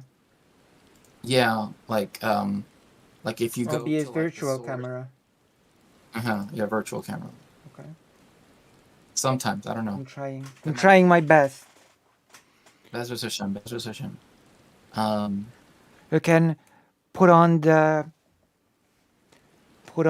stream window for a second on your stream, and I'll just make myself full screen. How does that sound? Sure. Okay, so I'm showing it right now still. Also, Lucifer, what happened in the raid? It was extremely rude of them. I think it was a bit strange. I wanted Here. to, Do you see? until I still see the little cubes dancing around. But I wanted to. No. Yes, If you can, yeah. You mean you can? What do you like? Put on my stream on your screen for a second. Right. I just wanted to, for one thing, I wanted to show. Here, let me go to chatting for now, and then I'll pull up the YouTube stream. Okay. I'll put the book down for a second.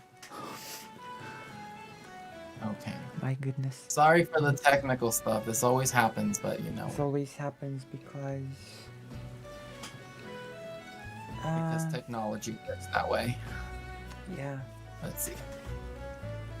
Really sucks. Let's see. What is it?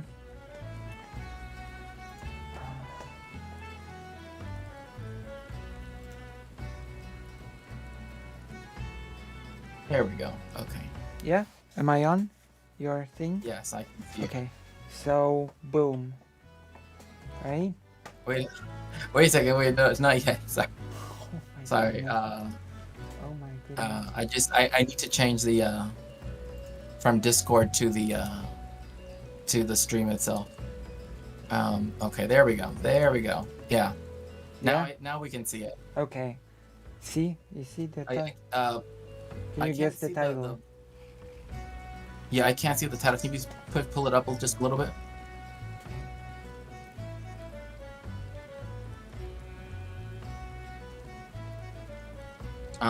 So you said that author is very young and. Oh no, that's not the book. This is like the Pauline book like that I wanted to show you. Oh yes. It's 1,000. called Pauline, 1,000 years of history of Jewish Polish people. Mm-hmm. You know, it's like a catalog from the Pauline Museum. Do you still have me pulled up? Yes, I still have you pulled. So yeah, so see this? This is like the spread page of the Pauline Museum in Warsaw. Mm-hmm. It's a big building. Interesting story. There were many people that were very angry at the building of this museum because some people were saying, you know, like a church could have been built instead of the Pauline. To which I say, well, first of all, it had many private backers, you know, this museum. And second of all, unlike a church that only does mass, Pauline actually has a lot of scientific gatherings. Pauline actually organizes a lot of important exhibitions, a lot of very interesting meetings all of the time. You know, it actually brings active value to everybody all of the time, and a new church would just, you know. Yeah, and I mean, there is that meme. I don't know if you've ever seen it, where it's like it looks at like pubs in England, and then it shows like the whole, like on Google Maps, and it shows like all over the place, like every square inch essentially. And then they do the same thing for Poland, but they say churches in Poland, and it's the same, like a whole bunch, like every square inch is just covered in churches. Yeah. But yeah, no, the Poland Museum is very important too, because I told you that I went to a book festival, Right. and there I met someone who had one of the big, books that talks about that has pictures of some of the collections at the Yeah. Poland Museum, right? Yeah. And some of their They issued the big books. I have them, but I don't have them here. yeah, no, that's fine. But yeah, so This is like the smaller and you version. go to, you go to Poland a lot. So like, what are some of you said the scientific events and other stuff, but like, what are some of the things that kind of make Poland unique? Wow, that's really nice. Well, it has like the exhibition that is just the permanent exhibition, and that one's really impressive. It has sounds, it has very cool displays. That's sort of, it mainly focuses on the Polish-Lithuanian Commonwealth from what I've noticed, but there's a lot here. Right. And there are just people that do various academic symposiums on many different topics, sort of occupy a room within Poland, and people go there to listen to them, I think that alone makes it very special, Yes, no, I do completely agree. Oh, look, And there's so, things like and I would say that you're one of the people that I would consider somewhat of an expert when it comes to the Polish-Lithuanian Commonwealth. I was wondering if perhaps you could give us a little bit of I keep educating myself on that. Oh, this is really like the reconstruction of a little temple thing. synagogue. I was just gonna ask, like, if you could maybe tell us a little bit about the Polish-Lithuanian Commonwealth, sort of like why it's so interesting to you and how it relates with Jewish history. Right. So the Polish-Lithuanian Commonwealth was basically a pact. No, well, not a pact. A pact is the wrong word. A union. That's a good word. A union between the Kingdom of Poland and the Great Duchy of Lithuania. Right? In 1569, I think, there was like the Union of Lublin, which is the city that you've mentioned. We're gonna wait. I'm gonna go to. Do you still have me on or not anymore? Yeah, I still have you on. Okay, that is Fremont. very convenient because now I can do this. I can pull up. Look, we were looking at a debate of Vosh and this TikTok person on Ukraine.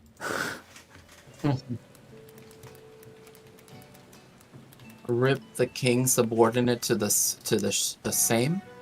Is that how you pronounce that, or shame? Same, yeah. Same. Okay. Yeah, that's perfect. The Union of Lublin, which is, you mentioned the city being very important for Jewish people as well, right? Yes. But it is a city of great significance also for Poland, Lithuania, Ukraine, and also arguably Belarus, although Belarus is right now in a very sad situation of being a puppet state of Russia, But still, it's part of this heritage because Belarus was part of the Great Duchy of Lithuania, and so was Ukraine. But Ukraine became part of the Kingdom of Poland during the Union of Lublin. So technically speaking, it was called the Commonwealth of the Two Nations, even though in reality it was actually more of a Commonwealth. Yeah. Oh no, sorry. I was just saying. I got a follower on Oh, nice. Twitch. Keep going, please. I didn't. No. It's okay. It's important to say thanks to all of the. How do you call people that follow you? People always have names for people that I have gigglers. People, I don't know. I mean, like my Like my what's it called? My Discord is Shakespeare's Rainbow Castle, so I guess they would be like the nobles. The nobles. Nice. Yeah, the nobles. All of the Commonwealth belongs to the nobles. That was the saying. Yes. Exactly. Yeah. Oh, I have to respond. I'm back. What happened to the raid? The raid ended in a strange turn of events. So yeah, so the Polish-Lithuanian Commonwealth was a commonwealth of many nations. What is important to explain is that at the time, nation-states did not exist, and the Polish-Lithuanian Commonwealth was also not an empire. It was a composite state. It was a union that sort of attempted to balance the interests of many different groups in a, in this delicate balance.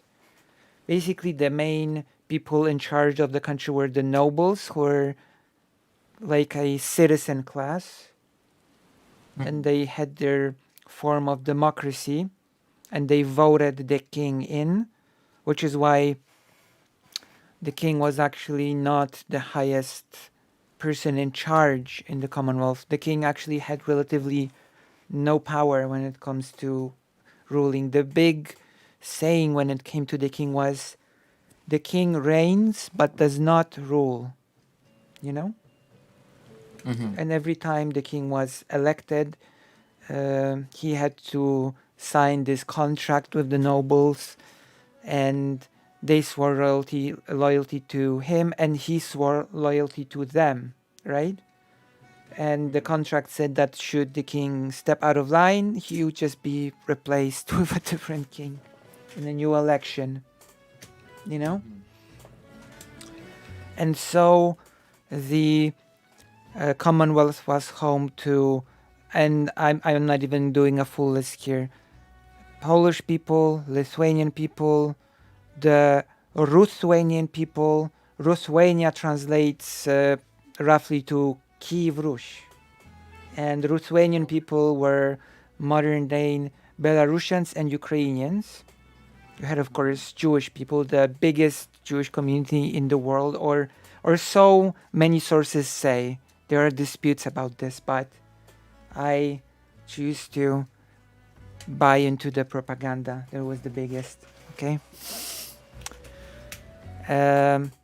Also, there were the Tatars, who formed the native, I think the only native Muslim population in Europe that wasn't, they came to live in the Commonwealth on their own. There was no conquest involved or kidnapping, So there was also a Muslim culture that was thriving in the Commonwealth.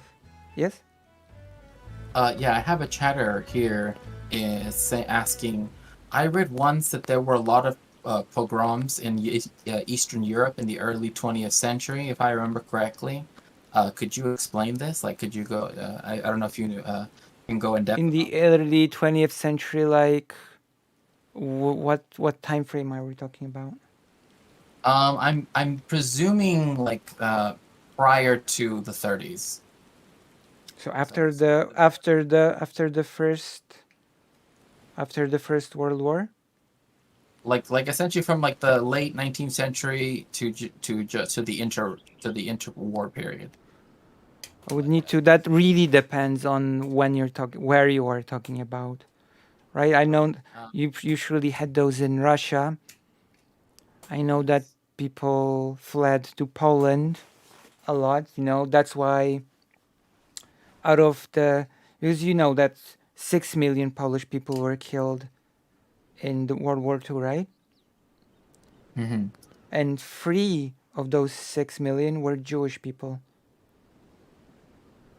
So in other words, 3 out of the 6 million Jewish people who were the victims of the Holocaust were Polish Jewish people.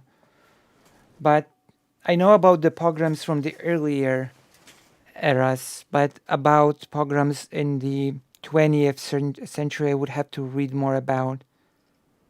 I know there were, yep. I know there were pogroms after. Oh, okay. I'm gonna let you say, and your thing, and then I'm gonna say my thing. I just wanted to say, like, I do know that, like, the first incident to be labeled a pogrom, right, which I have pulled up here, right, I have it pulled up here so that way, like, my chat can see, is the one in Odessa in 1821, right? Right. And then there were also other pogroms that swept the southern and western provinces between 1881 and 1884 under Tsar, after the assassination of Tsar Alexander II. So I'm not going to read exactly what they did, but this part here, I think, I guess, is what I would say he, or rather the person is trying to ask. And that is that during the civil war that followed the 1917 Bolshevik Revolution, Ukrainian, and this is from the United States Holocaust Memorial Museum. So, like, they're one of, like, the places that, you know, are trusted for this information. Ukrainian nationalists, Polish officials, and Red Army soldiers all engaged in pogrom-like violence in Western Bielorussia and Poland's Galicia, now West Ukraine, killing, tens of thousands of Jewish people between 1918 and 1920. So, again, that's what I would, like, I think to me that's probably what I would look into. I do need to read about it, but, like, this is the period that I'm actually, admittedly, only now starting to delve into. The period when Poland formed for the first time as a nation state, Ukraine formed for the first time as a nation state, and it did form as a nation state, and unlike what Russia would like to say about it. And there was a war between Poland and Ukraine to decide which lands of the old Commonwealth would end up in which place, right? So that was the dates you're speaking of are, these are the years when you had the Polish-Ukrainian War and then the Polish-Bolshevik War. So I would not be surprised at all. I mean, we have the, you just brought up the source from the Holocaust Museum, right? So it's not a matter of if, but I can understand the context of it happening. You know, I can place it within a context, you know?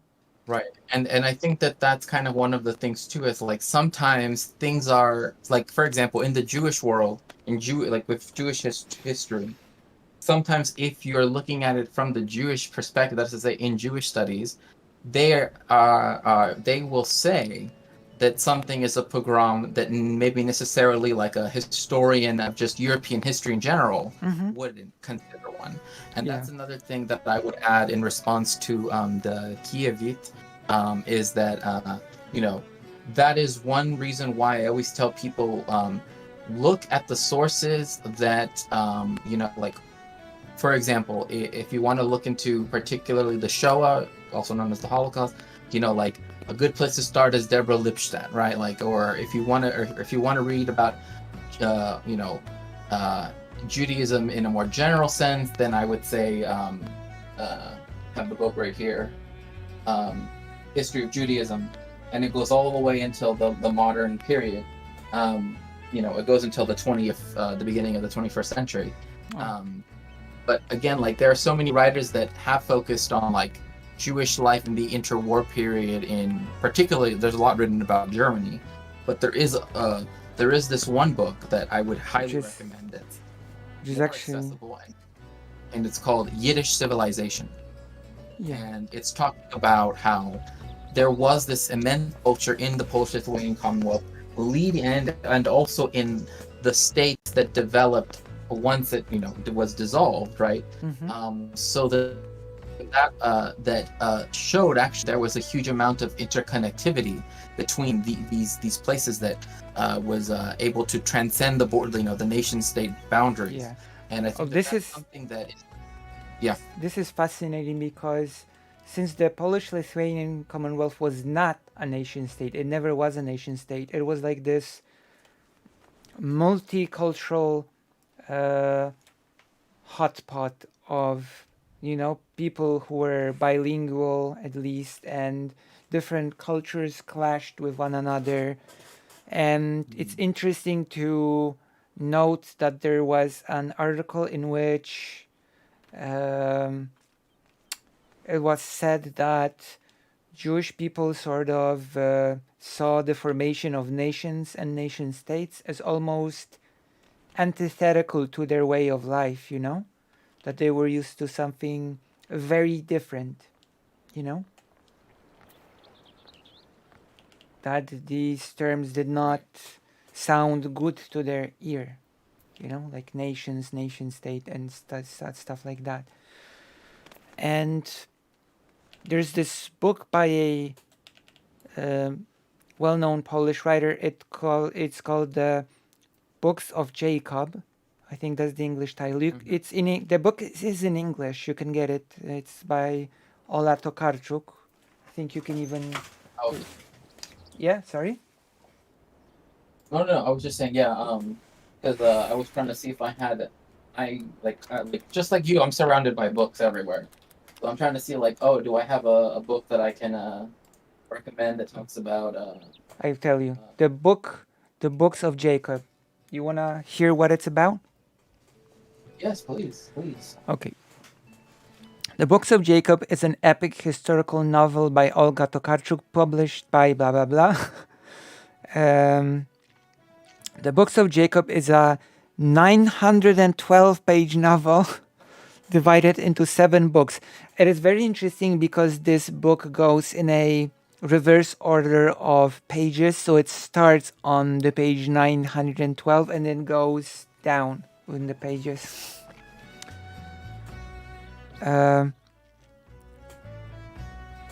Let's see what it's about. It begins in the 1752 in Rohatyń and ends in the Holocaust era Karolówka. Its title subject is Jacob Frank, a Polish Jew who claimed to be the Messiah in the 18th century.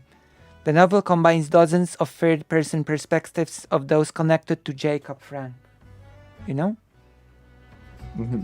So it describes all those different peoples from all those different cultures, how sometimes people just changed faiths, went from Judaism to Islam and then to Christianity, Like a lot of things happened.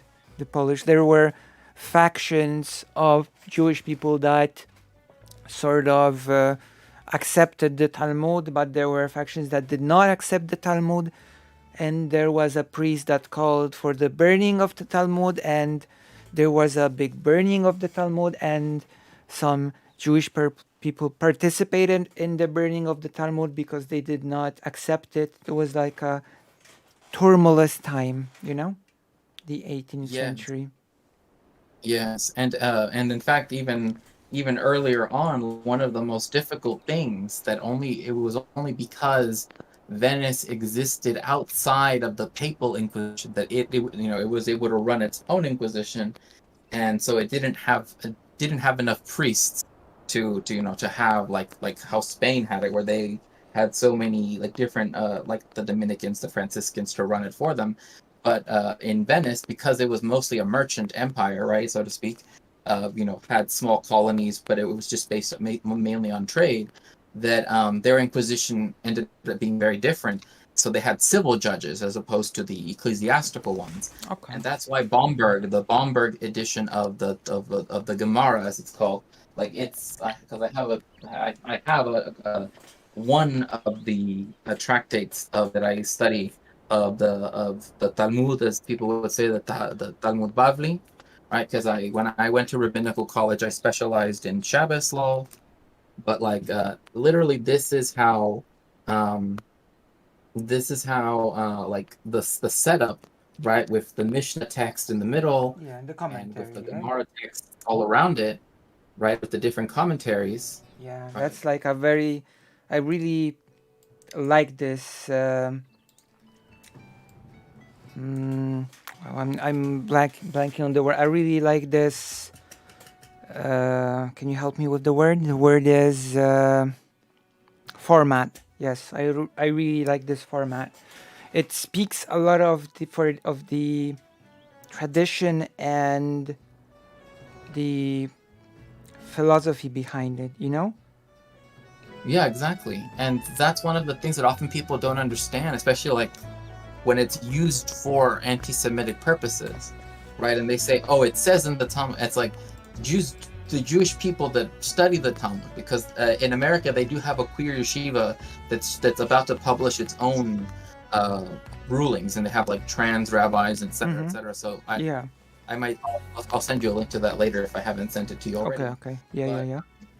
But in particular, they they will say, "Oh, it says this," right? But it's like that's not how the Talmud works. Yeah. The point is that it's told through it's conversational. So it's conversations going on for hundreds of years. In fact, you could argue that Judaism doesn't work like that on the whole.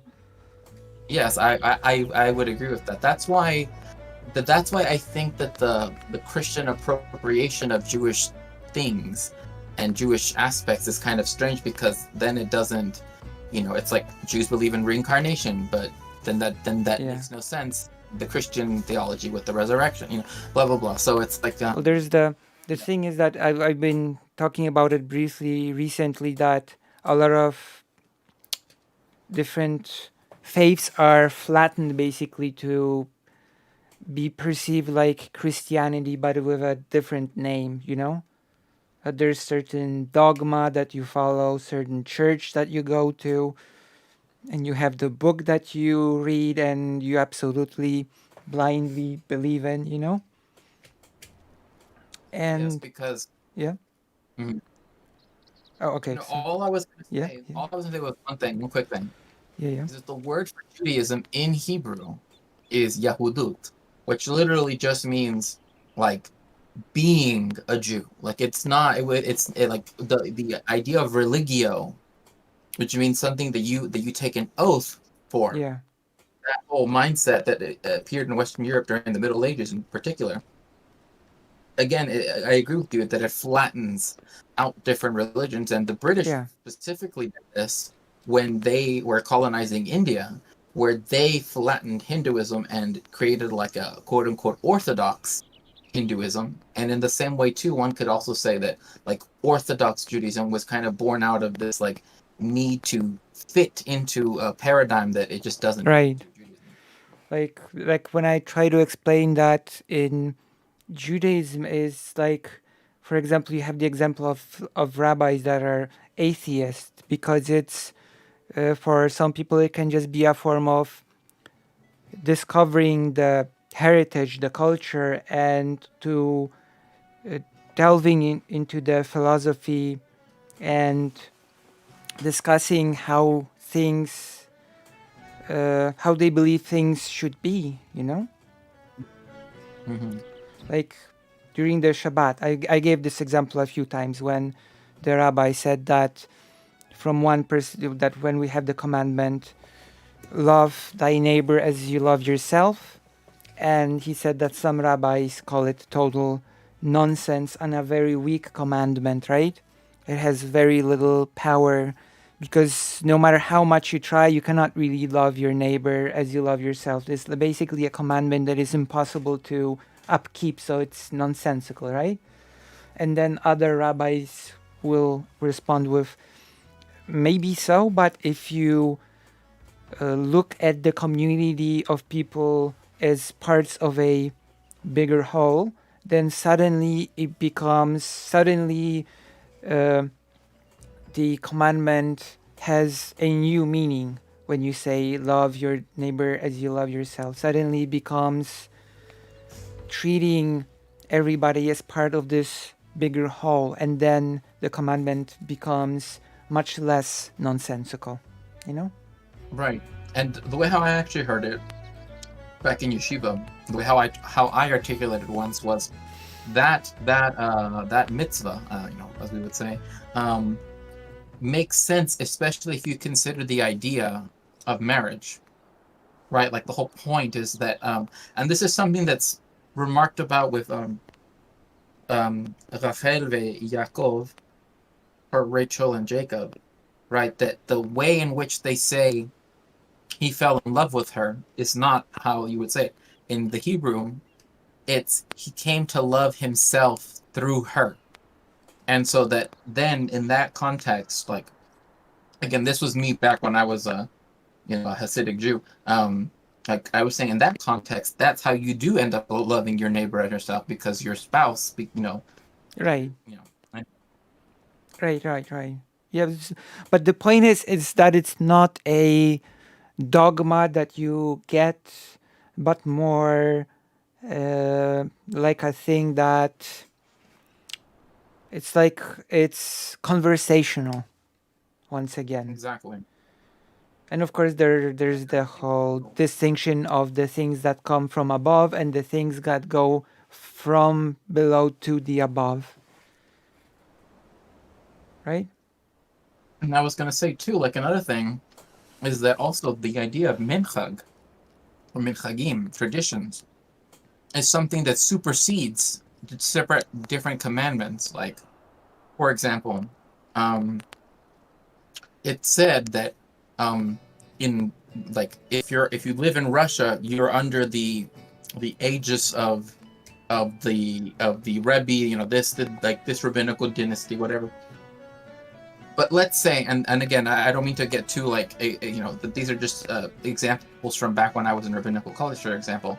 Mm-hmm. It was like in Russia, Jews did not shave their beards ever. Like they always would let them grow completely long, whatever. And so one of the things in order to have like a kind of I don't want to say fear of God, because that's not quite what it is, but it's like a respect of Hashem. Right, or like a recognition, whatever you would like to put. The way how they would prove that was that they would fulfill that commandment and show that their fealty to the idea of a Jewish identity. But then the argument was, but what if we get a kosher butcher who comes from Germany, where it is normal for Jewish men to shave? Right? And so then the rabbi says, well, in that case, because he is technically under the jurisdiction of another system, of another mincha tradition, even though he doesn't have a beard, the meat that he in the kosher way that he produces, right, is able to be considered kosher, because according to his mincha, his tradition, he's completely kosher. Yeah. Even though for us we don't. And so I've always, again, like, it is very conversational. It takes into account a lot of like I almost want to say like the material conditions. True. In which one is subjected to, so. Yeah. And I'm sort of reminding me of a pretty sad story from the ghetto, because of the story of the ghetto, how one of the survivors of the ghetto told about her father, that he was a very respected man. Because in Poland, of course, when a Jewish person was very religious, he would have a long beard, and it would usually be a point of pride, a long, nice beard. And a person was very religious, and that her father was a very religious Jewish person. And he was very respected within the community. People asked him for advice. He was a very strong person within the community. And one day, because of course it was during World War II, he was stopped by the Germans. He was told to dance. He refused. So they sort of, they started beating him and they cut his beard in half. And a small crowd started gathering. And the survivor, she said she was like 9 at the time. And she said that her father was just never the same, that he never recovered from that experience, that he became withdrawn, he never spoke much again. He became a totally different person. His sense of pride was taken away. Right. I mean, his his identity. Yeah. Right. Was violently taken away, and yeah, that's the reason why it's like that's one reason why when I see for example, like if I see that there are ways to preserve anything, right? Because like I don't know if you've ever heard about the discovery of the oh gosh, why am I not forgetting the name of the Geniza in Al-Qahira in Cairo, in Fustat, which is the Jewish quarter. All of these documents, and that they found it completely by accident. And I'm like, whatever, like if you need my help, I will go. I will help you digitize them, because so much has been destroyed, so much has been taken away. And again, that also goes back to what you were saying, that it is conversational, and that's what makes it so different in many ways, because of the fact that I would say that again, we have the different minchagim, we have within Ashkenazi, but then we have the different minchagim in Sephardi, and minchagim in Mizrahi, and minchagim in Temani. There's so much that it's like it sort of shows that it's very interesting that to me, I guess, that when you do see this type of assimilation into, say, American culture, whatever, it's always it's always because of the desire to sort of categorize Jewishness in this religion way, as opposed to as a more cultural or historical, etc. Connection. Yeah. And also, to go back to the question, I know that for certain that and Poland will always try to run away from that history, but there were a lot of pogroms at the end of the Holocaust, after the war. We have those descriptions of children hiding away in hospitals, and some vagrant groups throwing bombs through the windows, So basically, children who were survivors of the Holocaust were attacked in hospitals, That is a thing that definitely happened and must be spoken about. Right. And relatedly, if I could just put in a Sephardi experience, there was it's a wonderful book that essentially goes into the fact that her father, it's called The Days of Awe, which is if you don't know what that means, that's the day between Rosh Hashanah and Yom Kippur. They call it the Days of Awe, because the new year has started, but we're sort of getting to this point where it's also Yom Kippur, the Day of Atonement, blah blah blah. It's you're in awe of the fact that these two things are happening at the same time. Regardless, she talks about how once in Cuba, so this was in Cuba pre-revolution, in the 40s, that in Cuba they actually had a pro-Hitlerist group, right? And that her father was essentially the way how they tried to extinguish his Jewish identity, if I can put it like that, was by trying to get him to do the salutes and say the things that they were saying, right? Right. Because other white Cubans were saying it, right? And he, being Jewish, they were you need to say that you are that you're down with this, and it's such a horrific thing to consider, the fact that then, he felt compelled to do it, and that he said he was forever an atonement for even giving into that. But also that then for the rest of his life, all of his Jewish identity he felt had to be something hidden. Like, he could never pray in a shul, right, in a synagogue with other people. He always had to do it alone.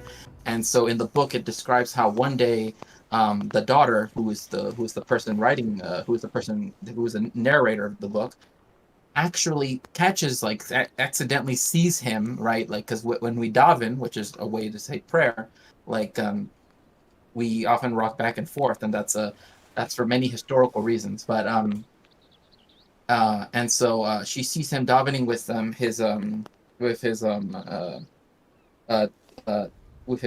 talit gadol, and then when he sees her, he feels like he has to hide it, right? Like, and that was in the United States. Like, that was after they had moved to the United States. Right.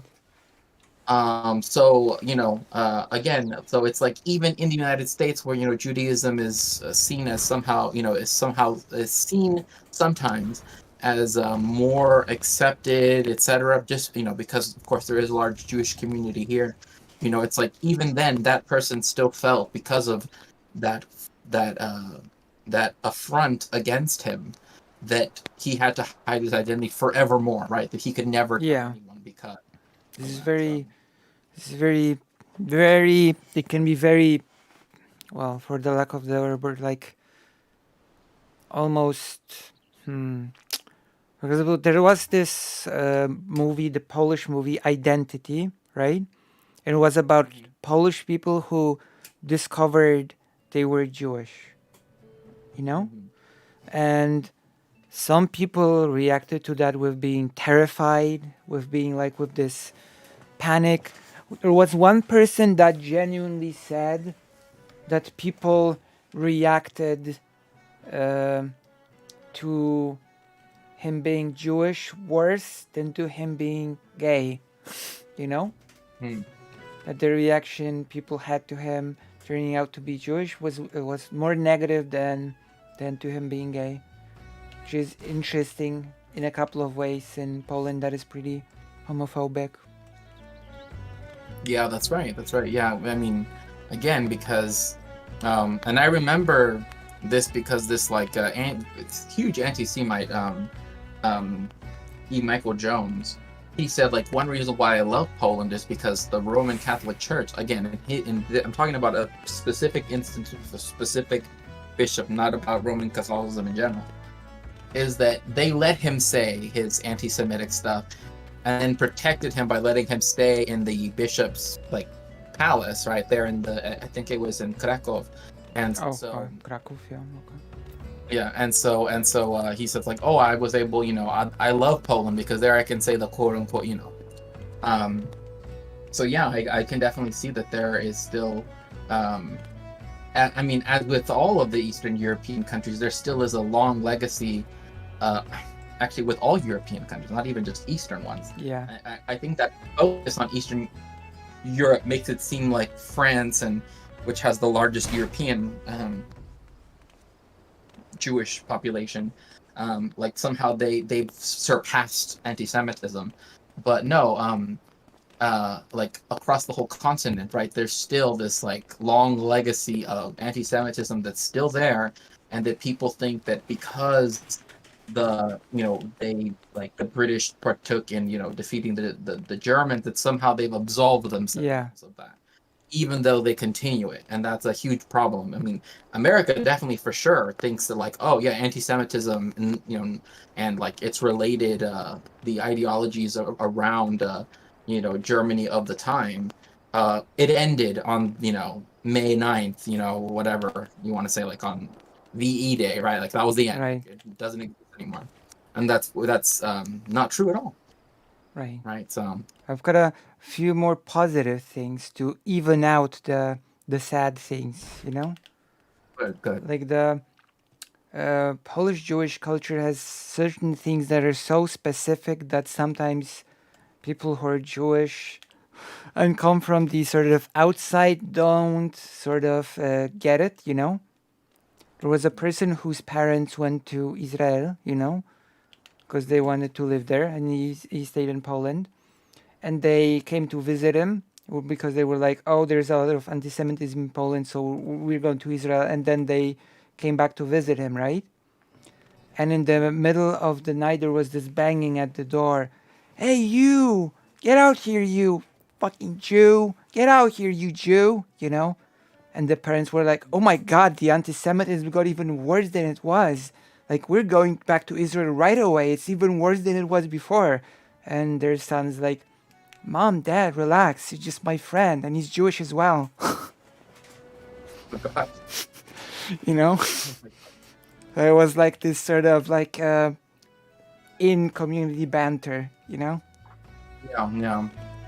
Which becomes sort of strange for people to hear, you know, if they're not used to it. Right. No. Yeah. Exactly. It's like Mom, Dad, relax. This person's Jewish, you know. No, but no. I mean, yeah, but definitely you can like I can sympathize with people who like initially are like, oh my gosh, right? Because Yeah. That's sort of what makes it a bit humorous in a way, you know, that they're like, yeah, we're going back right away. Like this is even worse than before. But the really nice thing, without any shocking humor, was the thing when we were still going, because we're not going, of course, right now. Like, I'm not going to the Shabbats alone, because it's sort of a thing that I consider a thing that I do with my mom, if that makes sense, you know? So I sort of don't attend alone without my mom. And my mom is, ever since the end of last year, recovering from that accident, you know? Mm-hmm. So right now she's in the rehab clinic, right? Mm-hmm. But when we were attending the Shabbats, we had this whole thing with the documentation. We've talked about it, right? Mm-hmm. That the rabbi said that it's going to be problematic because we don't have the documents, etc., right? Mm-hmm. But there was a thing that one of the ladies who is like how do you call a person that always attends a thing? A regular. Yeah, a regular. A lady was regular told us, me and my mom, you know, documents or no documents, the most important thing is that you know who you are. Right, and I think that actually makes a lot of sense in consideration with, like, if I may just make a sort of analogy here, maybe not the best, but still just one, like with trans identity. Like I think it's amped. I actually think of us. I sort of think that it was like I did think of that as well when I heard it from the lady. That it sounds like someone sort of saying you don't really have to prove your identity in a way, you know? Right, and even with that, it's like that. I guess that necessity for the documentation is something that's only a modern, like a contemporary thing, because of the fact that during. Oh my gosh! Thank you so much, discount Seth Rogen. Thank you, leftist, left-handed Jew solidarity. My gosh. But no. Point being that like that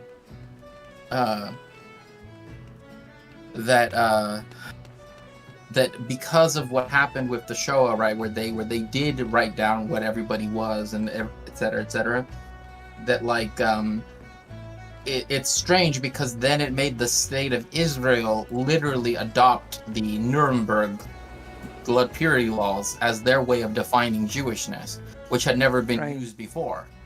And so like, which is kind of like crazy to think about, but it's like, because there had never really been a way of identifying Jewish people in such a way that wasn't like from the Inquisition or from stuff like that. It's a bit sad and painful to talk about, but considering some of the elements of Zionism and how it formed and how it affected the formation of Israel, a bit less surprising if you start studying those groups and even their some of the groups' relationship with Nazi Germany itself, Right.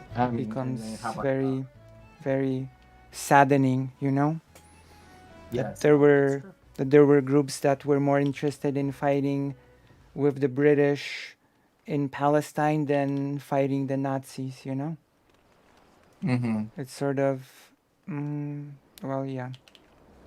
But, So, okay, you so I continue. actually got a question Yeah? from the Kievit, saying, I'm kind of confused about the kibbutz. From my understanding, the first wave of Zionist settlers came into the 19th century, from what I remember, with Right. Tel Aviv a kibbutz. So I don't know if you're like familiar with like the actual projects of founding Jewish settlements in Palestine that were like Zionist. Very, very vaguely, but I know that because I've read about it at length. I read a whole peer-reviewed paper.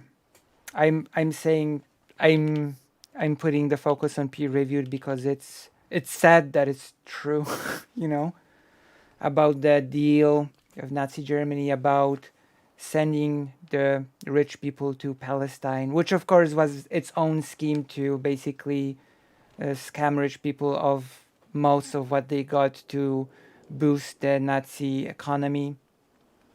Right.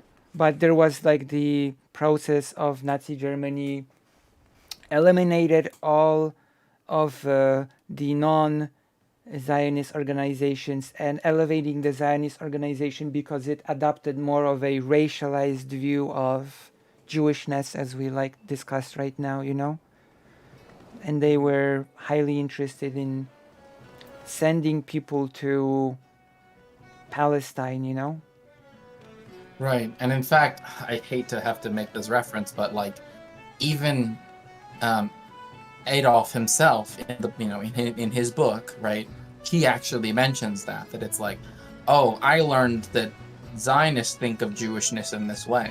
Right. And it's kind of like a weird thing where it's like, oh, wait a second, they're he's like talking about stuff like that, and it's just kind of this and it's really saddening because I'm not gonna say all of them, but there definitely were Zionist organizations who took the attitude of, yes, see, the way that Nazi Germany treats Jewish people, they're correct because we are a separate race and we should be separated and we should have our separated space, hence Palestine, Right. That is. And again, that even comes from thinking about that so trying to answer the Kivitz question. So the settlements around the land that was now Tel Aviv, right, which is north of Jaffa, or Yafo, but Jaffa, right, in Arabic. It was planned to be a garden city. It was part of this movement in England in particular. There's a Welwyn Garden City in Hertfordshire, just north of London. And the people that bought the plots of land, it was done by lottery. And now they're all like the wealthiest families in the state of Israel. Because their land was now worth millions of dollars. And so they didn't found Tel Aviv itself as a kibbutz. Kibbutzim tended to be in northern Israel. Of course, we need to remember. Sorry to interrupt, but yeah, can you want to continue? I don't know. Go ahead. Yeah, we need to remember that a kibbutz is not just a community of people gathering together. It's a very specific thing, Like I know that kibbutzes formed already in the Polish-Lithuanian Commonwealth, which is interesting, and some of them are even described in that book that I mentioned, and in their most extreme forms, kibbutz is almost like a, and I don't think it's an exaggeration. It's like a communist project on a very small scale, you know? Everything belongs to everyone. It grows its own food. It's very self-sustaining. I think that is true for kibbutz right now as well, that the self-sustaining nature of it, that when you have, at least that's what I've heard about the current kibbutz as well, that when the community needs a doctor to be in a community, then someone from the community is sent with a specific goal to train to be a doctor for the kibbutz, you know? Right, and see, these ideas were initially thought of because of the fact that Jews in Russia, in particular, in the Russian Empire, right, in the Pale of Settlement, didn't get to have the same land rights as, you know, Orthodox Christian Russian, Ukraine, etc. And one of the reasons why the idea of the kibbutz also started up was also because, yes, there was a socialist, you know, the Bundists, and also like, you know, the other Jewish socialist organizations. I mean, but they're all, one of the main things was that they saw, and this is why I actually mentioned this earlier in my stream, was like land reform is central to any socialist project, like land reform. And that's why, like, after the Mexican Revolution, which I know you know you're also gonna do some research about. Yeah. In the 1970 Constitution, they made it so that the government has to protect these collectively owned farms, but they're not called kibbutz or kibbutzim. They're called ejidos, right? And so, in the same way, the idea of a kibbutz was that it would be a place where things it would be a return to things being held in common. Right. However, of course, you know, there were some idealist kibbutzim that were, and I say idealist just because of the fact that they were not part of the, I say this to say because they were not part of the Zionist movement as such, right? They just wanted to settle in Palestine and do a kibbutz, you know, and a lot of them were like, you know, petit bourgeois people that wanted to have that lifestyle and they wanted to move to Palestine. But once you have the active colonization of Palestine, then that's when you have a lot of the kibbutzim, because now kibbutzim are not necessarily agricultural. They have industrial ones. They have, and that's kind of where that's kind of one of the issues. It's like, you know, there is the need for land reform in general is something that is important. However, you know, like, just because there are very successful kibbutzim in occupied Palestine, it doesn't mean therefore that excuses, right? Because that's very often what people try to do. It's like, oh, well, you know, they had a good idea, so therefore we should. And it's like, no, like the idea of a kibbutz or an ejido or you know, a land held in common, where it's about the community as opposed to. Well, the idea of kibbutz precedes Israel. Exactly. Right. Exactly. And so to me, that's what matters most, is the idea of community community holding land in common, holding property in common. Right. So then that way, you know, like the way it's described in the book, and that's the Polish-Lithuanian Commonwealth one, formed by the titular Jacob, you know, which was of course a lot more. It was extreme to the extreme because he was also the Messiah, you know. So nobody really held property. Everybody just used what they wanted to use, and of course, everybody was a lot of. Everybody was everyone's lover, basically. Very open when it came to relationship kibbutz. Right. You know? And see, it's interesting because that's actually was, I mean, that aspect also played a huge hand in the fact that in a lot of ideas of like transcending the gendered binary of Orthodox Judaism, so that way there could be, I mean, I'm using this term to mean what was happening, right? Transgression of these sort of the binary, right? That was another thing too, was by if we see nuclear family as a bourgeois institution, then can we not question, these other things? And so, like, that's why in Berlin in particular, but also in other places in Europe, I mean, I'm sure in Poland as well, this is why you have a lot of discussions about, like, why is it that, we accept these gender roles and all of this stuff? And it's interesting because of the fact that the inter-imperialist world wars happened, right? And it meant sort of like recrudescence of the power of capitalism, especially once you have the Soviet Union and going away, and you also have I'm not here to defend any of those countries, but I'm just here to say, like, once you have capitalism as it is now in its I'm gonna of course interject here because, like, because of the existence of the USSR, a lot of people, especially the further west, the less people know about it. People in Poland don't know about it, so like there was a very active and rich communist tradition that was outside of the USSR, that sort of preceded the USSR, that was unique to the countries. Like Polish had its tradition. Like I have somewhere around here a book called State or Revolution, Polish Communists and the Building of the Polish State. It's like from 1890 something to 1920, right? Because when that the Polish national identity was after the partitions of the Commonwealth, that came about, and Polish people wanted their own state, and in the 19th century a big question emerged because there was the communist tradition as well emerged, right? And the big question was, should we ever get our own country? Should we actually build a state? Should we just go for communism from the get-go? Does it even make sense to build the state?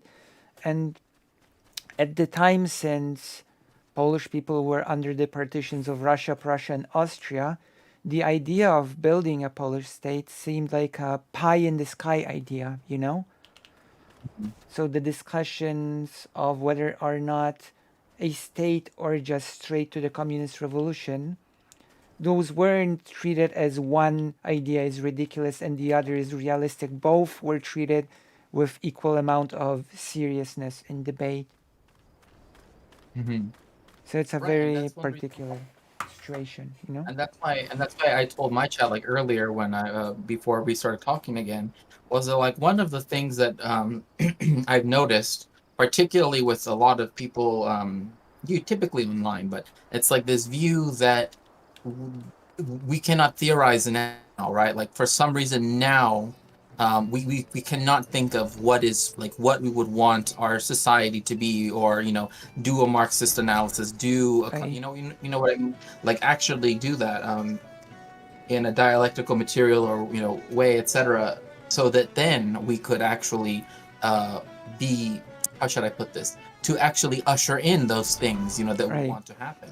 And a lot of that is because of this idea of capitalist realism, right? But also I think that there's also this kind of view that, like, how can we add on to Marx, Engels, Lenin, Mao, etc., and I think that that's not the right way to look at it. It's like, I don't want to say, like, and there kind of like there is a Jewish saying, like, in every generation there's a Moshiach, right? There's like a Messiah, right?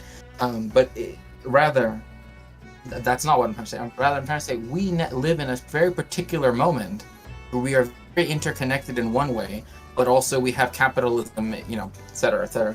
So, like, this is the time to theorize. This is the time. Yeah, exactly. And the people that are against that are the people, again, that usually are not even participating in active things, in person things, IRL stuff either. So it's true. Yeah, that's about that. Basically about the keyboards, but it's, of course, I will have to delve into it a lot more, but well, I formulated my hot take, you know, that Pauline should be the place, you know. Right. And one thing I wanted to clarify on was, because we kind of went over it just briefly, is that you want it to not be a nation state as such, right? Yeah. Yeah. I wanted it to be more like, well, what it was, you know? People, different types of people living in one country and sharing it, you know? I think people like to say that religious people believe things without evidence, just blindly believe it, right? But there is no bigger myth and lie that people believe in with zero evidence than this notion that a certain part of land belongs to a certain ethnic group, you know, and that it's like has like this national hold over this place, and other people who are not part of the nation are just guests and outsiders, even if they lived alongside this quote-unquote nation for hundreds or even 1,000 years. Right. Yeah. No. Yeah. That's a very good point, and that's actually why I think that I don't know if you've ever read this book, but it's definitely important for my own research. Which you know, that is to say, there's a book up here that I'm asking people if they want to help me with my research. There are books that I need, right, that sometimes my university library doesn't have, and one of them is talking about Jews and Jewish identity in Latin America, right, because that's kind of what I like to focus on.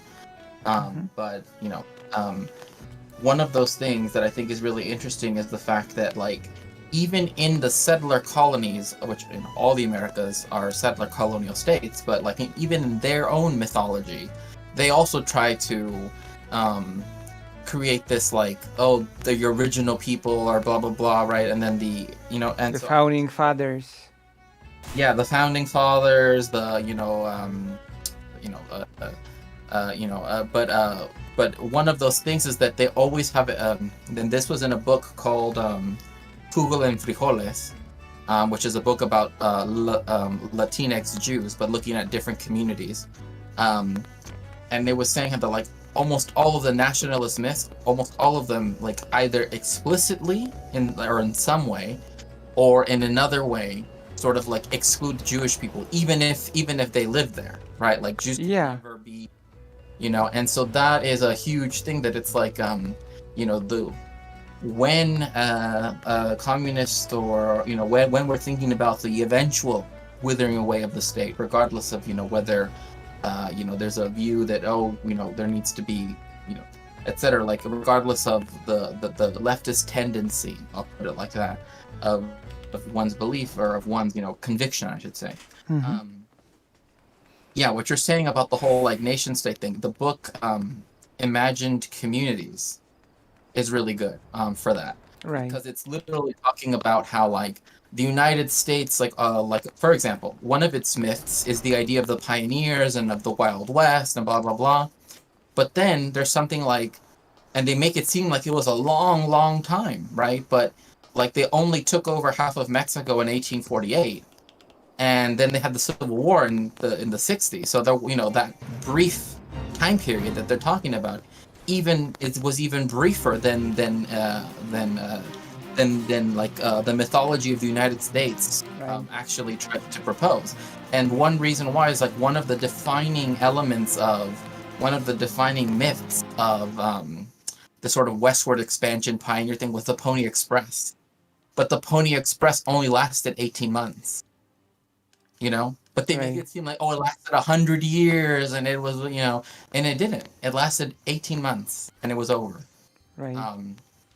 And so, and that actually might interest you, because there are other scholars, some of whom are a bit more, like, controversial, I would say, like Shlomo Sand. I don't know if you ever read his books, but he has two books the invention of the Jewish people, and then the invention of the state of Israel. Right. And those two books, he is very much of that tradition of Benedict Anderson, of looking at nation states as imaginary communities, right? Right. Like, Yeah. that they try to that in the 19th century people tried to weave this narrative that went back into the Middle Ages, and that they could try to act as though Engels talks about this actually when it comes to families, right? That the way how families are talked about in the in the Jewish Bible, right? 4,000 years ago is exactly how families are right now, right? People see it that way, and it's like, no, that isn't true. Like the reason why there's polygamy and all of this stuff, and why there's what looks to us like adultery, right? Like what that means to us is, something very specific. After the invention of the nuclear family, back then did not exist, right? Correct. Yeah. And again, so I think to me if I could recommend some stuff to you, I would say that If you could send me the titles I and will. but I don't. Yeah, keep going. from my side is like, at this point, and to me it's irrefutable. At this point, Poland is just as Polish as it's Jewish. To be honest, like 1,000 years of shared history. Like, come on, I mean, I feel very much the same way when it comes to like Turkey or Spain, right? I mean, Spain's a bit different because the expulsion, but like Venice, like Italy, like all of the other places, Morocco, it seems kind of strange to say, no, there's one specific little sliver of land, and that's where our nation state is, right? Yeah. When it's like, I remember this because when I was still a Hasidic Jew, I looked up to this rabbi, and it was talking about how his family, when they arrived, he and his father had come with a camel from what is now Iraq, right, all the way into what is now Palestine. But this was like in the 20s, but not that means anything. But the point being that like when they met the people who were the Zionists, like they're wearing suits, they're speaking German, they're like this huge difference in culture. And I think like not embracing that difference is a huge issue too when it comes to the Jewish community as well. Like in what we're talking about, like that's why I think that like that shared history, it's like is much more important than this idealized nation state, right? And like when it comes to countries, because when it comes to countries like Germany, France, and other in the West, it was more clear cut. Oh, from now on we're a nation state. Anybody who's not a German is an outsider, and we're doing an ethnic cleansing. We're gonna expose all the French people from Germany because they are like outsiders, right? And countries like Poland after World War One was much more strangely fluid. One foot was still in the Polish-Lithuanian Commonwealth mentality, and the other foot was in the mentality of we need to create a nation state of Poland where Polish people are in charge, So it ended up in two things happening. One, that people went back and forth when it comes to their own identity. There were Lithuanian people who sort of chose to identify as Polish people. There were two brothers. One became the first Polish president who was assassinated because of the rise of the far right, but that's a different topic. And the other brother became a Lithuanian. There were Polish people after World War One who sort of decided to take on a Ukrainian national identity and take part in building the Ukraine's People's Republic, and also what's more, because there was a war between Ukraine and Poland. You probably know about that, right? After World War One. Yeah. For example, because Lviv was a majority Polish city with majority Polish people living in it, the outskirts was like majority Ukrainian people, and so Ukraine sort of said that this part of the this area is part of Ukraine now, and Polish people in Lviv sort of was like, but we want to be in Poland, and there was war over it, and Poland won, ended up winning, and Lviv was incorporated into Poland. But also the people from the outskirts of Lviv were incorporated into Poland. They were made the citizens of the newly formed Poland. Right. Poland didn't engage as much in the mass ethnic cleansings as the Western countries did when forming their nation states. Like before World War II, about 15% of Polish citizens were Ukrainians.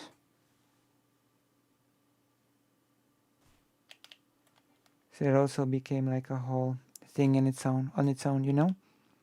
And again, and then that's also tied to the fact that it's like different identifiers, right, of culture sort of like came to define Polish, Ukrainian, etc. Yeah. You know what I mean? Because like one of the things too is like in what is now Belarus, right? Mhm.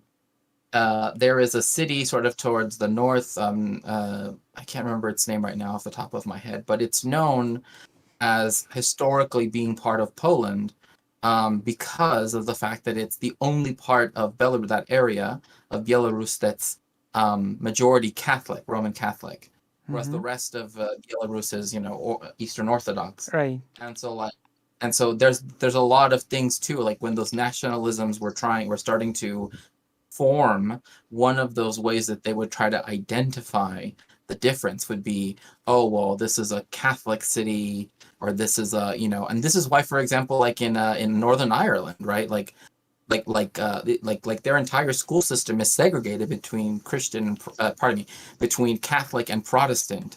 That's the lens by which they view people in Northern Ireland because of the whole issues that they have right there. And so I think that kind of speaks to this kind of like, yeah, France might be more advanced in the sense of having a nation state because it's already gotten rid of so many people that it didn't see as French, right? It's Right, it's the Belgium or and it also was the birth of the nation state was also the birth of what we know as modern anti-Semitism.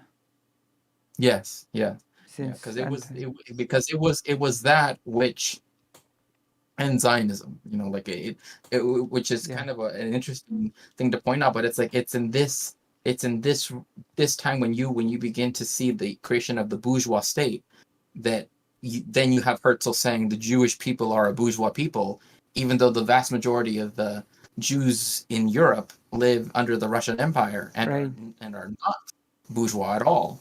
Right. And so that's again, this is a lot of stuff that we could talk about, but I actually have to get going because I have to make dinner. All right. I also have to feed my puppies, but I really love talking with you, and I hope that we can have another chat soon. Yeah, especially since there are just remembered. So for the next time, because people asked, you said that people asked about the Polish-Lithuanian Commonwealth, and there were a few aspects that it would be nice to hone in because we didn't end up actually answering the question on how it sort of affected the Jewish life. And the important thing to talk about there would be the symbiotic relationship between the nobles and the Jewish community. That would be probably a good thing to touch upon. Oh, yeah, no, that sounds great. Like I said, I'm always down to talk about Jewish history. So anyway, thank you so much, Lucy. Thank you. Everyone in chat, make sure to check out Lucy's YouTube channel. And do you also co-stream on Twitch too? Sometimes. Sometimes? Okay.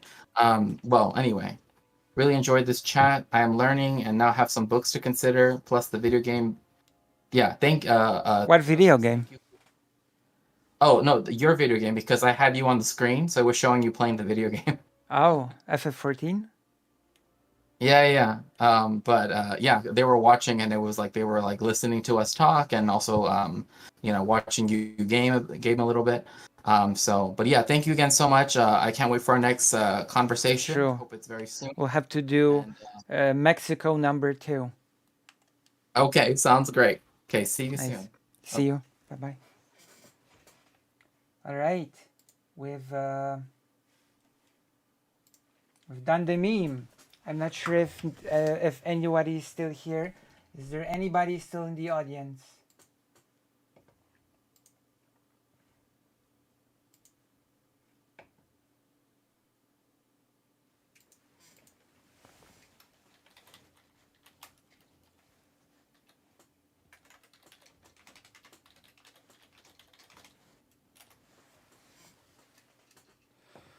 My God. Is anybody still in the audience? Have I lost the audience with this conversation? Have I alienated the audience with the big convo about issues? Maya Major is still here. What do you think of the convo? How did it go? In your opinion?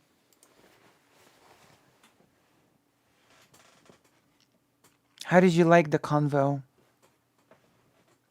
Was it nice? Was it not nice? Was it all over the place? Was it cool? Wait, I'm gonna go to the toilet and you tell me. I'm gonna go to the toilet and you tell me, okay?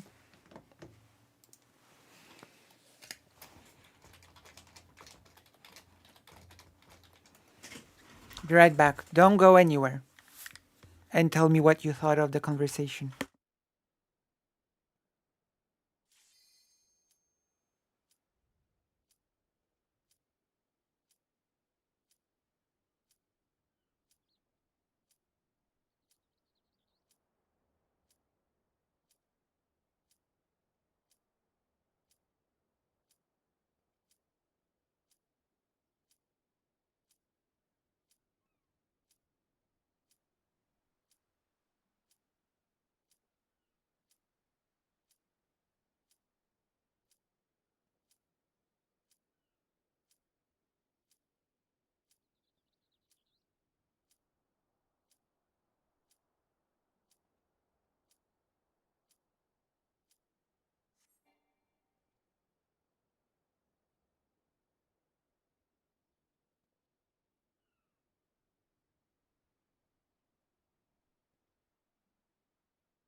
It cancelled. I was only here for some of it, but I did hear it was interesting. Okay, nice. I think you're the only one here right now. Everybody else has left, which I think is a shame because we are about to test the new game. We're about to test the new game. I'm gonna make it known in the title.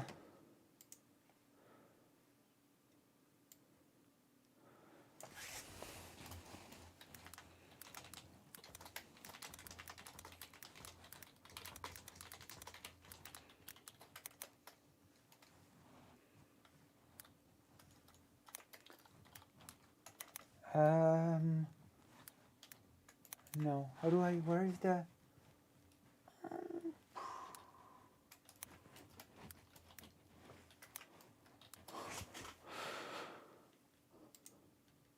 Here we go. We're gonna test a new game. We're gonna do it now. Be excited because it's like, yeah, it's gonna be.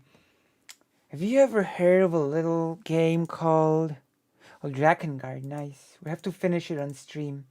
But first, can I actually play it already or not yet? I don't think I can play it yet.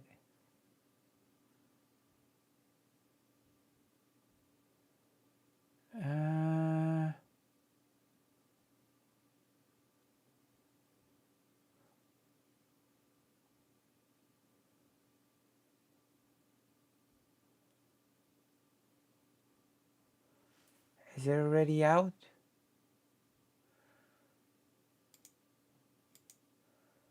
I don't think I can play it yet.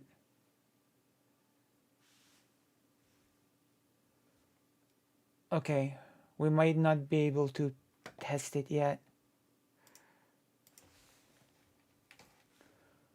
Okay, I guess not.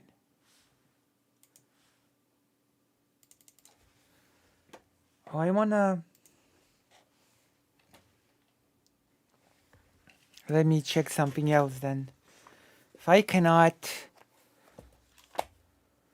play Street Fighter yet, then let me check if I can actually...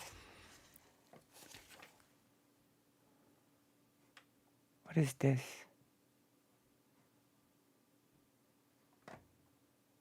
Ah, okay. Okay.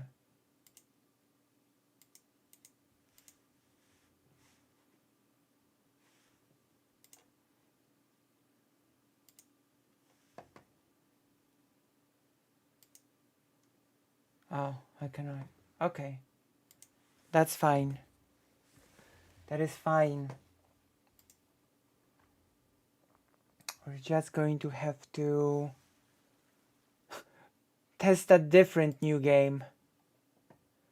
For me not to lie about testing a new game. What is a game that I have not played on the stream yet, which will be a new exciting game?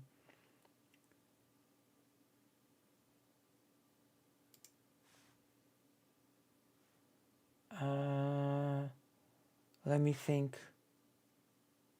Let me think of a game that will make everybody excited.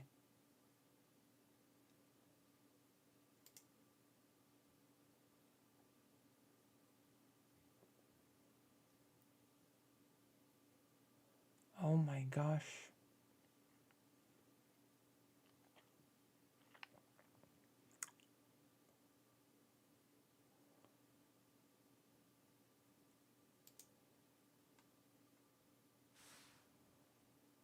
I'm trying to think here.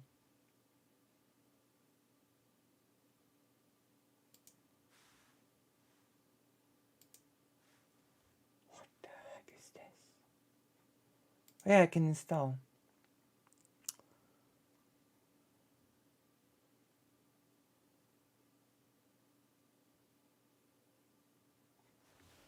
Do I have...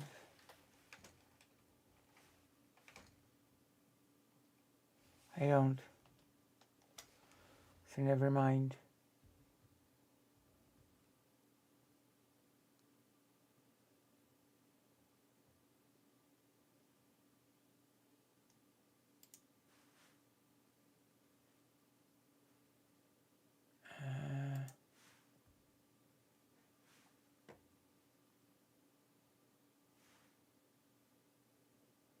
Huh.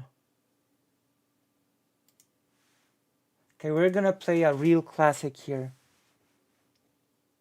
Wait, how can it be this big? What? How is this game so big? What the hell? This game is so small and yet it's so big. I don't get it. Okay, it's downloading. How is this game so big?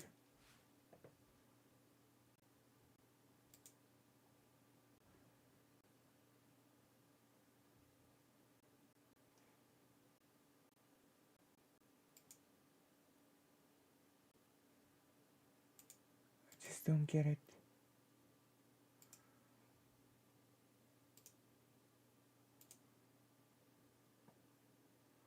But it's okay.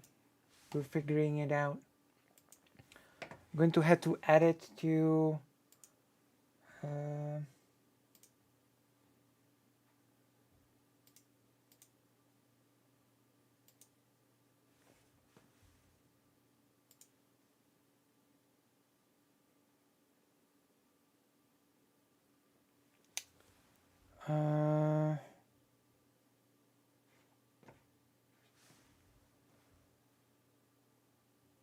what's the bonus?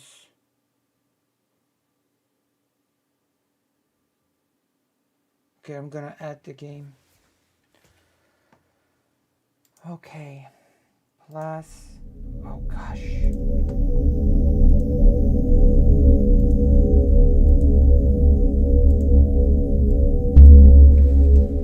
It's loud. It's loud, okay.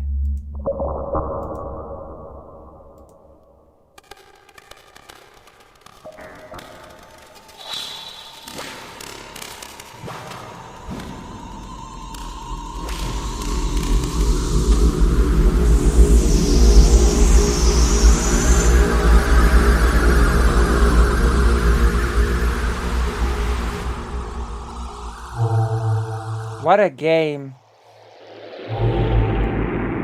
that I somehow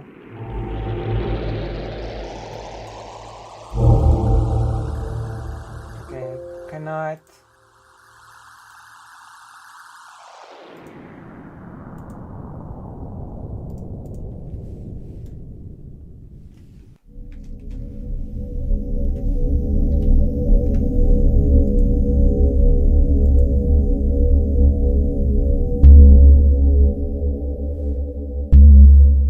oh my gosh.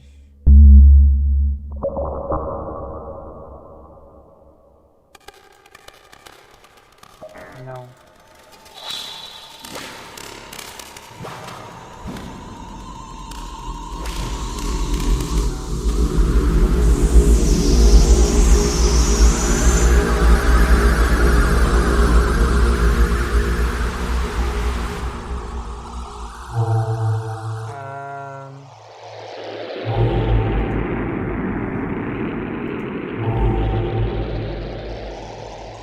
I don't know how to add this game.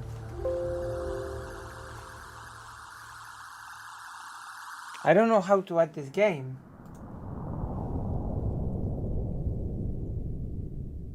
Is it not available for streaming or what?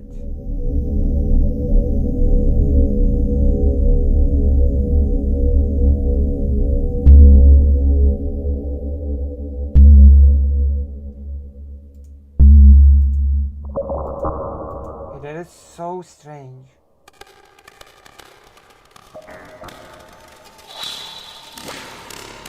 Well,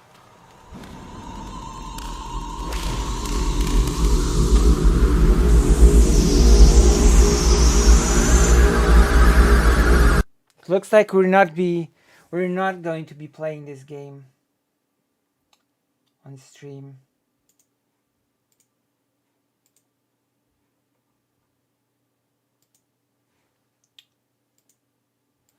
Looks like we're gonna have to be playing something else.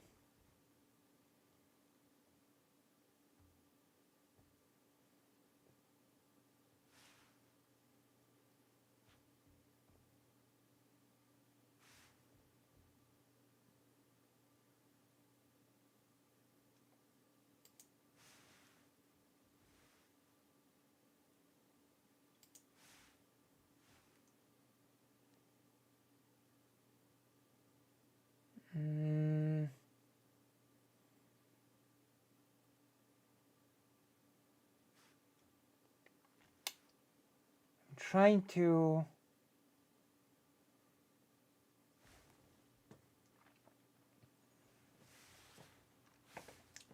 you know what, I think we're gonna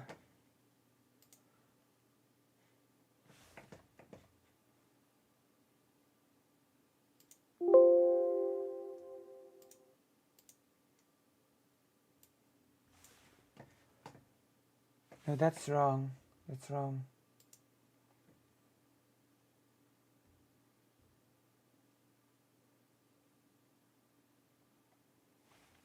I did promise a new game. And now I cannot even deliver.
Wait, it should be available now.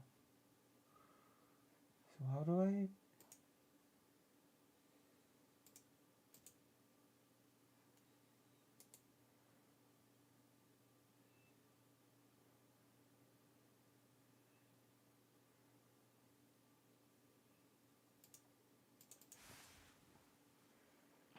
I'm having problems here.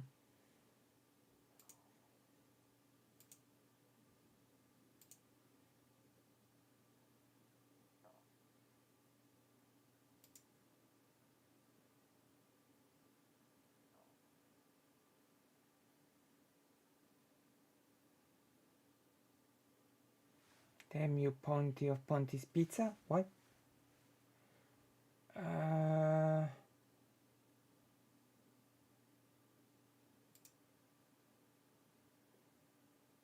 Oh.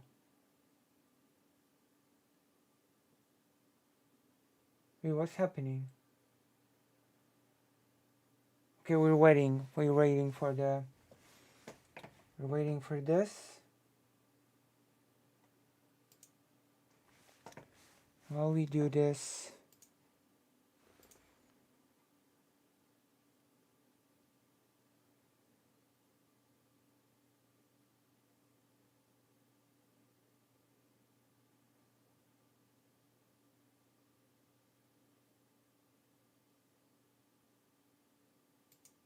the TikTok thing.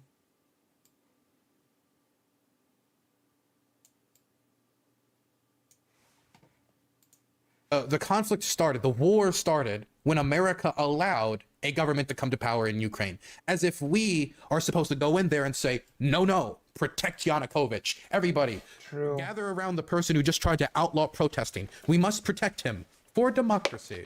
It's silly. Like, the Ukrainian people had an election after Yanukovych got ousted. Were we supposed to tell them, no, you're not allowed to do that? You're not allowed to have an election after ousting the person who was murdering protesters and trying to ban protesting because too many people disagreed with him too hard? Occurred. When these U.S.-backed ethno-nationalist Planet groups of like Habs has rights donated $5. Waiting for Eddie to parrot My Putin's gosh. nonsense about how Ukraine is all a Habsburg conspiracy to create an anti-Russia. Thank you for the $5. Anti-Russia Ukraine based. When did the war begin? C-14, the Azov battalion, escalated the Maidan protests into an actual violent overthrow of the government when that did the allowed war for these neo-Nazi begin? paramilitaries to gain a real foothold and begin shelling the homes of civilians in the Donbass. Dog, there's so much information he's leaving out here. It's hard for me not to believe. This is hard for me to believe it isn't malicious, but I genuinely just don't think he knows about the other organizations that are involved in Euromaidan, or knows how Euromaidan proceeded in other locations across the country, or knows that maybe there was an election afterwards that elected a government that wasn't just a neo-Nazi installed leader. I I don't know, man. He's painting it as if a bunch of neo-Nazis got on the street, paid by America to overthrow the government, while the Ukrainian people said, no, we love getting murdered by Yanukovych. Please shoot us more. Please hire more gangsters to beat us. And he says that it's escalation for groups like Right Sector or the other protest groups, which he's leaving out, that are not Right Sector, which was a coalition of different right-wing nationalist groups during the Euromaidan protests that organized in order to fight back against government violence. The government was beating people. The government was killing people. The government was hiring actual gangsters, Tutushki thugs, to go out and murder people and stab people and initiate violence. The government tried to outlaw protesting. It was the government that escalated violence at every stop and at every corner by sending out the Berkut special forces to engage in this violence. Burns is But when the protesters respond in kind, that is when we call it an escalation. It seems pretty silly to me. It is silly. As an American, I would find the idea of outlawing protesting quite reprehensible. Ribo30, thank you so much for the primer. I appreciate it. 14,000 people in total and 5,000 civilians in the Donbass specifically. It speaks to your lack of... Also, I like, again, his time zone is, there was a coup, and then those nationalists, those Nazis who couped it and installed their evil Nazi leader, then marched over to the Donbass and just started randomly murdering people for speaking Russian. True. Because, by the way, I do want to just throw out there that Azov is a mostly Russian-speaking organization. A lot of these Ukrainian nationalist organizations are Russian-speaking organizations, or made. Oh yeah, many Ukrainians speak Russian. What a shocking revelation! What a shocking revelation! In large part of Russian speakers, like Kraken, which is from Kharkiv, which is of course a very largely Russian-speaking city. So who when we say that they went out there and started slaughtering civilians and genociding the people, who are we talking about exactly? Because they certainly didn't just round up everybody who was Russian speaking and start shooting them. When this genocide in the Donbass narrative is pushed, there's never questions asked. There's never questions asked about, wait a second, why are all the Azov guys mostly Russian speaking? Wait, are they genociding themselves? Are they going out and finding other Russian speakers and murdering them? Yes. There's never a lot of thought put into this. That is the timeline of answer. events here. That makes no sense. So the Ukrainian evil Nazis overthrow the government. Yes. They're now in power, and then they go and just start killing people in the Donbass. Yes. It feels like there's a lot of information. Not like, why would they want to go to the Donbass if they won? To kill. Leaving out the Russian invasion of Crimea. To kill. Leaving out all the other organizations that are not Right Sector, that were involved in the Euromaidan revolution, including leftist organizations, including labor unions, which of course that pushes back against the narrative that he is trying to push here. None of that is going to be included. They're not going to include the seizure of government buildings in Luhansk, in Donetsk, of the SBU office. He's not going to include the street violence against pro-Ukrainian people in that area. He's not going to include the FSB agents, the Russian soldiers, the weapons. All of this is not going to be included because it's not convenient to the narrative. The only information he's ever going to include is information that paints the Ukrainians in a bad light, because at the end of the day, you got to justify the Russian invasion because the Ukrainians are more aligned with the United States and the evil Western imperialist dogs. Confidence in these points that you feel the need to run off with them. I asked you specifically. You're already getting upset. You have to continue interrupting me when I'm laying out what happened. Ed, listen, okay, there's laying out. Problem is with Vosh interrupting him. There's no problem with Vosh interrupting him. There's a problem that he's saying so many things so quickly that it's hard to like stop and actually like analyze what's being said and whether it's true or not. Right, and then there's a 40-year land making project. All right, you need to slow down. We'll get to all these points. It's okay. I'm happy to be talking to you too, but you don't need to script read at me. I asked you specifically when you think the war began. So I'm saying that Russia started the war. You keep talking about provocations that led to Russia started the war. So we want to focus on where the war began. Yeah, I would say in 2014, the war in the Donbass started. And I would say who started the war? I mean, it was a combination of the ethno-nationalist neo-Nazi forces in Ukraine, like Right Sector, the paramilitary arm of Right Sector, Azov Battalion. The Right Sector guys, they just like marched randomly into the Donbass and just started shooting everyone. Dude, I feel weird because I feel kind of like I'm cheating here. I interviewed a Right Sector guy who's been involved in fighting since 2014. What preempted those Right Sector guys, as somebody who's talked to those Right Sector guys who did that march from Euromaidan to the Donbass, it was after the Russian invasion of Crimea, and then they saw the the proxy separatist activity sponsored by the Russian state, the shipping of weapons, again, something that happened after World War I as well. Buildings getting taken over, and they were scared that this was going to spread throughout the country and that Ukraine itself would be dismembered, and that this was just a start before there'd be a Kharkiv Russian oblast, and all of this stuff would be taken over. And so they started marching towards where the FSB agents were operating, marching towards where the Russian weapons were being shipped into. And that's why these people went to the Donbass and the fighting in the Donbass happened. They didn't just randomly start going there looking for anybody speaking Russian. Again, much of the Ukrainian nationalists that I've met are Russian speakers. They went there because their country was being invaded. That's the reason they went to the Donbass. And C-14, who were being propped up, funded, and supported politically by the den of U.S. NGOs that existed in Ukraine for a long time. That started the war. The coup that allowed for ethno-nationalists and militias and right-wing paramilitary. You can answer without the addendum. Let me finish. But will you repeat it every time? Because I want to get through to this. We're going to take forever at this rate. That is, if you continue to ask me questions and then interrupt me when I try and answer, it will take a long time. If I ask you, if I tell you that I need to go to the bathroom at some point, will you tell me that? Yeah, in addition to that, to start acting with impunity, start shelling the homes of civilians in the Donbass, and that's what started essentially a civil war in Ukraine. You already Russia named. escalated and. Listen, if they just went over and just started shelling civilian homes in the Donbass. True. No inclusion of violence from the separatists. There's no inclusion of the Russian weapons being shipped in or the invasion of Crimea. TCU got a tier 2 subscription. It's just randomly they started shelling the Donbass. Better pay. Take my money. Buy some beer mugs. Hey, thank you so much, Dude Manzu. Thank you so much for the tier 2 sub. I appreciate that. We don't have a lot of tier 2 subs. If you joined an elite group, got a new job with better pay, take my money, buy some beers. I will not buy beer, but I will buy other things to relax on the weekends. Now, what was it that he just said before I got interrupted?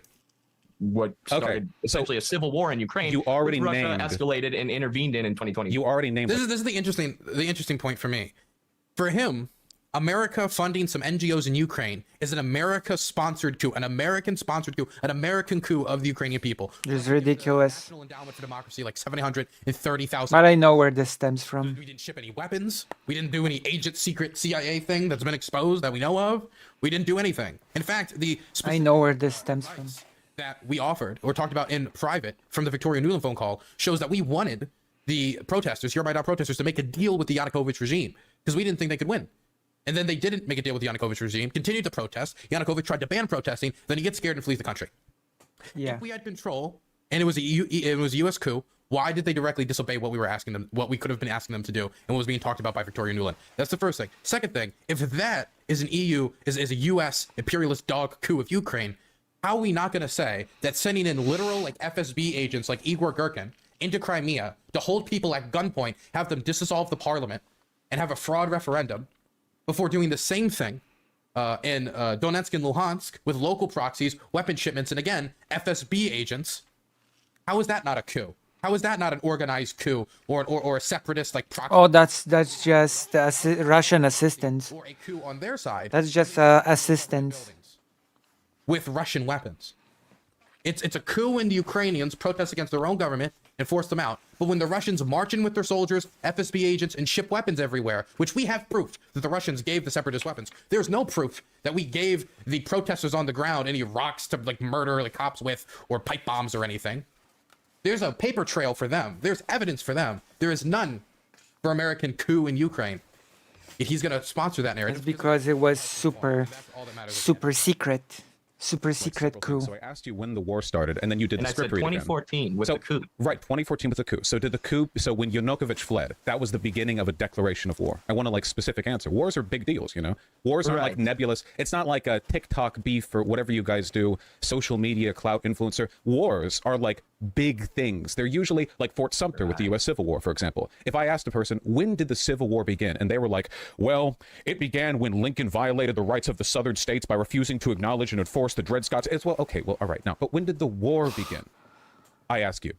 I would say when right sector took hold of most of the government buildings, and their leader said that we are not going to hand over these buildings until Yanukovych is dismissed as president. Those are our demands. And at that point, Yanukovych fled, and the paramilitaries were able to essentially act with impunity and start shelling the homes of civilians in eastern Ukraine. Oh, this is such a butchering of the history. I don't even know what to say. Number one, it wasn't just right sector that took over buildings. Multiple groups took over different government buildings, right? That's the first thing. Second thing is the invasion of Crimea was the official kickoff of the war, because that's when battles actually happened, when land was getting captured, you know? Because people don't say, oh, well, the actual Civil War started when Lincoln made this speech, which then started a chain link reaction. No, it was, you know, when I believe it was Fort Sumter. When Fort Sumter was shelled by the Confederates, that's when the war started. That's when the guns started blazing, right? Nobody says like, oh, when did World War II start? Well, it was during the Polish-German negotiation. No, nobody says that. It's when German soldiers crossed the border into Poland and started taking over stuff. He's trying to find some way so it isn't the Russians who started the war. Technically speaking, it was when the German warships started bombarding the Polish coast. From what that was like the beginning of the war.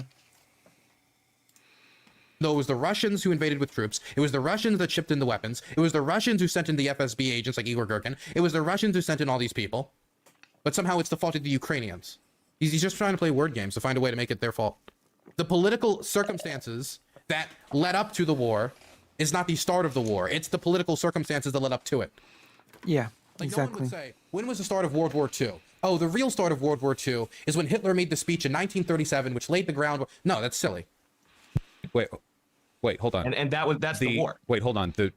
Actually, World War II started when Poland rejected the demands of Germany to build a highway through Poland and to give the free city of Gdańsk to Germany. So if you think about it, Poland basically, did a little bit of provoking. Poland provoked Germany into attacking. If you think about it. Civilians in eastern Ukraine. Dylan, you should just tell him to debate you on Ukraine. You know more about it. I already said I would. He said he would, he would debate anyone, and then I said I would debate you, and then nothing happened, and that was that. It happens a lot. I'm not really that surprised by it anymore. I understand why it makes more sense to debate someone like Vosh than me on it. Vosh has a larger audience. Vosh probably knows less about the issue. Even if I think he probably is better than me rhetorically. I'm gonna debate you. I understand why he went with Vosh instead of me. I'm gonna debate you. It's it's lower risk, higher reward. I'm gonna debate versus you. the Ukrainian government. The way you're making it sound, it's like the guys in the Euromaidan, like they left the Capitol building and then walked 1,000 miles east with artillery pieces and started shelling like orphanages. You keep blurring things. When did the war start? Was it when they entered the Capitol building? Because hey, listen, I love me some anti-Republican hysteria, but I don't think January 6th was a war. It was an attempt at an insurrection. You think it was a war when they? The real Civil War started when Lincoln won. No one would talk about any other war like this unless it's trying to be sneaky. It sounds like when you go to the Germans. When did the war start? Well, some people would say when the troops crossed the border. But why do pro-Russia shields exist? On Danzig, like that, it just sounds like you're being slippery. Danzig, Gdańsk was a free city. When they protested to get Yanukovych out?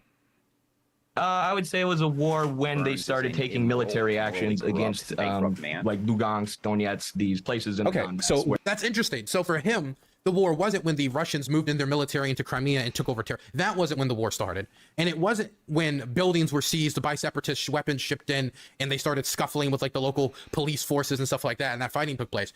It was only when the Ukrainians arrived in response to the Russian invasion of Crimea and in response to the takeover of the buildings. That is such a bizarre view of the situation. That was the real set off of the war. Ah, okay, got you. So weird. It wasn't actually. Also, Irish Potato Farmer, thanks for the sub. 14,000 people were killed. So it wasn't actually the Yanukovych. Also, 14,000 people were killed. That number includes Ukrainian casualties. I don't know if we can really put Ukrainian casualties at the feet of the Ukrainian government. As well, that includes civilian casualties caused by the Russian-backed separatists, which I would also not put at the feet of the Ukrainians. You can't say, oh, a Ukrainian terror campaign, and then give a casualty that includes the people that were supposedly engaged in the terror campaign. That's just like the predecessor to this. What we're really talking about that was is the conflict pretext in the that Donbass. allowed for it to happen. But that, as you said, wars are very serious things. So it's important to understand not just when they started or who provoked them, but also the pretext that allowed them to happen. And the pretext of this war is a U.S.-backed coup that would have been impossible without U.S. NGOs backing these groups like Right Sector, Joe Biden who such, first right. took power of the government and then waged the war against the people of the Donbass. So I'm still really Right Sector didn't take power of the government.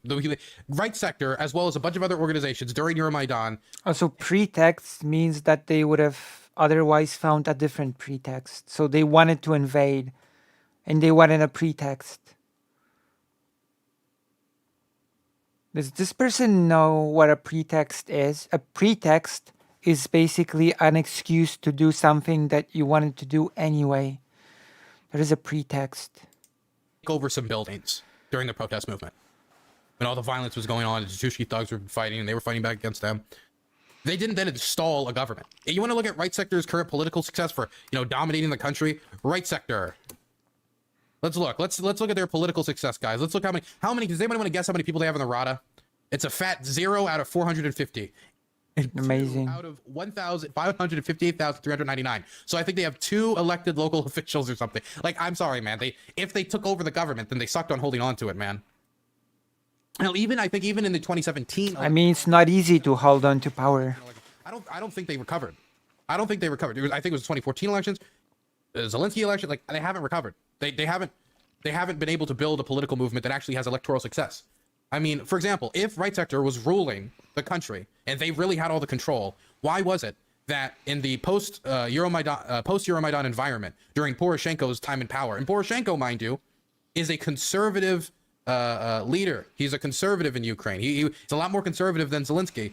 During his time in power, they enacted non-discrimination protection. I'm not even sure. LGBTQ plus. I'm not even sure if Zelensky is conservative. I'd have to look into that. Is Zelensky conservative? Employees in workplace. Now you can tell me that, Dylan, that's not the biggest revolution. That's not the most incredible. I think it's good. I'm writing this down as a question. But I just bring that up to kind of show, like, it's kind of hard to imagine that the so-called neo-Nazi Reich took over the country. Jesus. Because when Hitler came into power, I don't remember him walking up to the microphone and saying, "My name is the Adolf, he, him." No, he didn't do that. He hated all the LGBTQ plus people. He did not enact any discrimination protections for them. So it just doesn't match up with the picture he's painted of them taking control of the government. Confused. So you say the war began when the Right Sector marched over 1,000 miles east with artillery pieces. That's fine. That can happen. But Right Sector is spread out. The 100% of the Right Sector troops weren't in Maidan, right? Well, you were kind of blurring it all together. The government consolidated power, not necessarily the. You can tell he just doesn't understand the timeline, man.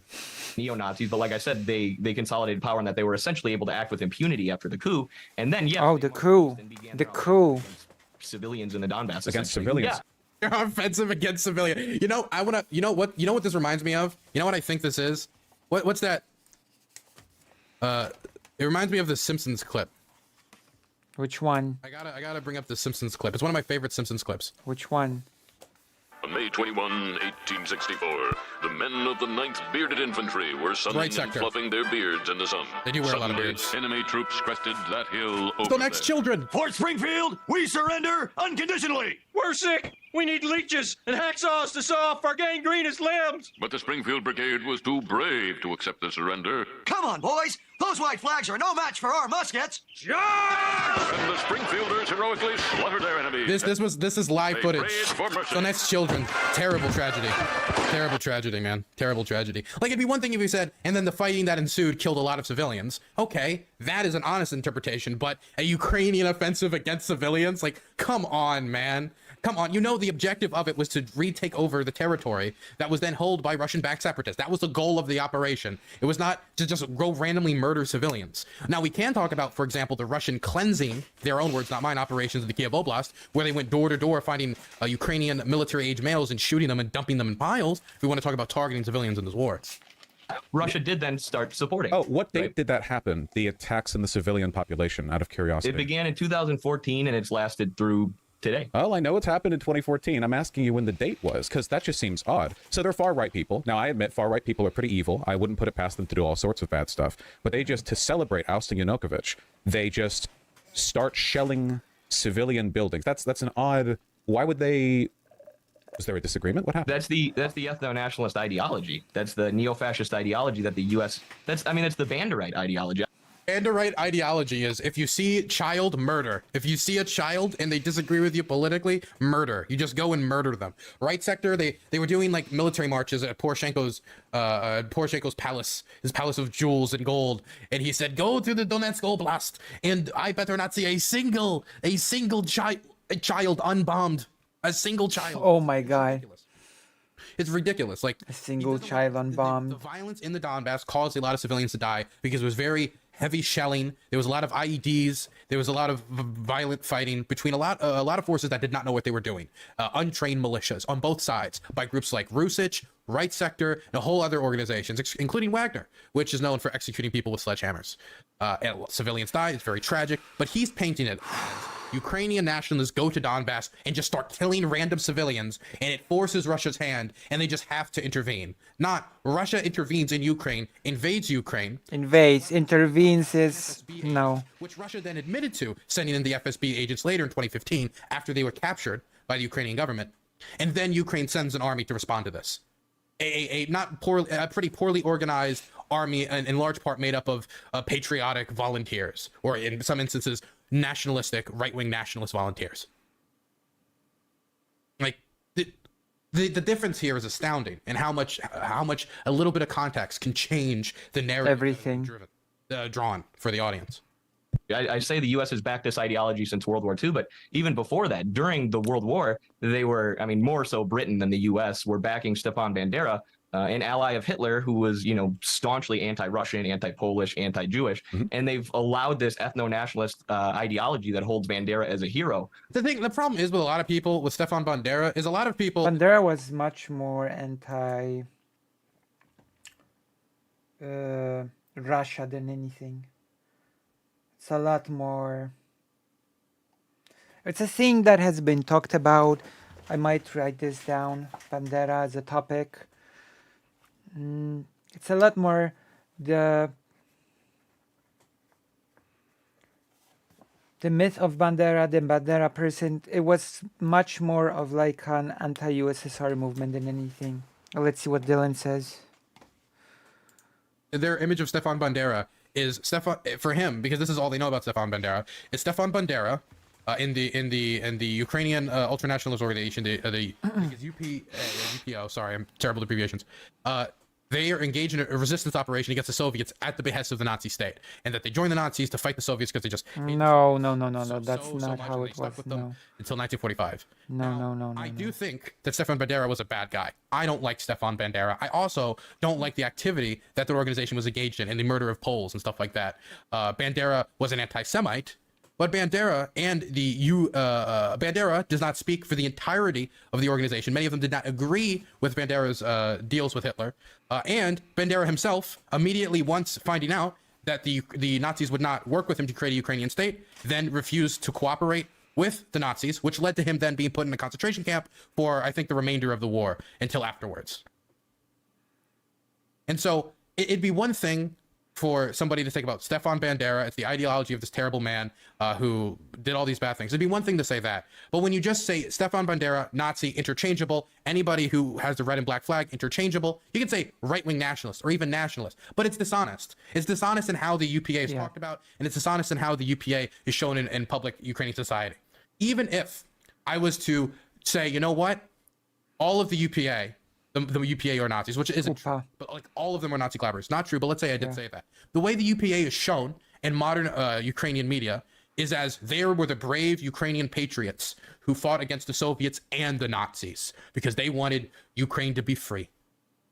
And is that leaving out a lot of information? Yeah. Does that leave out the massacres of villages and people who did collaborate with the SS? Yeah. But there is a lot of nations that engage in this type of, I'm just going to say historical revisionism. And Ukraine's no different in how they talk about the sort of like, for example, the Soviet Union and specifically modern Russia, the inheritors, quote unquote, of the Soviet Union, they leave out the Molotov-Ribbentrop Pact often when discussing Soviet collaboration with the Nazis. And when they split up Poland with the Nazis, when they got the approval from the Nazis to annex Estonia, Latvia, and Lithuania, and they deported German communists to the Nazis to be killed in the Holocaust. Now, do we call that collaboration? Would it be fair for me to now to say, if you wear a Soviet flag, you're a Nazi collaborator, you're a sympathizer with Nazi collaborators? Definitely when you consider how the Soviet Union is talked about in public culture. And if I see somebody wearing a Soviet symbol, I'm going to assume that they're probably not into Nazism for good reason. Anyway, the dialogue around Stepan Bandera and like modern Ukrainian like nationalism, I don't like far-right nationalism. I don't like Stepan Bandera. I don't like the UPA. But pretending that the UPA and the Nazis are interchangeable is dishonest.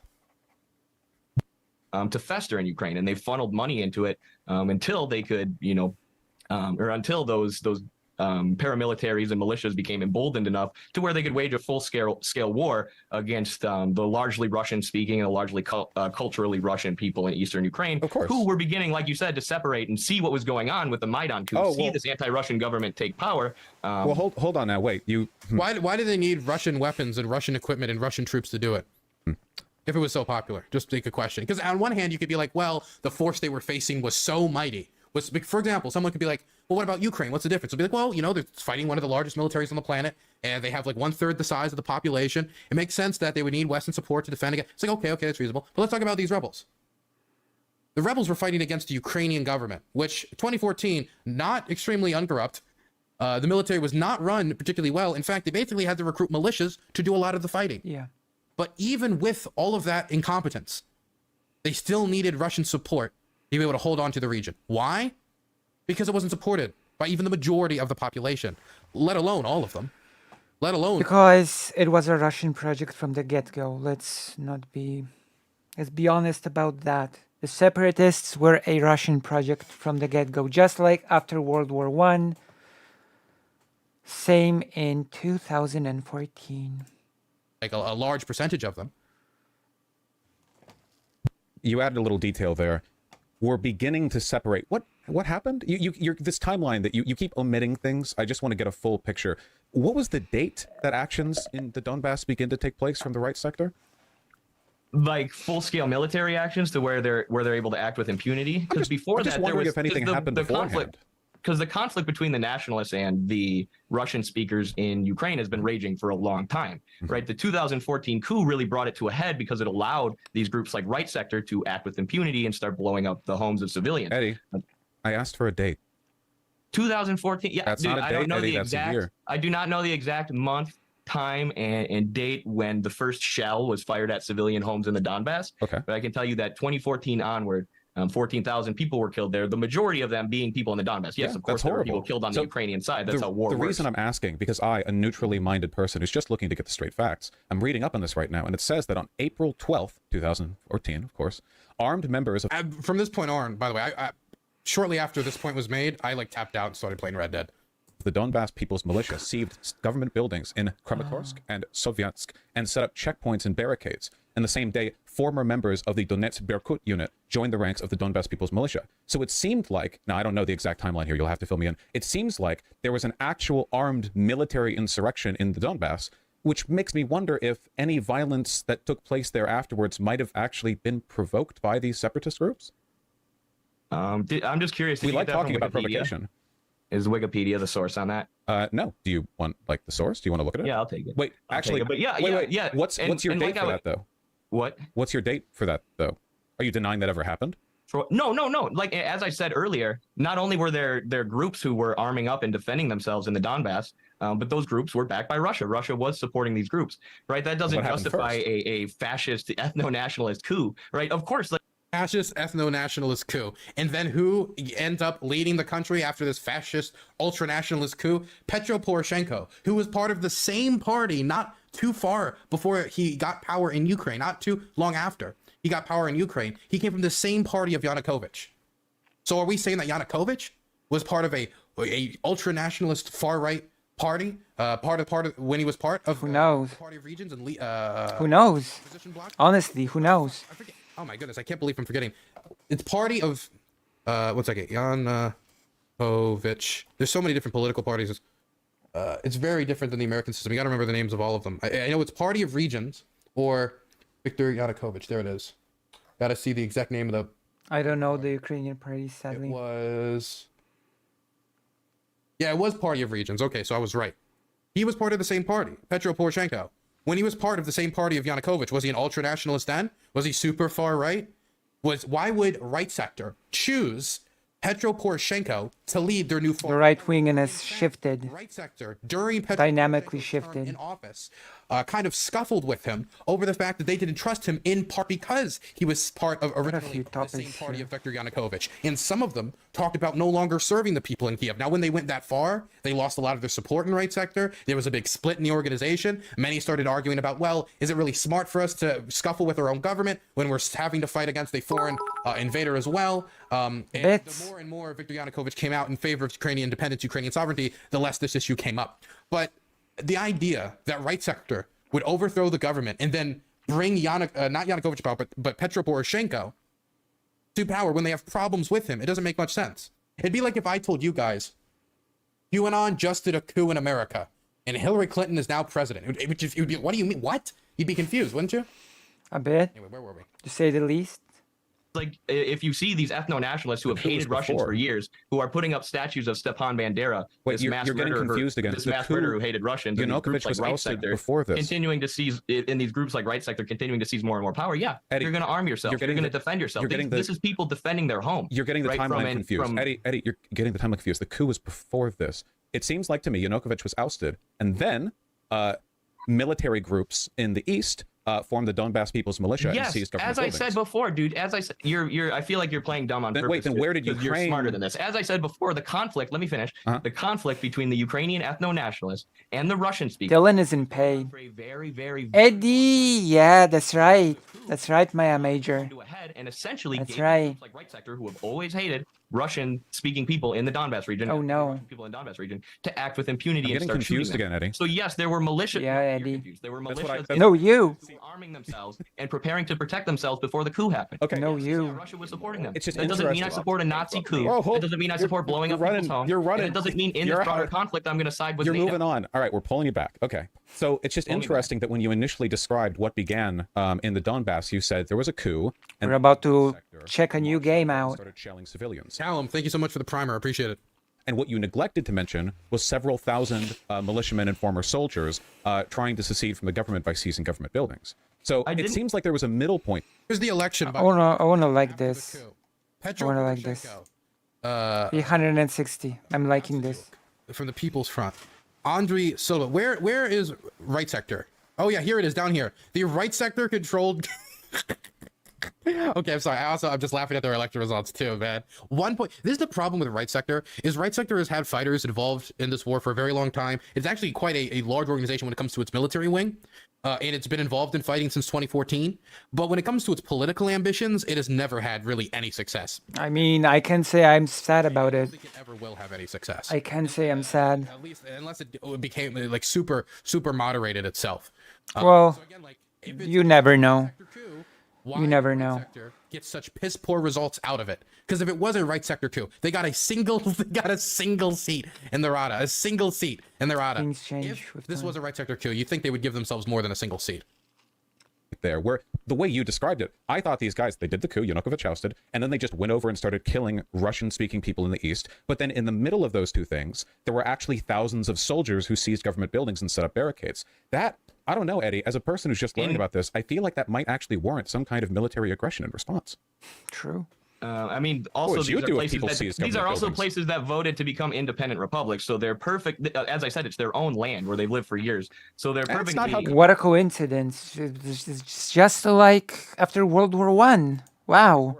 Right to take to hold control of government buildings in that region, especially when it's obvious that Right Sector and these other groups are going to want to gain control of buildings in eastern Ukraine. That's so the not people how of the countries Donbass work, dug Eddie. on their heels. And also, you're lying and you're saying that I just said everything started with a coup. No, I've been very, very clear that this is a conflict that culminated in the coup, and that the people in the Donbass were preparing to have Eddie. From the ethno-nationalists who had been a persistent problem. We're almost ready. I mean, they knew that for ready, Eddie. I did ask you for a starting point. You said the coup, but that's okay. We can amend this as much as we need to. It's a complicated bit of history. However, I'm sorry to say, we don't actually live in a communist utopia. Just because people in an area don't want to be part of a country doesn't actually mean that you can have thousands of soldiers seize local government positions. That's the kind of thing that does lead to military aggression. If you pay attention, so then to you're history, against the hold on. I'm not done. Hold on. If you pay attention to your history class, there was a thing in the United States called the Civil War, where the South argued that. I don't know if I like this argument from Vosh. It'd be very easy for somebody to say like, do we even know that the majority of Ukrainians in the East supported this? How do you know this? What makes you believe it was the majority? Was it the fraudulent referendums? Is there any verifiable yeah that could indicate this? Because the only legitimate election, a legitimate like sit down, we have everybody vote on this type of issue that has happened in Ukraine. The referendums are useless. The USSR became an independent sorry. state, and 83% of the people of the Donbass voted to be part of Ukraine. The referendums are useless, worthless. What would you use to indicate that the majority of the population there before you're right.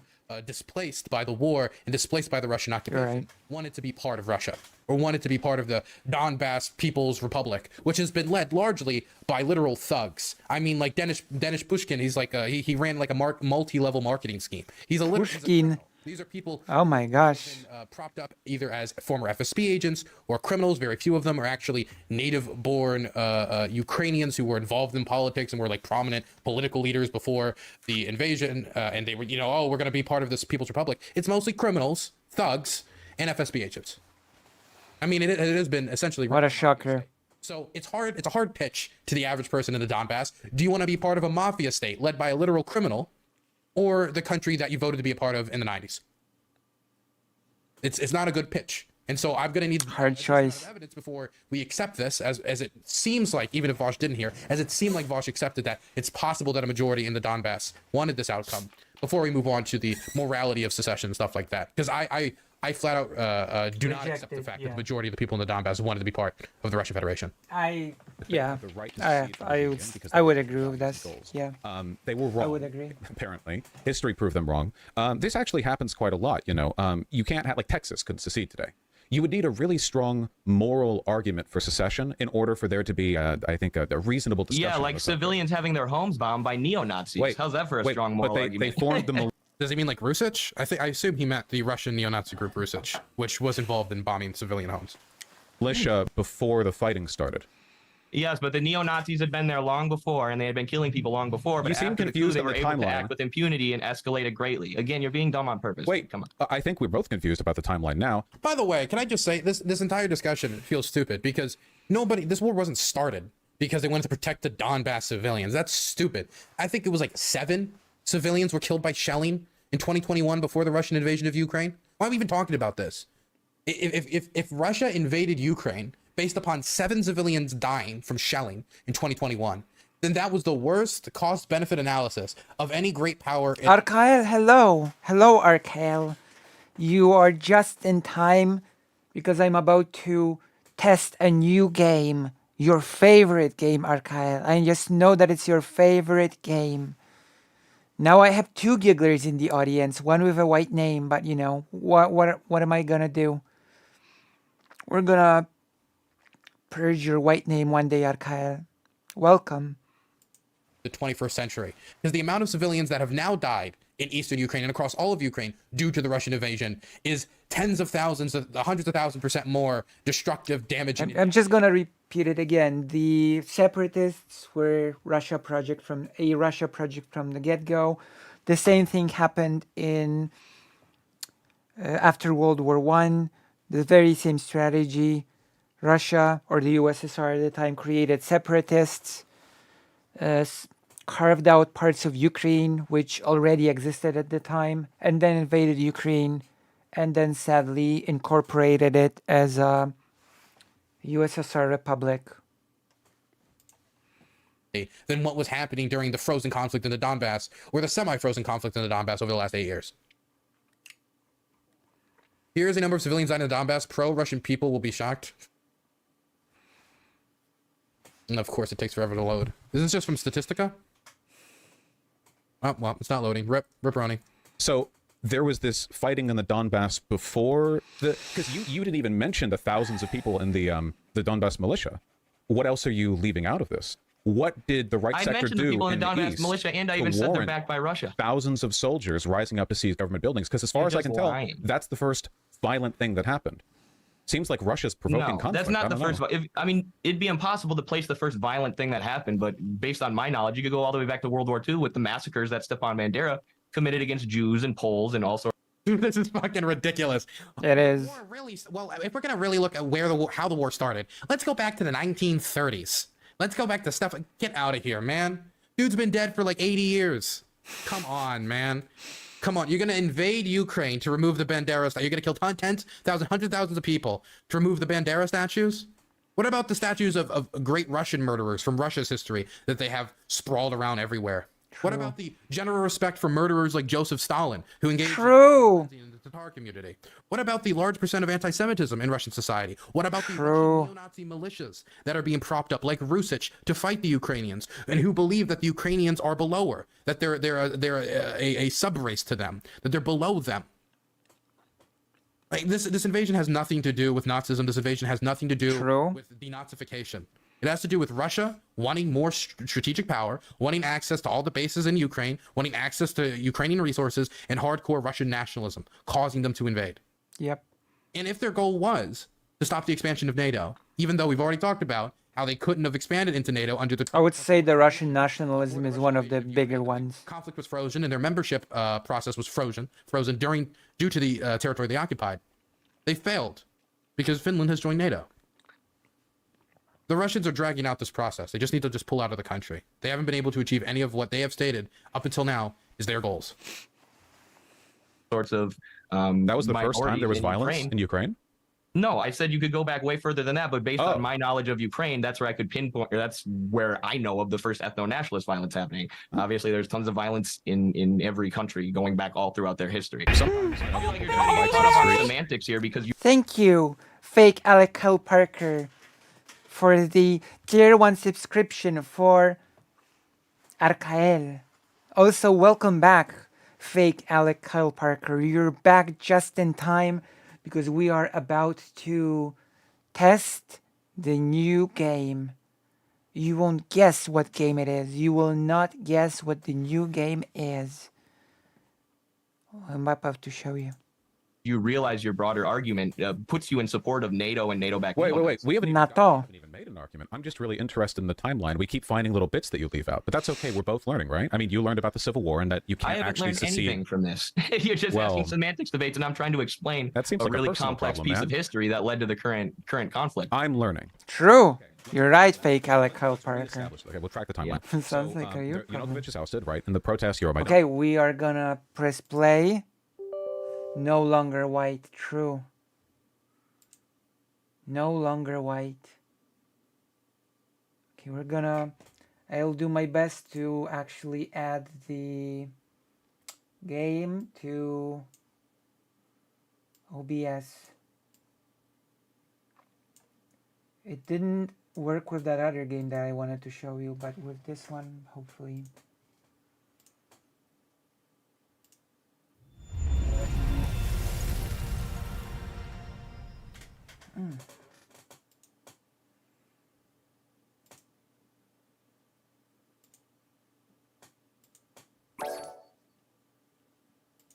Oh, here it is.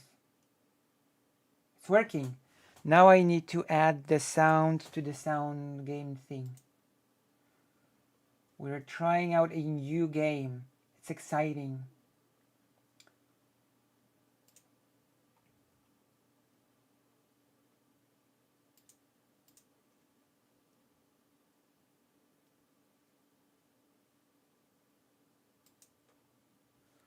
Did it work?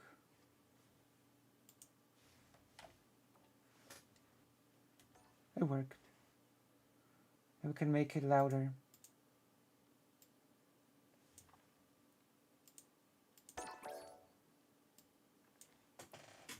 Agree. We're gonna see how much we like. Agree.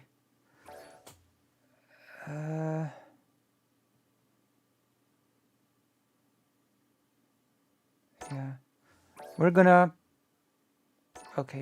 be doing a testing of the game. All right. Press any button. Let me see how it looks like here. Oh yeah, we have to. Oh my gosh.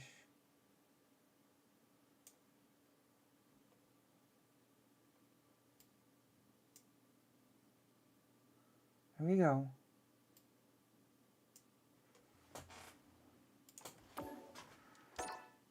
Oh, Jesus.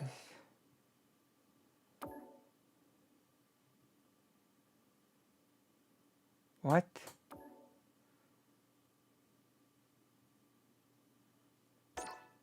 What is happening? What Capcom ID? What is a Capcom ID? Wait, when did they implement that? Wait, I'm gonna turn off Dylan for a bit. I'm sorry, Dylan. I'm really sorry, Dylan. Apologize. We need to test the game.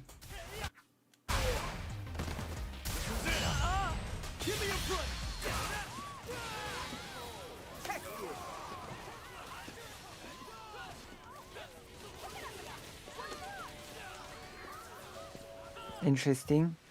To the world of Street Fighter. Are you a fighter looking for your next challenge? Or just passing through on your journey? Either way, we're more than happy to have you!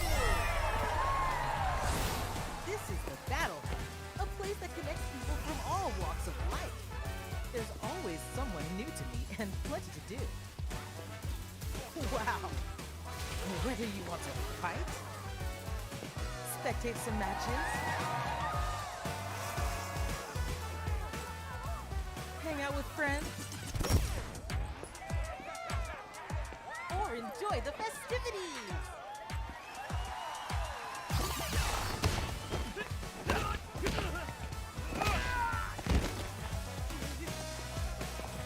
If you're all about that Street Fighter life, the Battle Hub is the place to be.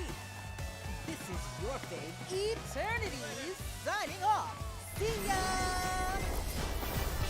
Okay, that was an interesting start of a new game. What? I mean, true. Don't forget to like and sub. To test your mettle in a variety of game modes between arcade and training mode, offering matches and war. Fighting round. How do you like it so far? How do you like the game? Are you liking this game so far? Or not necessarily? We're gonna be learning how to fight. I have Street Fighter experience, classic type, yes. Classic controls, how it takes time to get used to them, but they open up options in a fight. Success.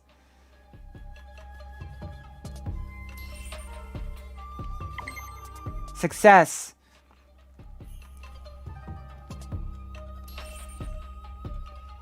Inputs to perform jump. Good, jumps are excellent for moving while avoiding opponent attacks, but don't get careless. If you jump around too much, it becomes predictable. Sooner or later, you'll get hit.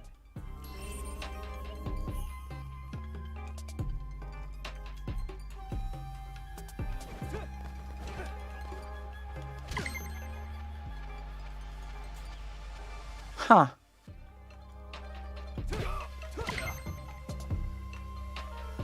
How do you like how this game, the presentation of this game? Do you like it or not? How do you like the presentation of the game?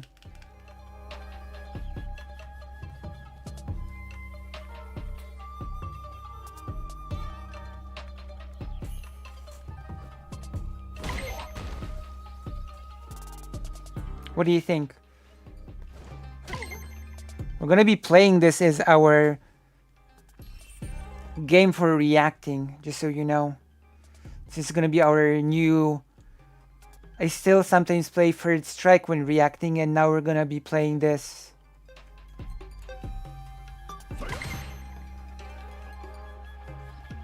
Use beard, yeah.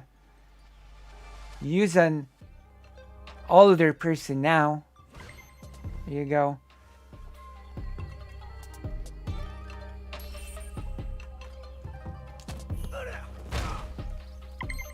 It worked. Oh, wait, I have to escape from her. Okay. Ah, there you go. Well defended. I did it. Special moves. Sandblast. Rising uppercut. It sounds like tiger uppercut a bit, but it's rising uppercut.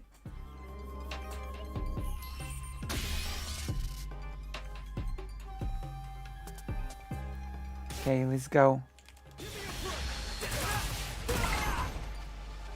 Success. Oh. Well, that's interesting.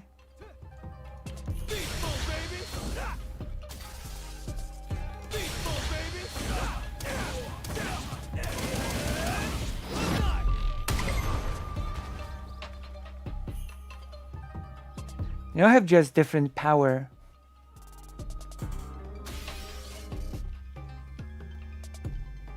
Okay.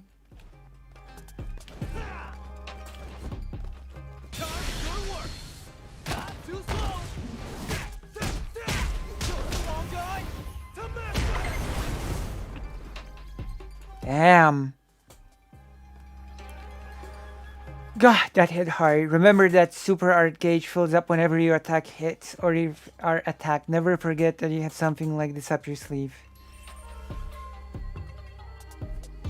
Drive gauge. That indicates a fighter's concentration energy level. Utilizing this gauge.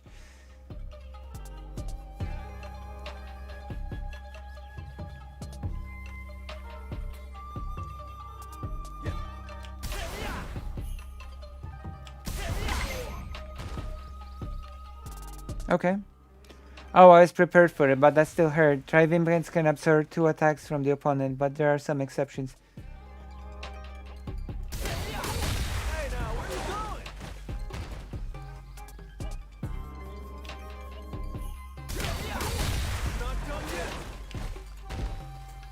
Have we done it?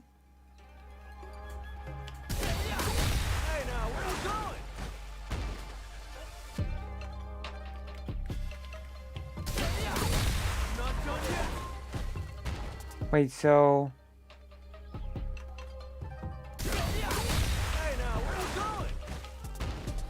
What am I supposed to do?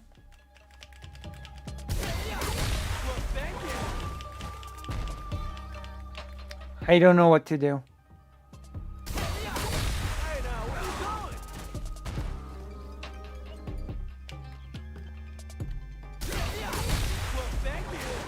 What's happening? Okay, dive impacts have unique characteristics. They break a corner opponent's block. Okay.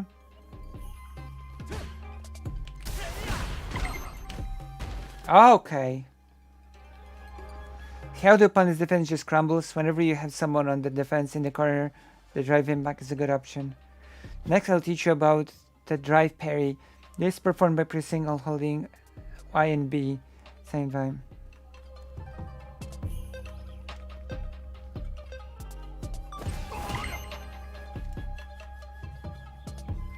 Drive parries are effective against both standing and crouching attacks, and successful drive parry would produce drive game.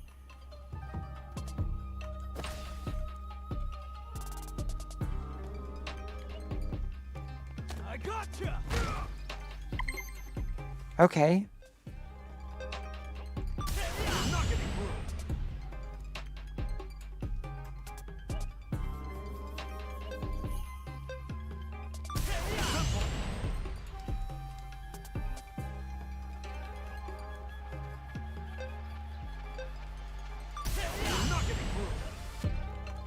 Huh. Hello, Dexmex. We're doing like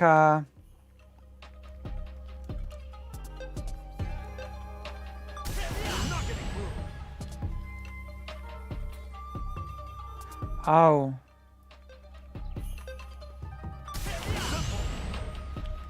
No, wait. Drive impacts are powerful to friendly fighters, so when opponent sees them, there's a good way of dealing with them that you should remember. You can use a drive parry to defend against drive impact. Try to defend by... Okay. Okay. If you have been caught in a fight, you can beat your opponent, but bottom dollar that your opponent will try to hit you. Okay. Of course, a good defense is a good so you can counter drive and with your own.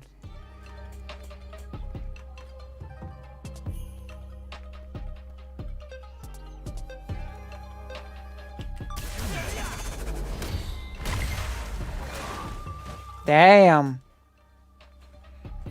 We're trying out a new game. You're a quick learner. When you're a drug, always be able to do one opponent drive impact. If you see it coming, you can also jump for burnout. I'm gonna try. Okay.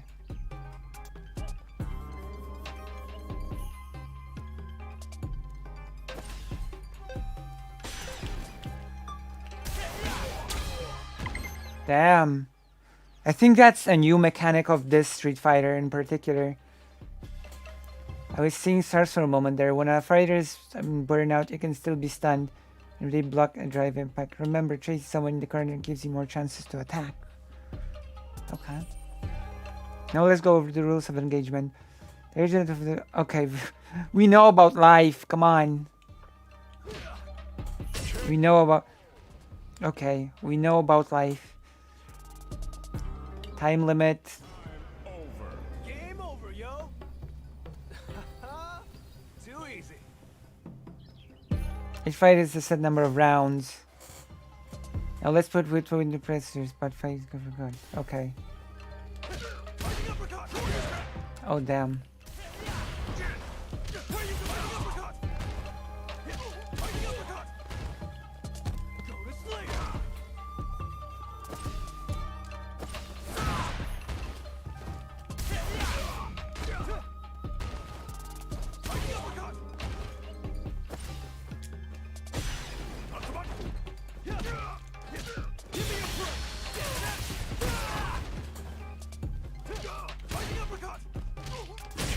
There you go. We won our first round. Not bad. True.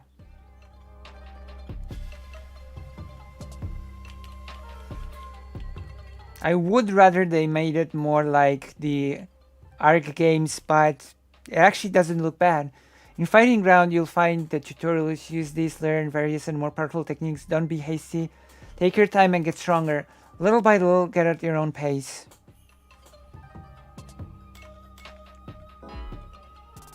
Yeah, classic.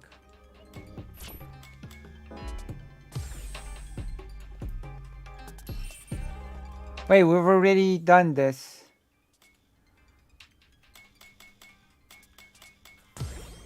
We've already done this. Okay. Arcade.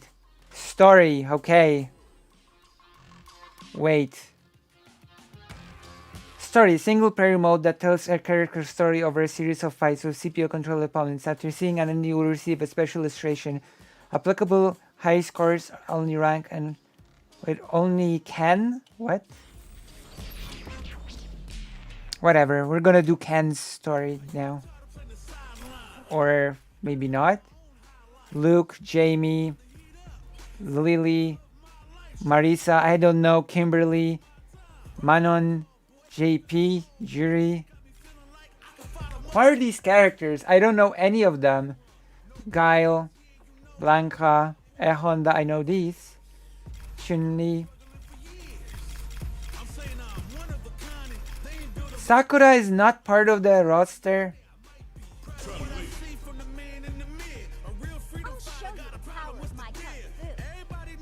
Oh my gosh.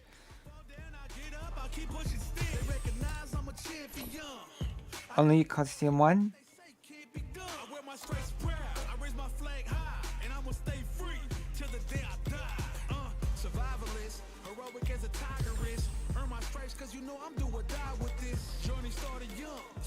Okay. How do you like it? The styles? Okay. As an Interpol agent, I spent many years in pursuit of the leader of the Shadaloo Syndicate, a man named M. Bison. Oh. But thanks to the assistance of numerous great martial artists, Shadaloo was destroyed, and M. Bison was defeated for good. Nice. For now, I'm on a sabbatical from work. I've been spending my time teaching Kung Fu in the city. Sabbatical or not, a martial artist is always on active duty. I mustn't neglect my daily training. True. Are they just gonna skip Street Fighter 3? Street Fighter 3? Wonder if Chun-Li plays anything like the Street Fighter 3 Third Strike. Ready? Then show me. I'm number one. Round one. Nope. Or maybe.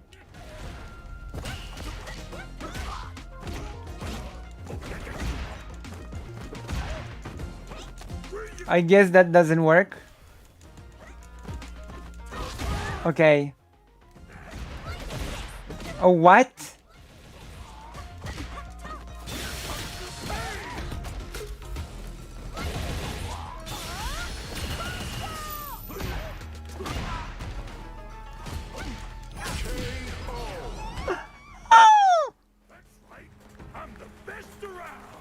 Oh my gosh, I need to see a move list.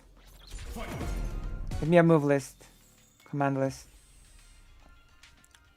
Kikoken. Wow, okay.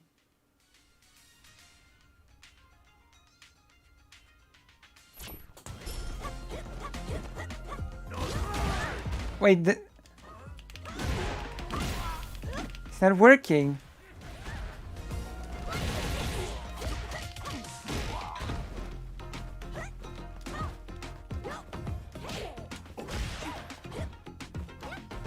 Wait, why isn't it? What? Oh.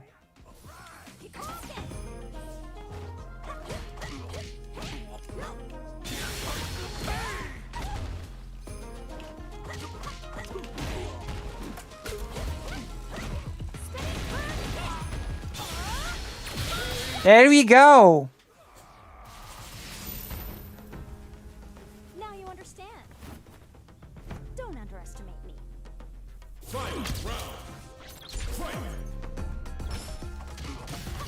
I think I might want to change your voice to Japanese, possibly.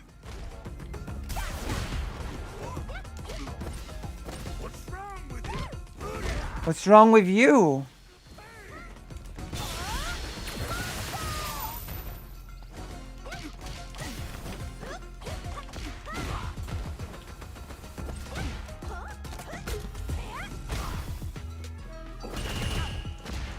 Ah, that was nice.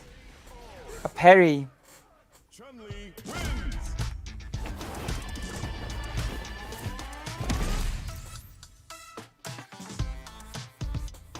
So what do you think? What do you think of the game? How do you like it? United Kingdom. How do you like the presentation and all? It's quite different from the other Street Fighter games. Ready? Then show me. No mercy for you. It's Cammy. Ooh.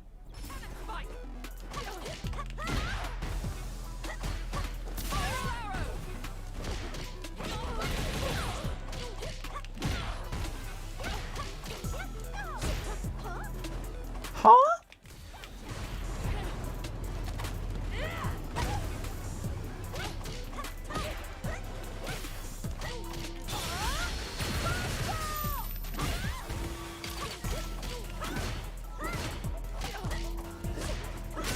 There we go. It was kind of nice. The characters are older than they were in the older. Oh wow. Can actually see the face muscles move. That's actually pretty cool. Actually pretty cool. So I guess this will be our React game for a while. Oh!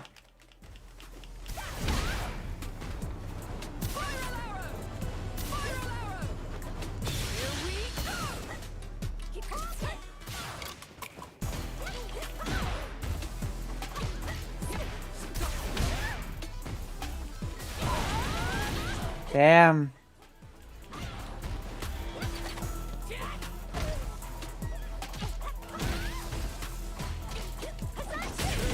You know what? This game actually does feel nice to play.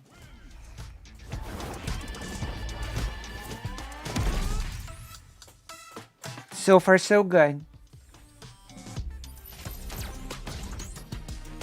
USA. USA. Oh. Oh! It's the car. The famous car level.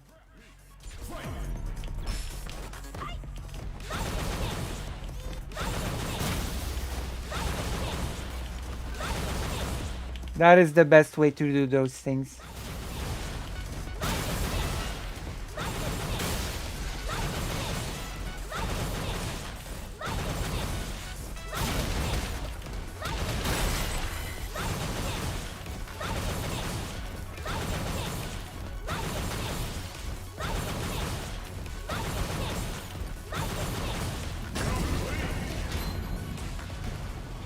Excellent.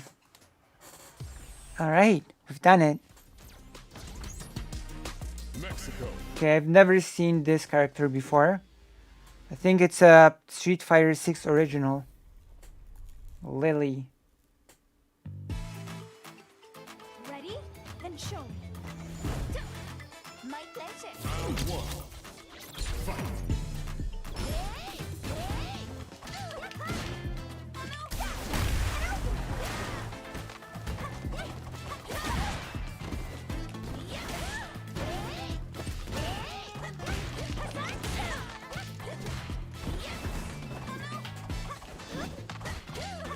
You updated to destroy the car to destroy the truck. True.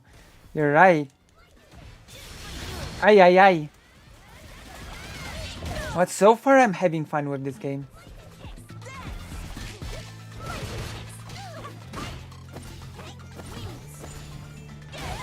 Uh-oh.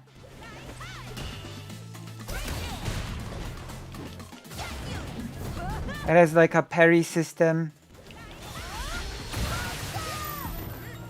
Oh wow. Okay, that's really cool. The fact that you can... That's really cool. Round two. Fight.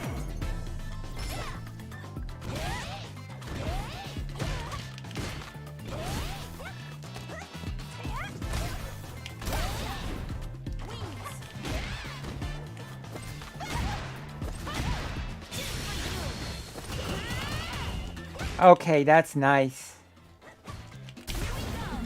Uh-oh.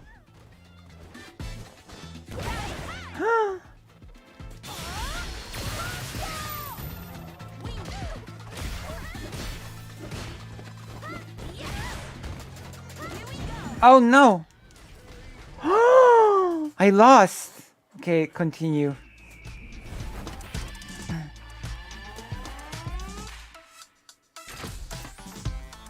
The graphics are pretty nice. You're strong and always fight with, that's right, the spirits say so. Okay, we're doing continue or something. I can still fight.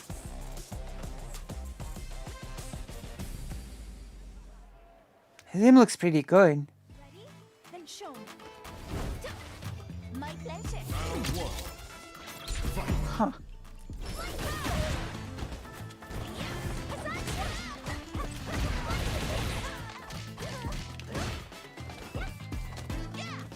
Ay, ay, ay.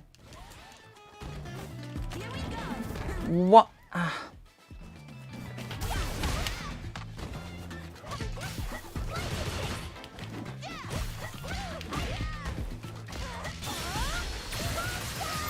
There you go.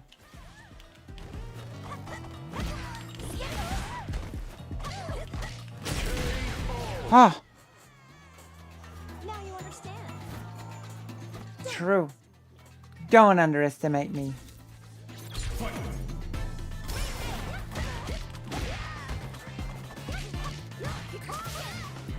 As always, you've got like those maps from all over the world.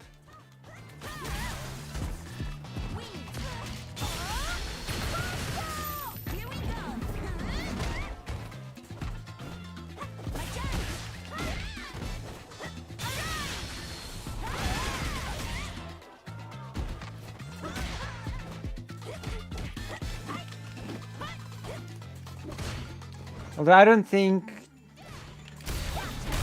this character is quite as strong as in Third Strike, I suspect. I don't know.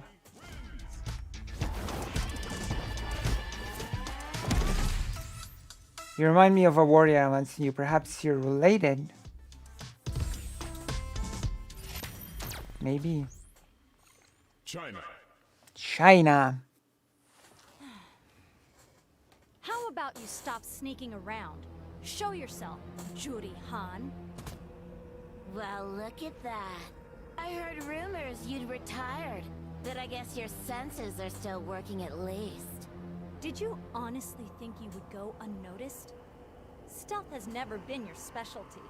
Don't I know it? How about we do something a little more my speed then? Oh, hell yeah! That's the stuff! I was worried you'd be losing your touch! Your concern is touching. Well, are we done here? Oh no, it's a... What's your rush? Just thought I'd give you a little warning is all. If you think now the big bad's dead, this whole thing's over, think again. What exactly do you mean? If you really want to know, you're gonna have to beat it out of me. True.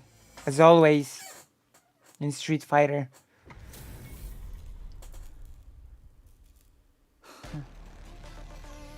Ready? Then show me. Time to play. Round 1. Damn. Little Miss Retiree still got it. I have more than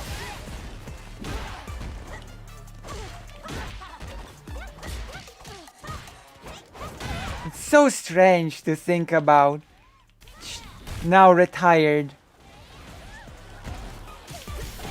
Oh my god, I'm getting trounced. I'm really... Oh my god! Come on now. Give me a little bit more. I got trounced.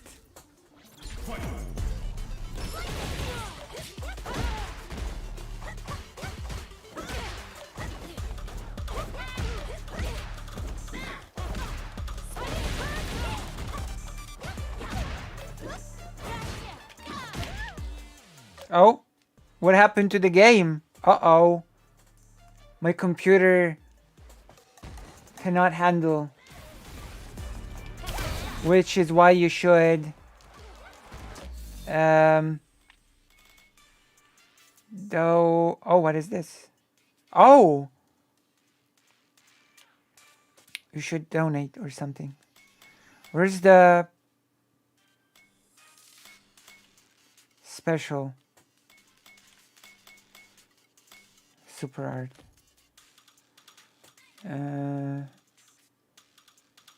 That's cool. Okay.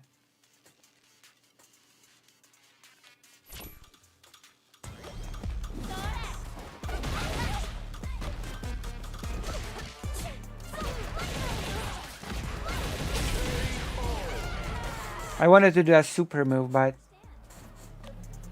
we won.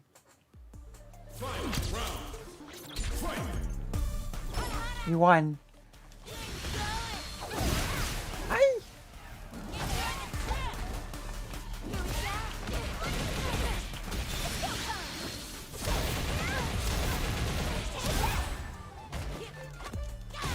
My favorite super combo from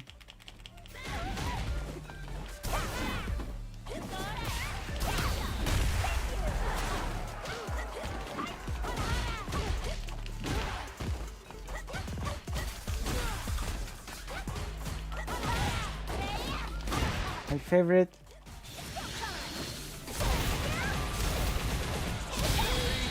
There we go. That was my favorite super combo from first try.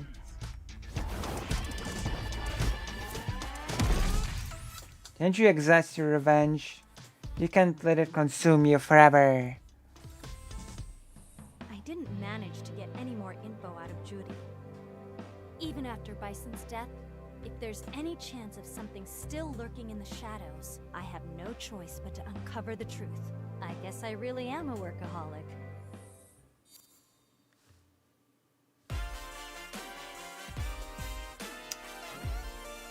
That's the whole story for what?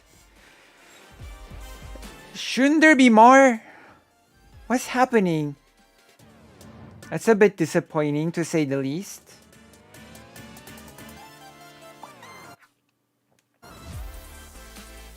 Okay.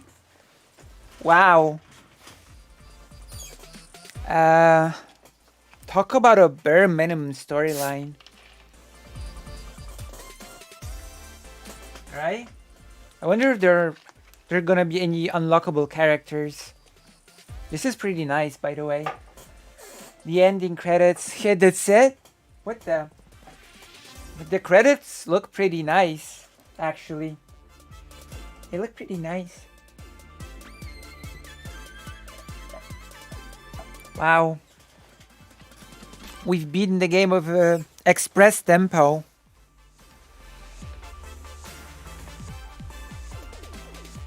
I have to say, so far so good.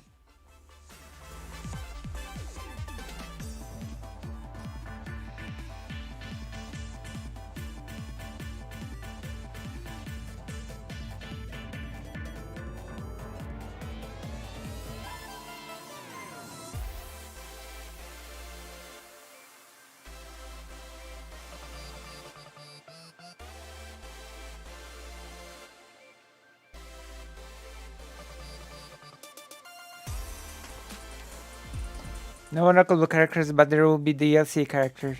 Okay. I see. I'm gonna have to, or probably will have to get them, won't I? Hello, Bill Portley. What do you think of the game so far? This is gonna be our background game for videos for some time. How do you like it? You know? I'm not the biggest fan of Capcom's games going 3D, but you know what? Upon giving this game a chance, I gotta say, so far so good. So far so good. So far it does feel pretty nice to play. So, you know. People say that Mortal Kombat storyline is ridiculous, but at least they have a storyline in the newer installments. True. Capitalism, baby. You're right, DexMix. Mortal Kombat actually has a pretty interesting storyline presentation. There's gonna be a new Mortal Kombat 1. I'm gonna play it on stream as well. You know what fighter had a pretty nice story presentation? Injustice, Gods Among Us, I think, had a pretty cool story presentation for a fighting game. You know? I think that was pretty cool. The Injustice games, both of them.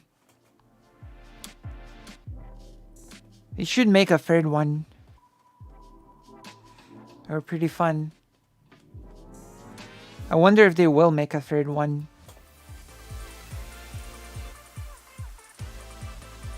The credits for this are longer than the game itself.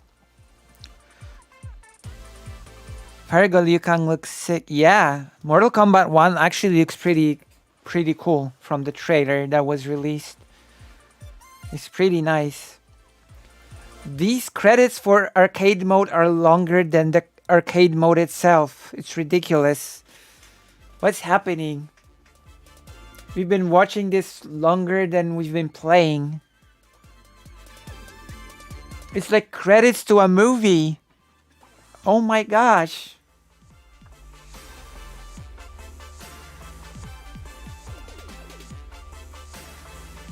I mean, the animations are cool.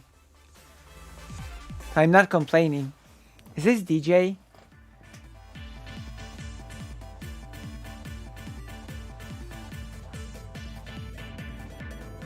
I don't remember this character.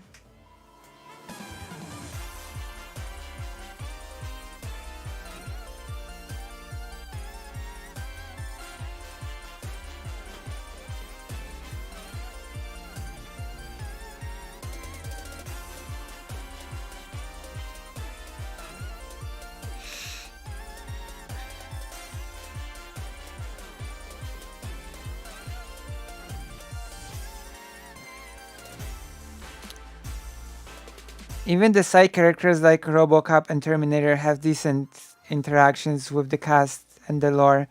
Wait, are RoboCop and Terminator side characters in Mortal Kombat or Injustice? It's the same company, right? Those games are made by the same company, right? Or am I mistaken?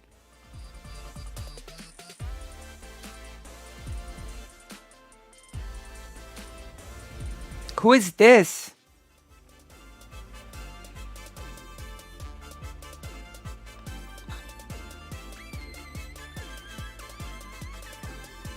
I know that in Injustice 2, you've got Teenage Mutant Ninja Turtles. Okay, Mortal Kombat. In Injustice, you've got Teenage Mutant Ninja Turtles. I'm actually looking forward to Mortal Kombat 1. We're gonna be testing it on stream. How long are these credits?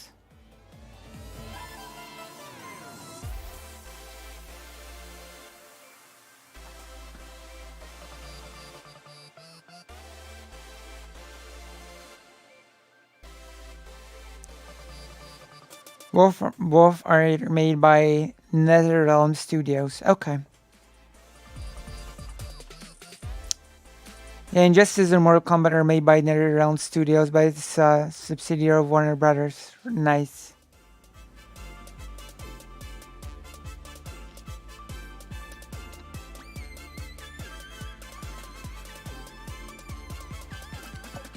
I wonder if anyone from Shakespeare's has come to subscribe. Oh, someone has. Amazing. Amazing.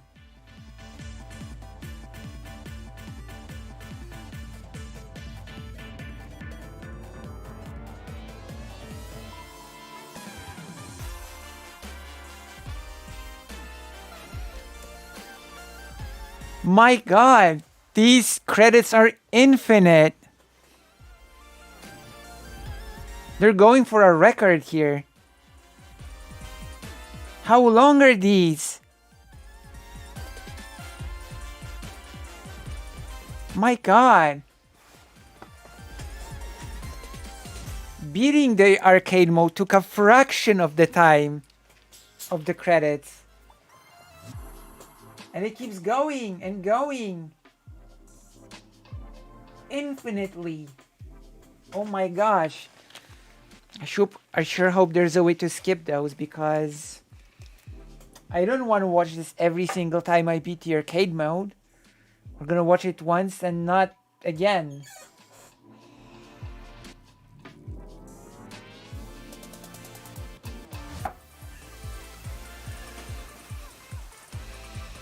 My gosh.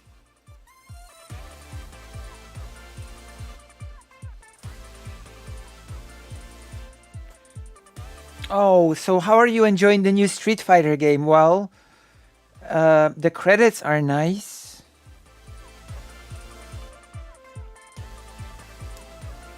The credits are nice.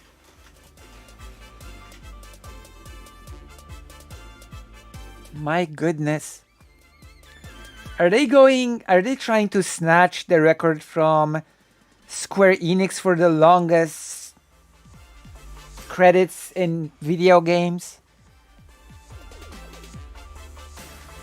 I think Square Enix got like an award for the longest credits.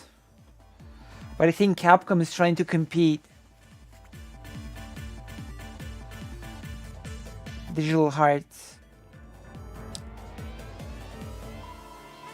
Oh my God!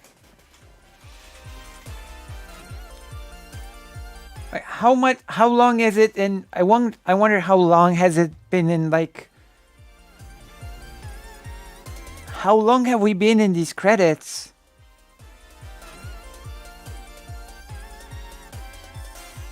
Well, admittedly, the music does seemingly loop.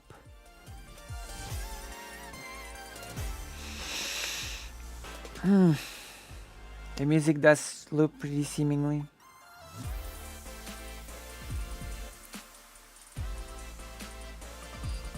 I cannot believe this. I can feel myself getting older while watching these.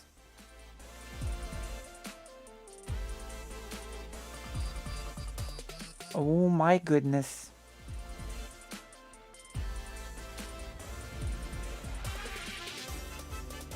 Looping, yeah. Like in debates. Looping like it's or Lupin the Third. Lupin the Third. Seriously though. Tears are super long. I can't believe this game does this to you. I know! I know! What's happening? What's happening here?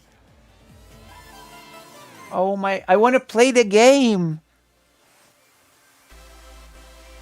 I want to play the game, come on!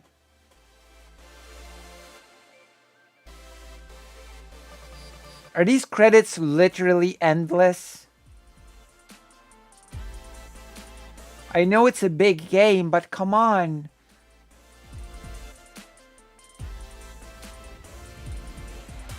Oh, special thanks. That means that it's almost over. Special thanks means that it's almost over.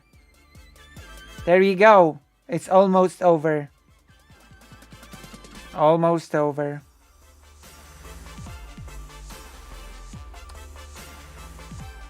Almost over. Oh, come on! We went through the special thanks. Oh, it's over. It's over. Alright. Okay.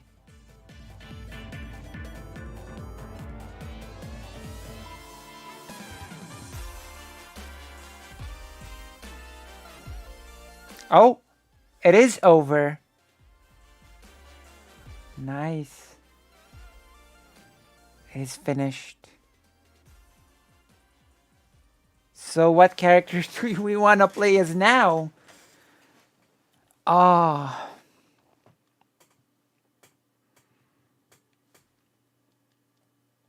Okay, what character? Thanks. I'm gonna play more. I want to play some more. Congratulations! Oh wow. Street Fighter Mega Edition. Ooh, Mega Man outfit.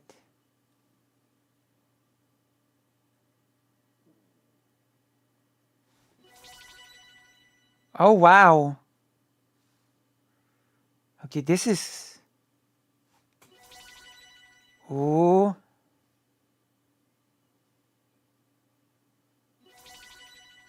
Okay, that's a bit...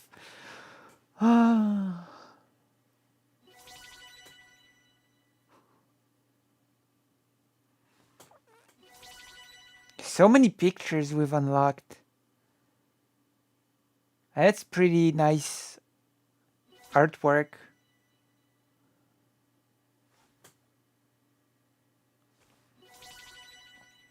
Oh.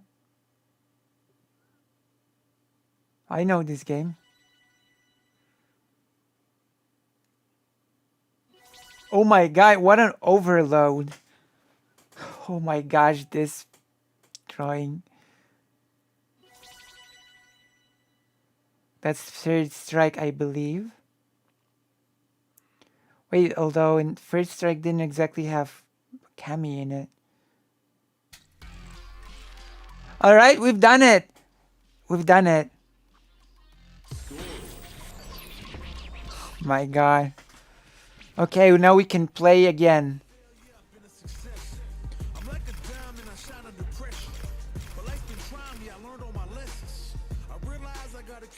We're gonna play as Ken.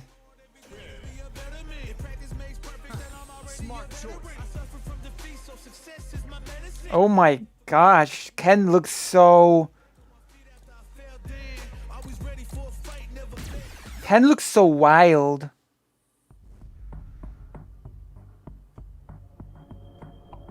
Major foundation is part of preventing unlawful aid in developing nation. Ken Masters detained in Naishal. Former national martial arts champion turns terrorist. Provides funding to anti-government extremists. Foundation denies involvement. Masters resigns as foundation director. Wow. The company's representative, Johan Petrovich, made in a statement released today. Wow. Man, talk about pathetic. I got totally played. The Foundation was just supposed to be doing a little support work. And the next thing I knew, I was being framed for terrorism. My name was cleared. But it's not like things can just go back to the way they were. Since then, I've been. the reason for fighting has been totally flipped on its head. What do you mean? What do you mean by that?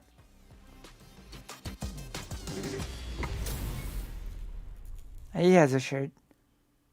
We gotta do this. Come on. I'm not gonna lose. Round one. Fight.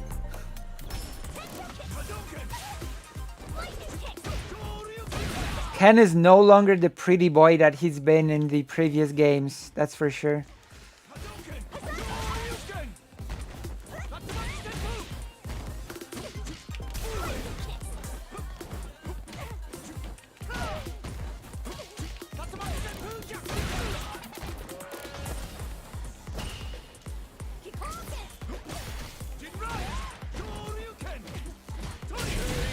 All right.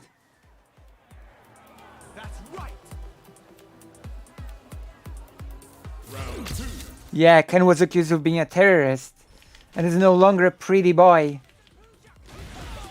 Oh, he used to be in the older games.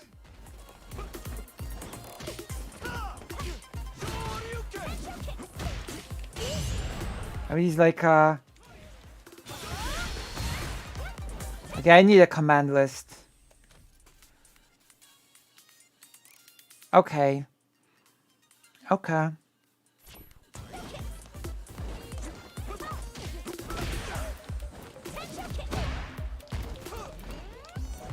Wait, what's... Ah, okay.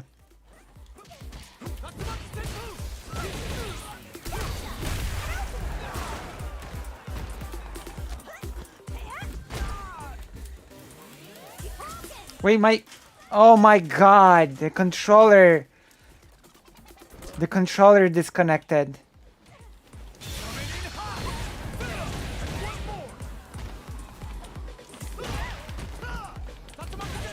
The controller disconnected.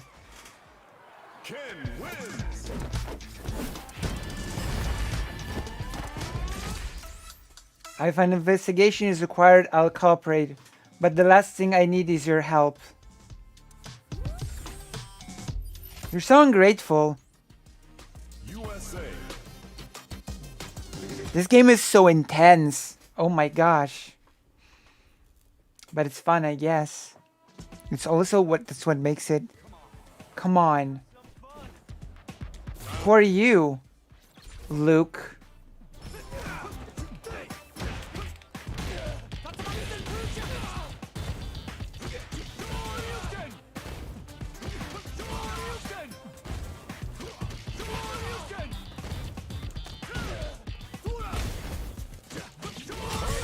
Okay, there we go. Perfect. Round two. Fight.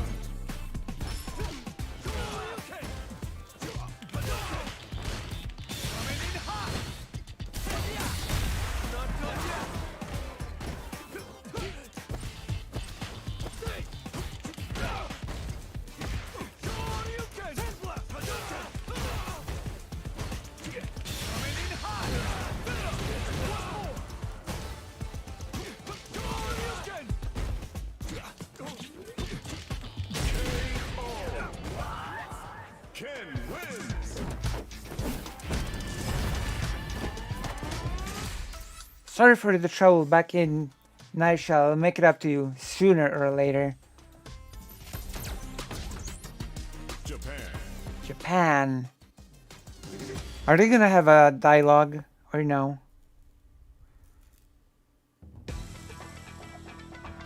Okay, they should have had a dialogue. This will be a good fight. Round one. Aren't they supposed to be best friends? Why don't they have any dialogue?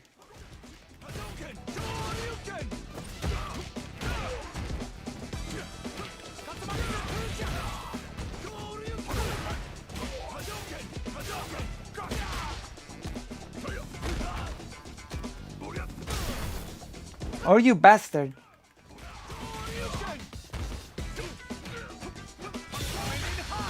I'm guessing that Ken is a pretty good character.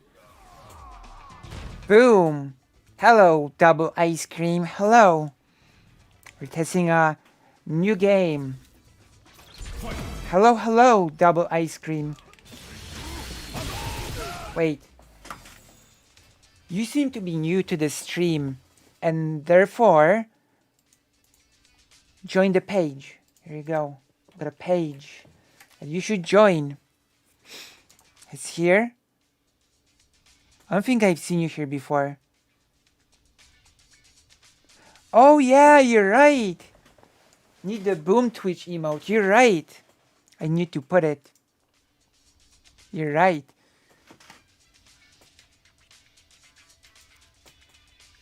Ah, okay. But I don't think you watch me often, right? I don't think you watch me often, Double Ice Cream. But it's nice to see you here. It's nice to see you bolster the viewership. I think I'm gonna be dual streaming to Twitch as well as to YouTube.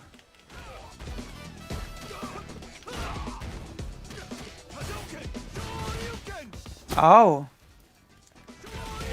Thank you for the happy pride. Speaking of FF14, we actually had a raid. Yesterday.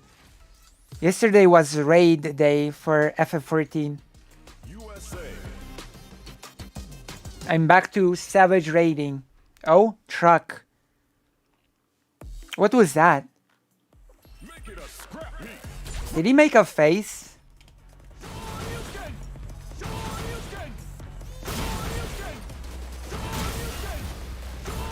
Oh my gosh.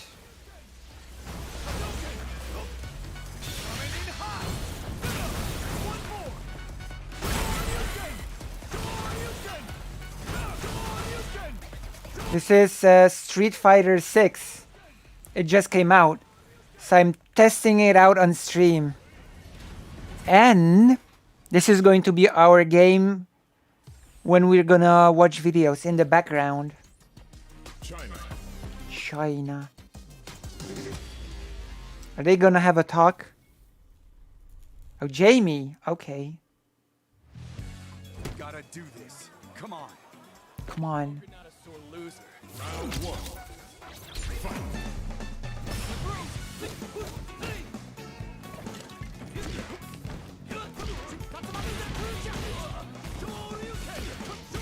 You know what? I'm gonna say it. So far, this game feels really nice. I think this game is gonna be, it's a very fun game. Yeah.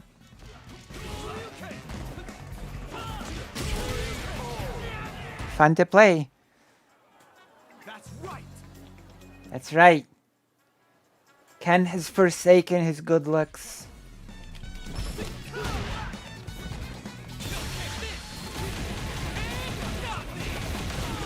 Oh my gosh.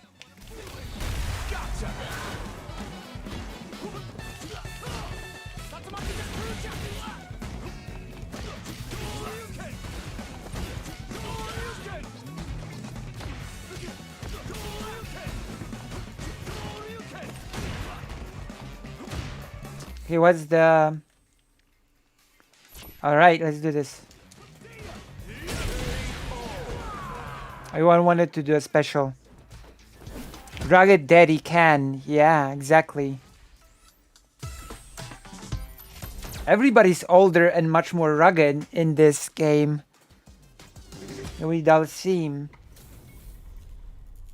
Look, everybody's so much older in this game.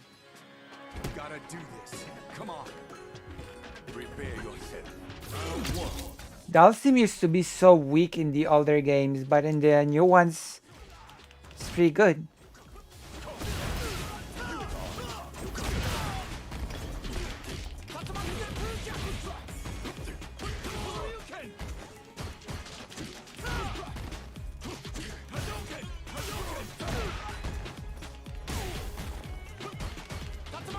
They actually made him pretty good in the new games from what I know. Like in the old games used to be very weak.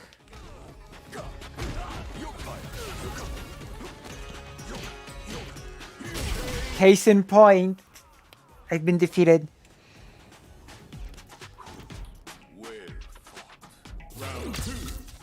Are you mocking me?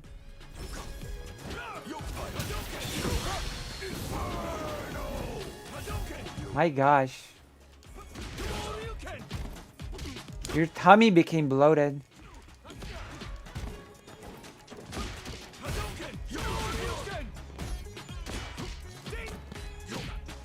Oh my gosh.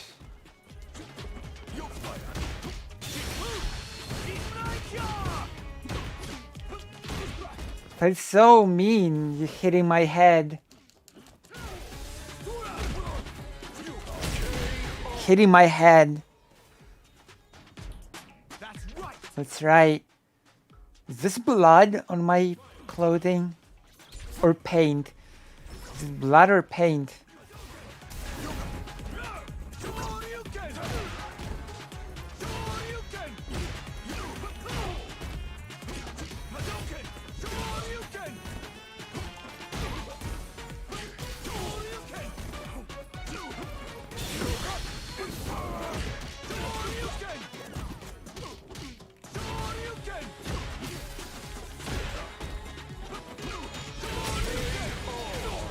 There we go. We won.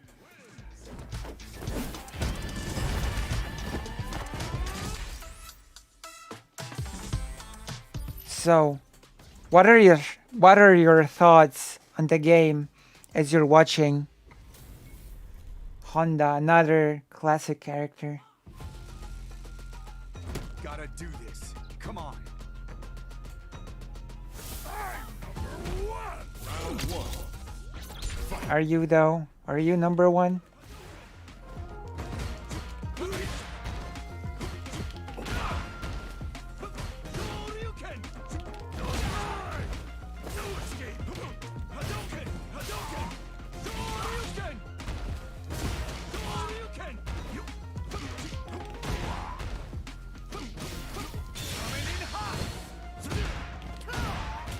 Coming in hot. We win. We need, you know what? We need destructible elements of the background, like in Street Fighter 2.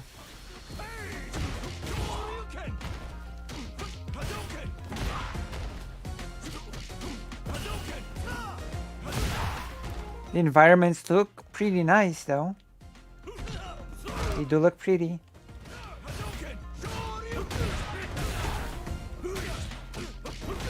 Oh my gosh.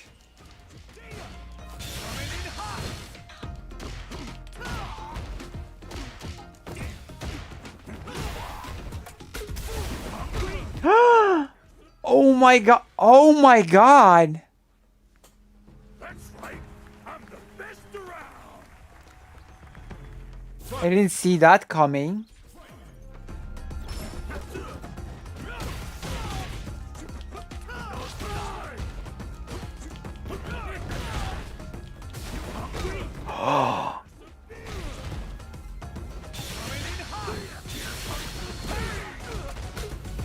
I might need to continue against this one.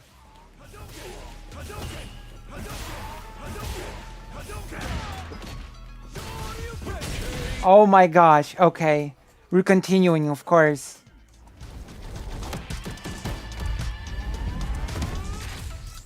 Oh my gosh. Like Jiraiya from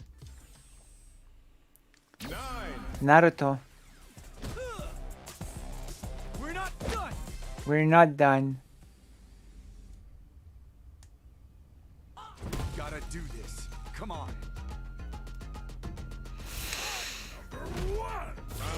No, you're not. I'm number one.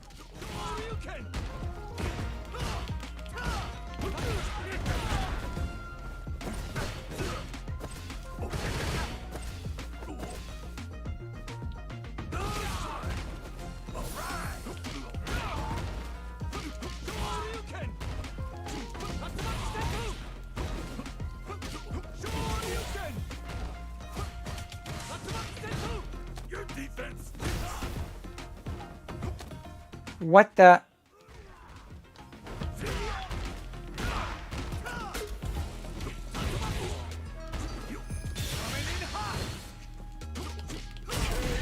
Okay, win this round. We won this round.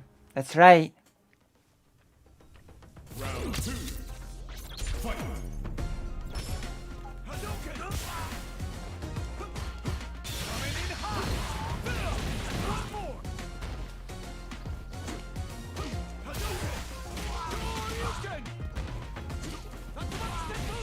That's right, we're trying to concentrate.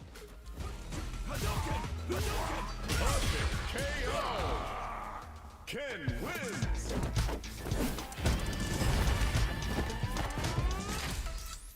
Give me a break, man. Just facing you makes me feel like I've inhaled a 4-course meal. That's so rude. Oh my god.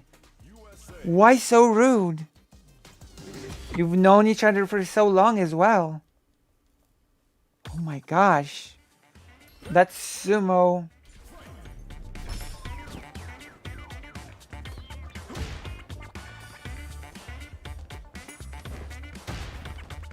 Okay. I don't know how to deal with this. Okay.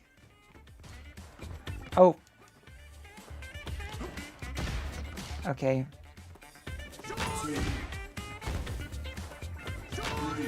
I'm guessing I'm not doing very well.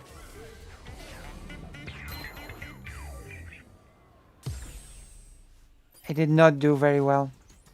Mexico. Okay.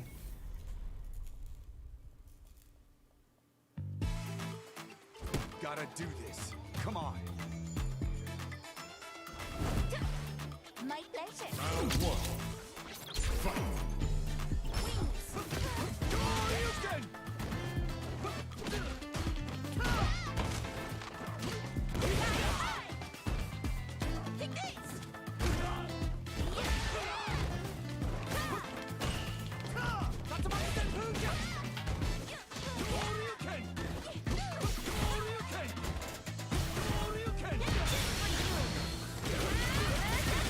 Oh my gosh.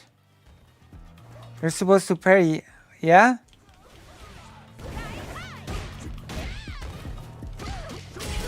Oh, maybe. Were you supposed to parry the balls in Street Fighter 3? I always thought you had to attack them, not parry them.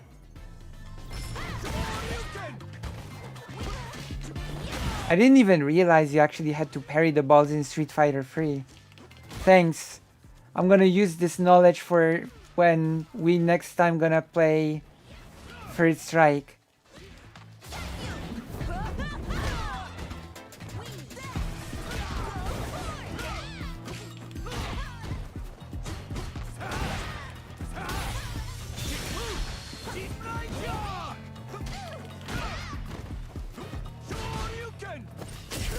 There you go.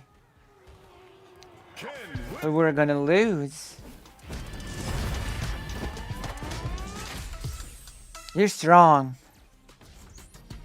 United Kingdom. Oh. Turf Island. Turf Island, finally. What a dream. No mercy for you. Round 1.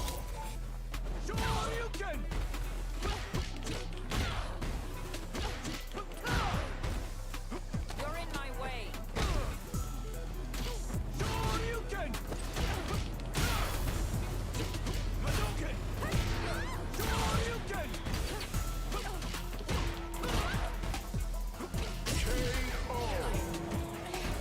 There we go. That's right. Look at that British person in the background.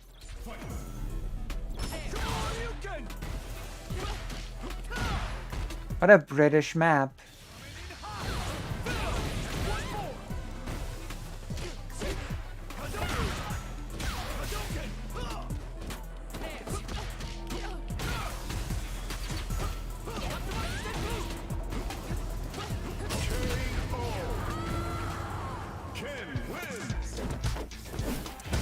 gonna leave Britain now.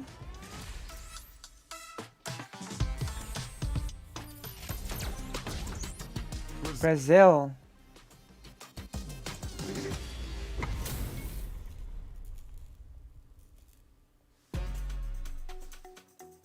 Gotta do this. Come on.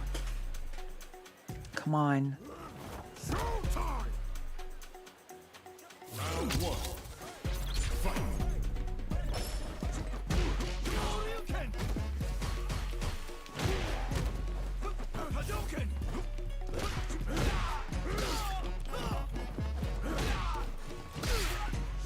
Shoryuken! Hadouken! Shoryuken! Hadouken! Shoryuken! Coming in hot!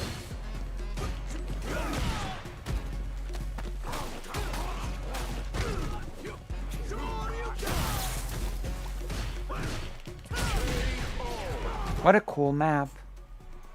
That's right! Round two. Fight!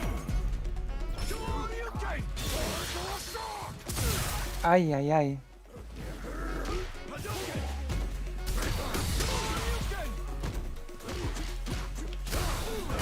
Pay attention! Shoryuken!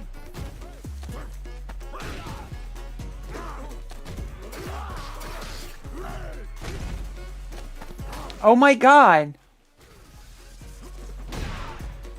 Coming in hot!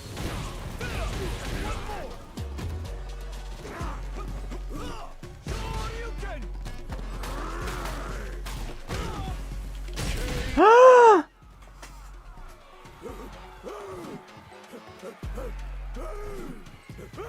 Fight! Round! Fight! What a bastardo. Hadouken! Shoryuken!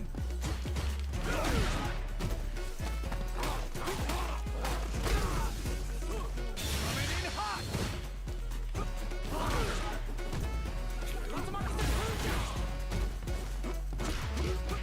Coming in hot! Okay.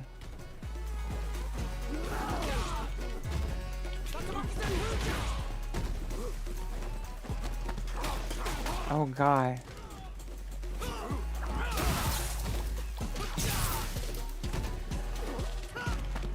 Oh, the Frozer! I hate the froze.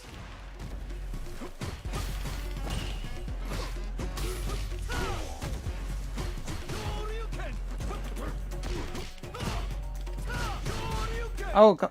Ah! We're gonna continue.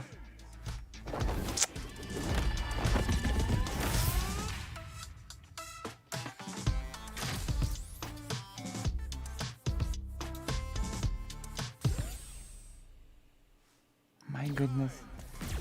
We're not done. We're not done! True. Oh, black eye. Gotta do this. Come on. That is interesting. They get bruises and stuff. Round one. Fight!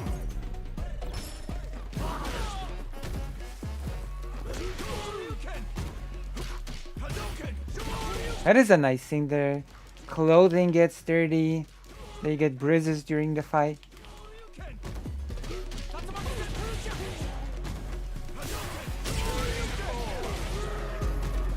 That's better. That's more like it. Out of my way. True. Fight! Shoryuken! Shoryuken!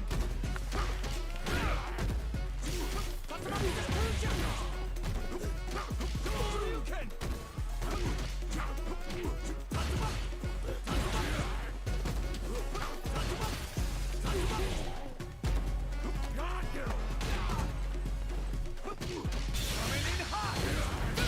There you go. Finished. Ken wins!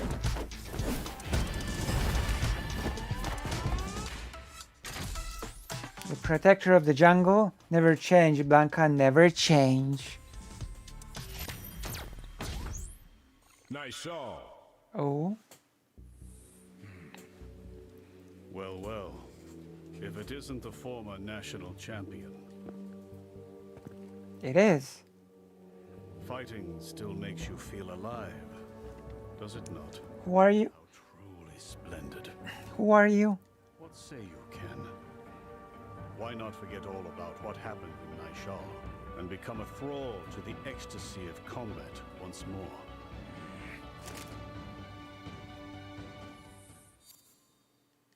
Who is this?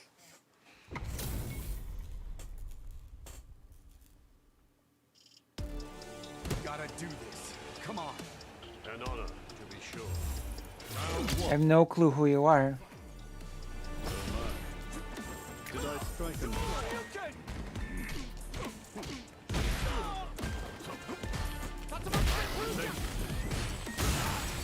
JP.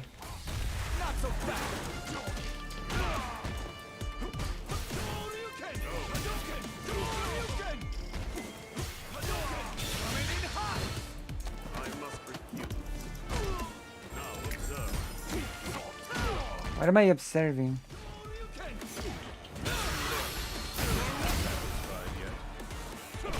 No. Oh my god.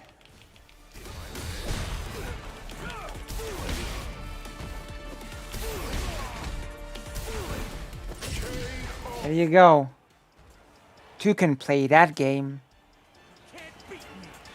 True. Round 2. Fight.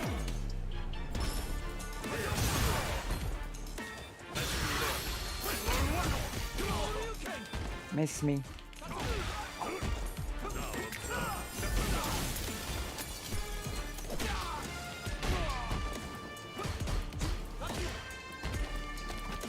Oh god.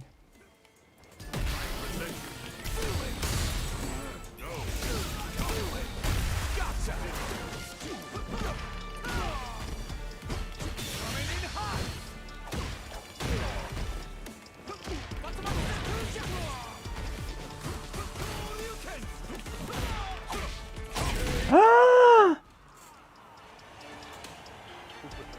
Very good. Very good indeed. No, not very good. What do you mean? What do you mean very good?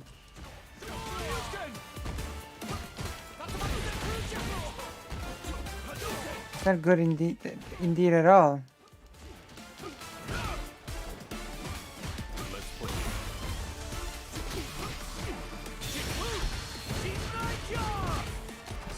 Up.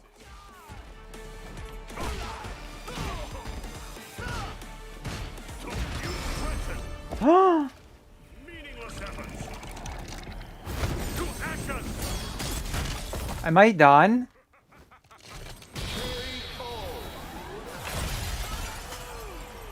JP wins.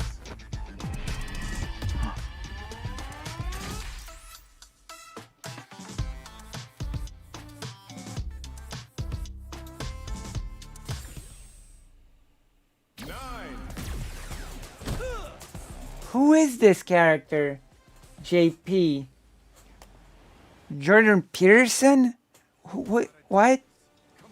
Am I fighting Jordan Peterson? Did I strike a nerve?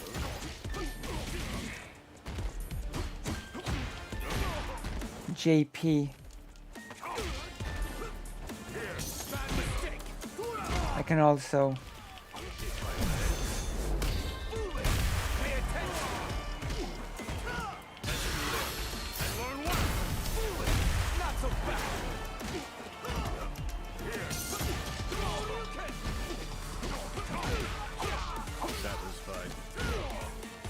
Yeah, now yeah. Alright.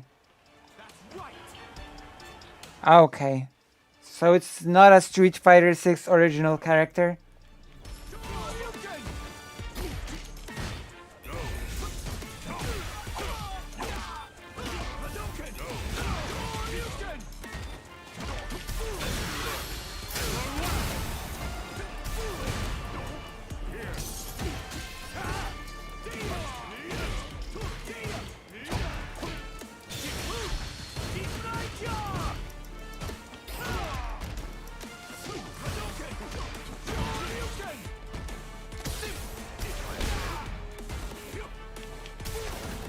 What the? Am I gonna lose? Okay. We'll finish this. True. I almost lost just now. But, you know. Until I settle things with you, I'm never gonna be able to move on. I can't move forward until I settle things once and for all. But what should I do? Do I kill him with my own 2 hands? And that's it. I just don't know. I see. And now, subtitles. Wait, I'm gonna skip.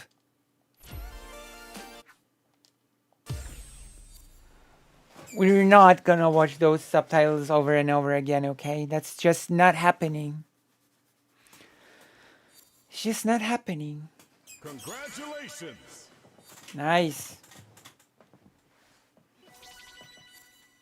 Beautiful.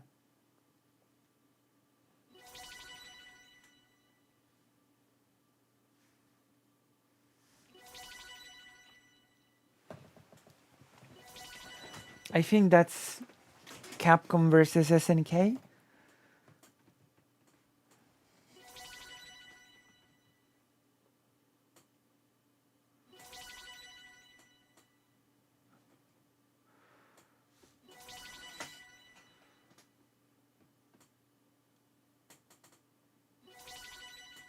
This looks like Capcom versus SNK. This is...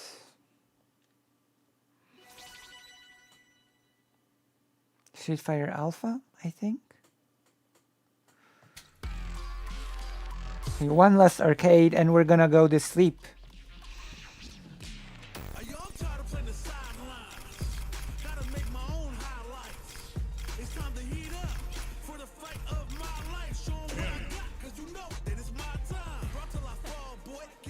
Another mission awaits.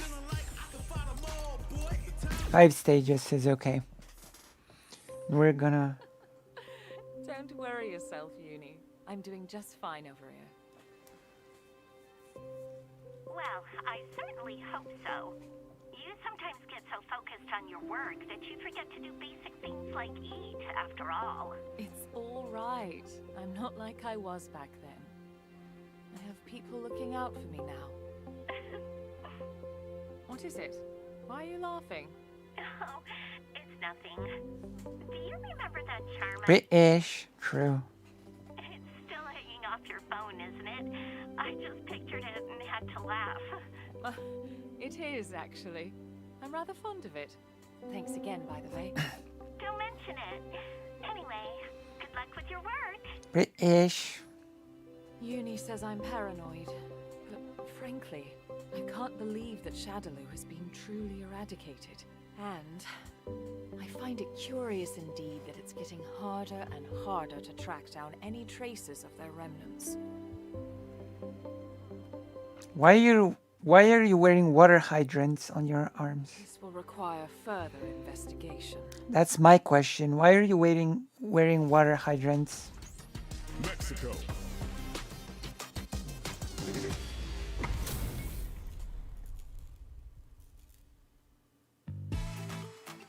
Beginning operation. My pleasure. Round 1. Fight.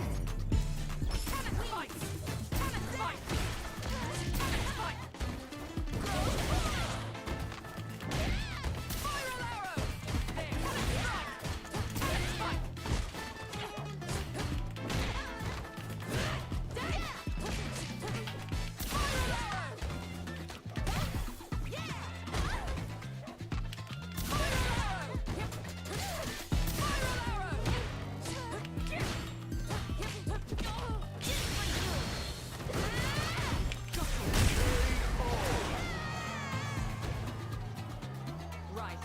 Who's next? Boom. Round 2. Fight.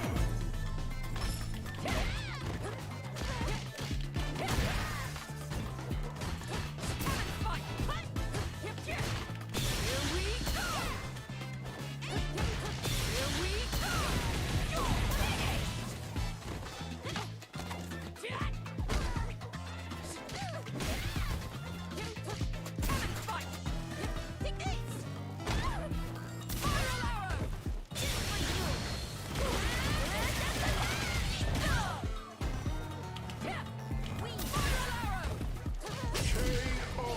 All right.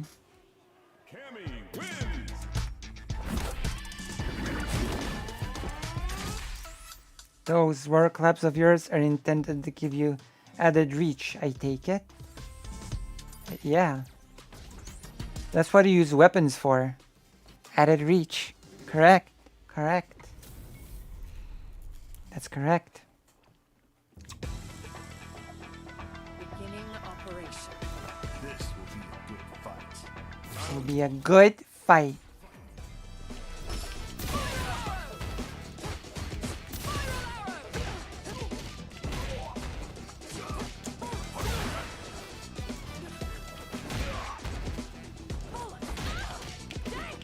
Bollocks.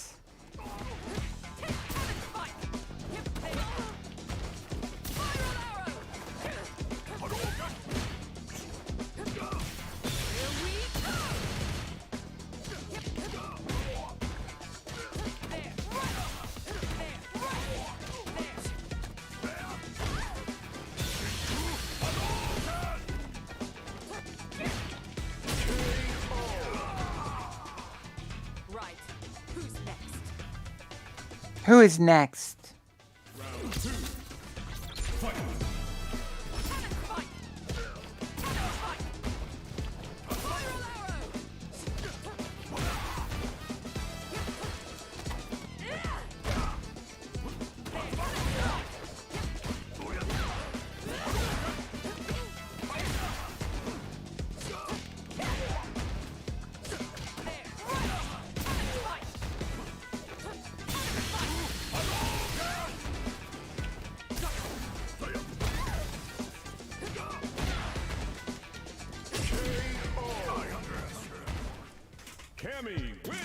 What a strange voice you had.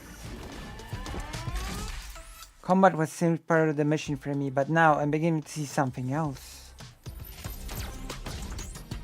USA. What is this? Truck.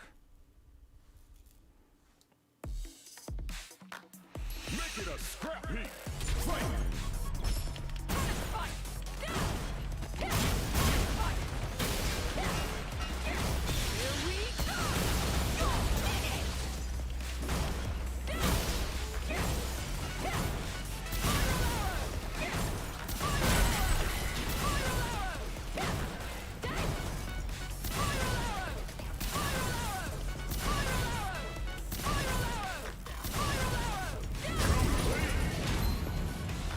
There you go.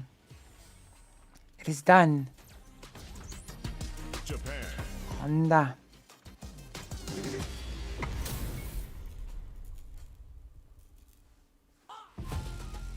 Beginning operation. I'm number one. Round one. Fight.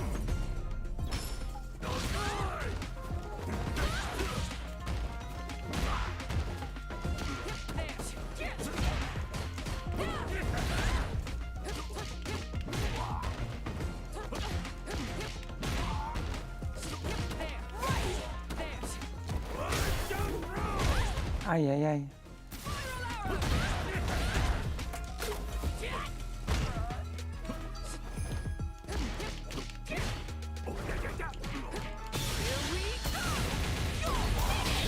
All right. Dang. Got him. No problems. Got to press on. True. Round two. Fight.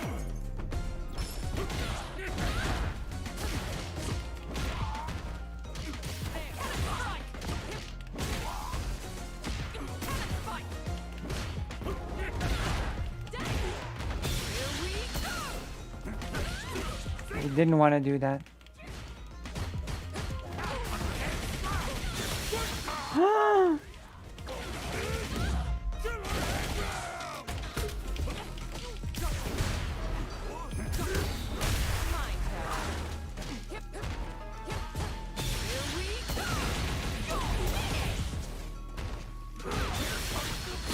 Oh my god.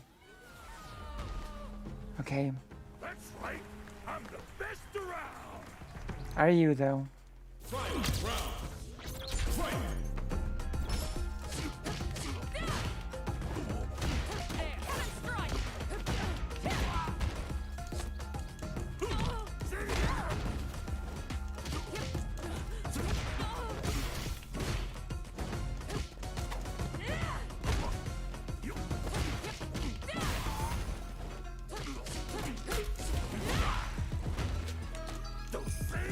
Oh my gosh.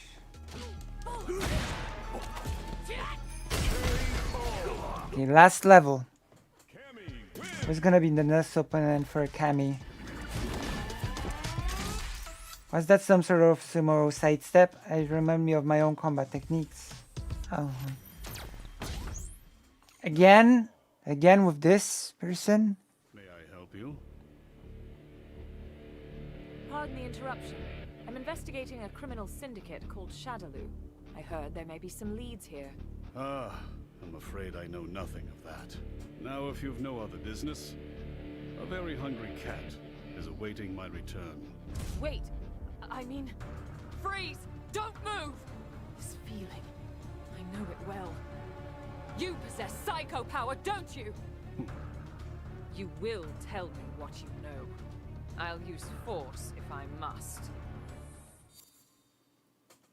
Psycho power like M. Bison. Beginning operation. An honor, to be sure. Round one. Fight. The bell. Do you have psycho power? Fight!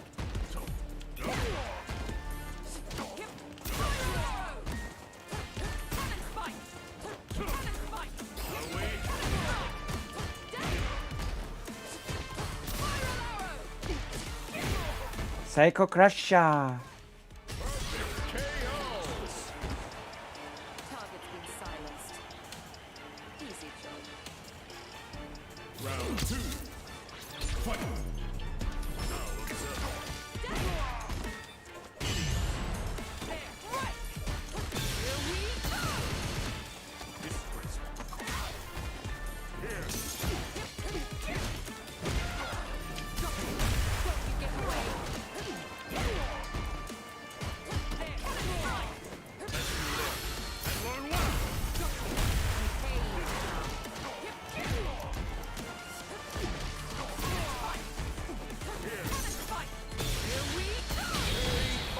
There we go. Ending. Cammy wins!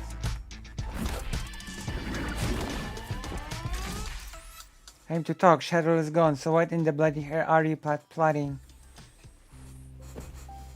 Who was that man? He got away from me, but I'm certain he knows something. I've found no answers, but more things now close in around me. I wonder if I can truly put an end to all this.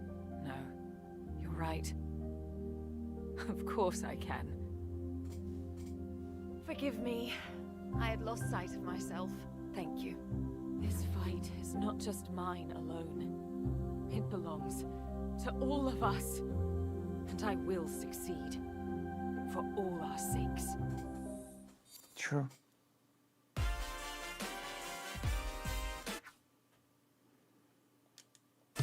We're skipping. Okay. We're gonna go to sleep now because it's 4 a.m. We've been streaming for how long? I'm gonna give you an estimate.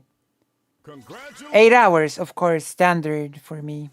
Standard stream time.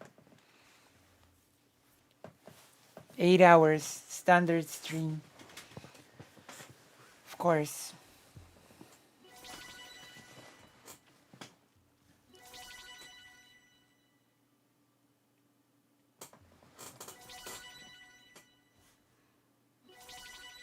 True. Let's watch all of the rewards first. And then I'm gonna go to sort of to sleep. Thank you all for coming. I'm gonna see you next time, which probably is going to be today.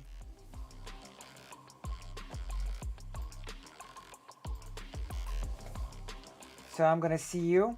Thank you for coming. Thank you for being here as always.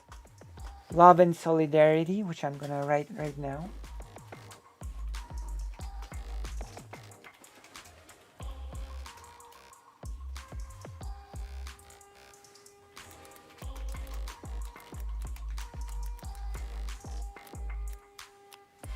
And I'm gonna see you, okay?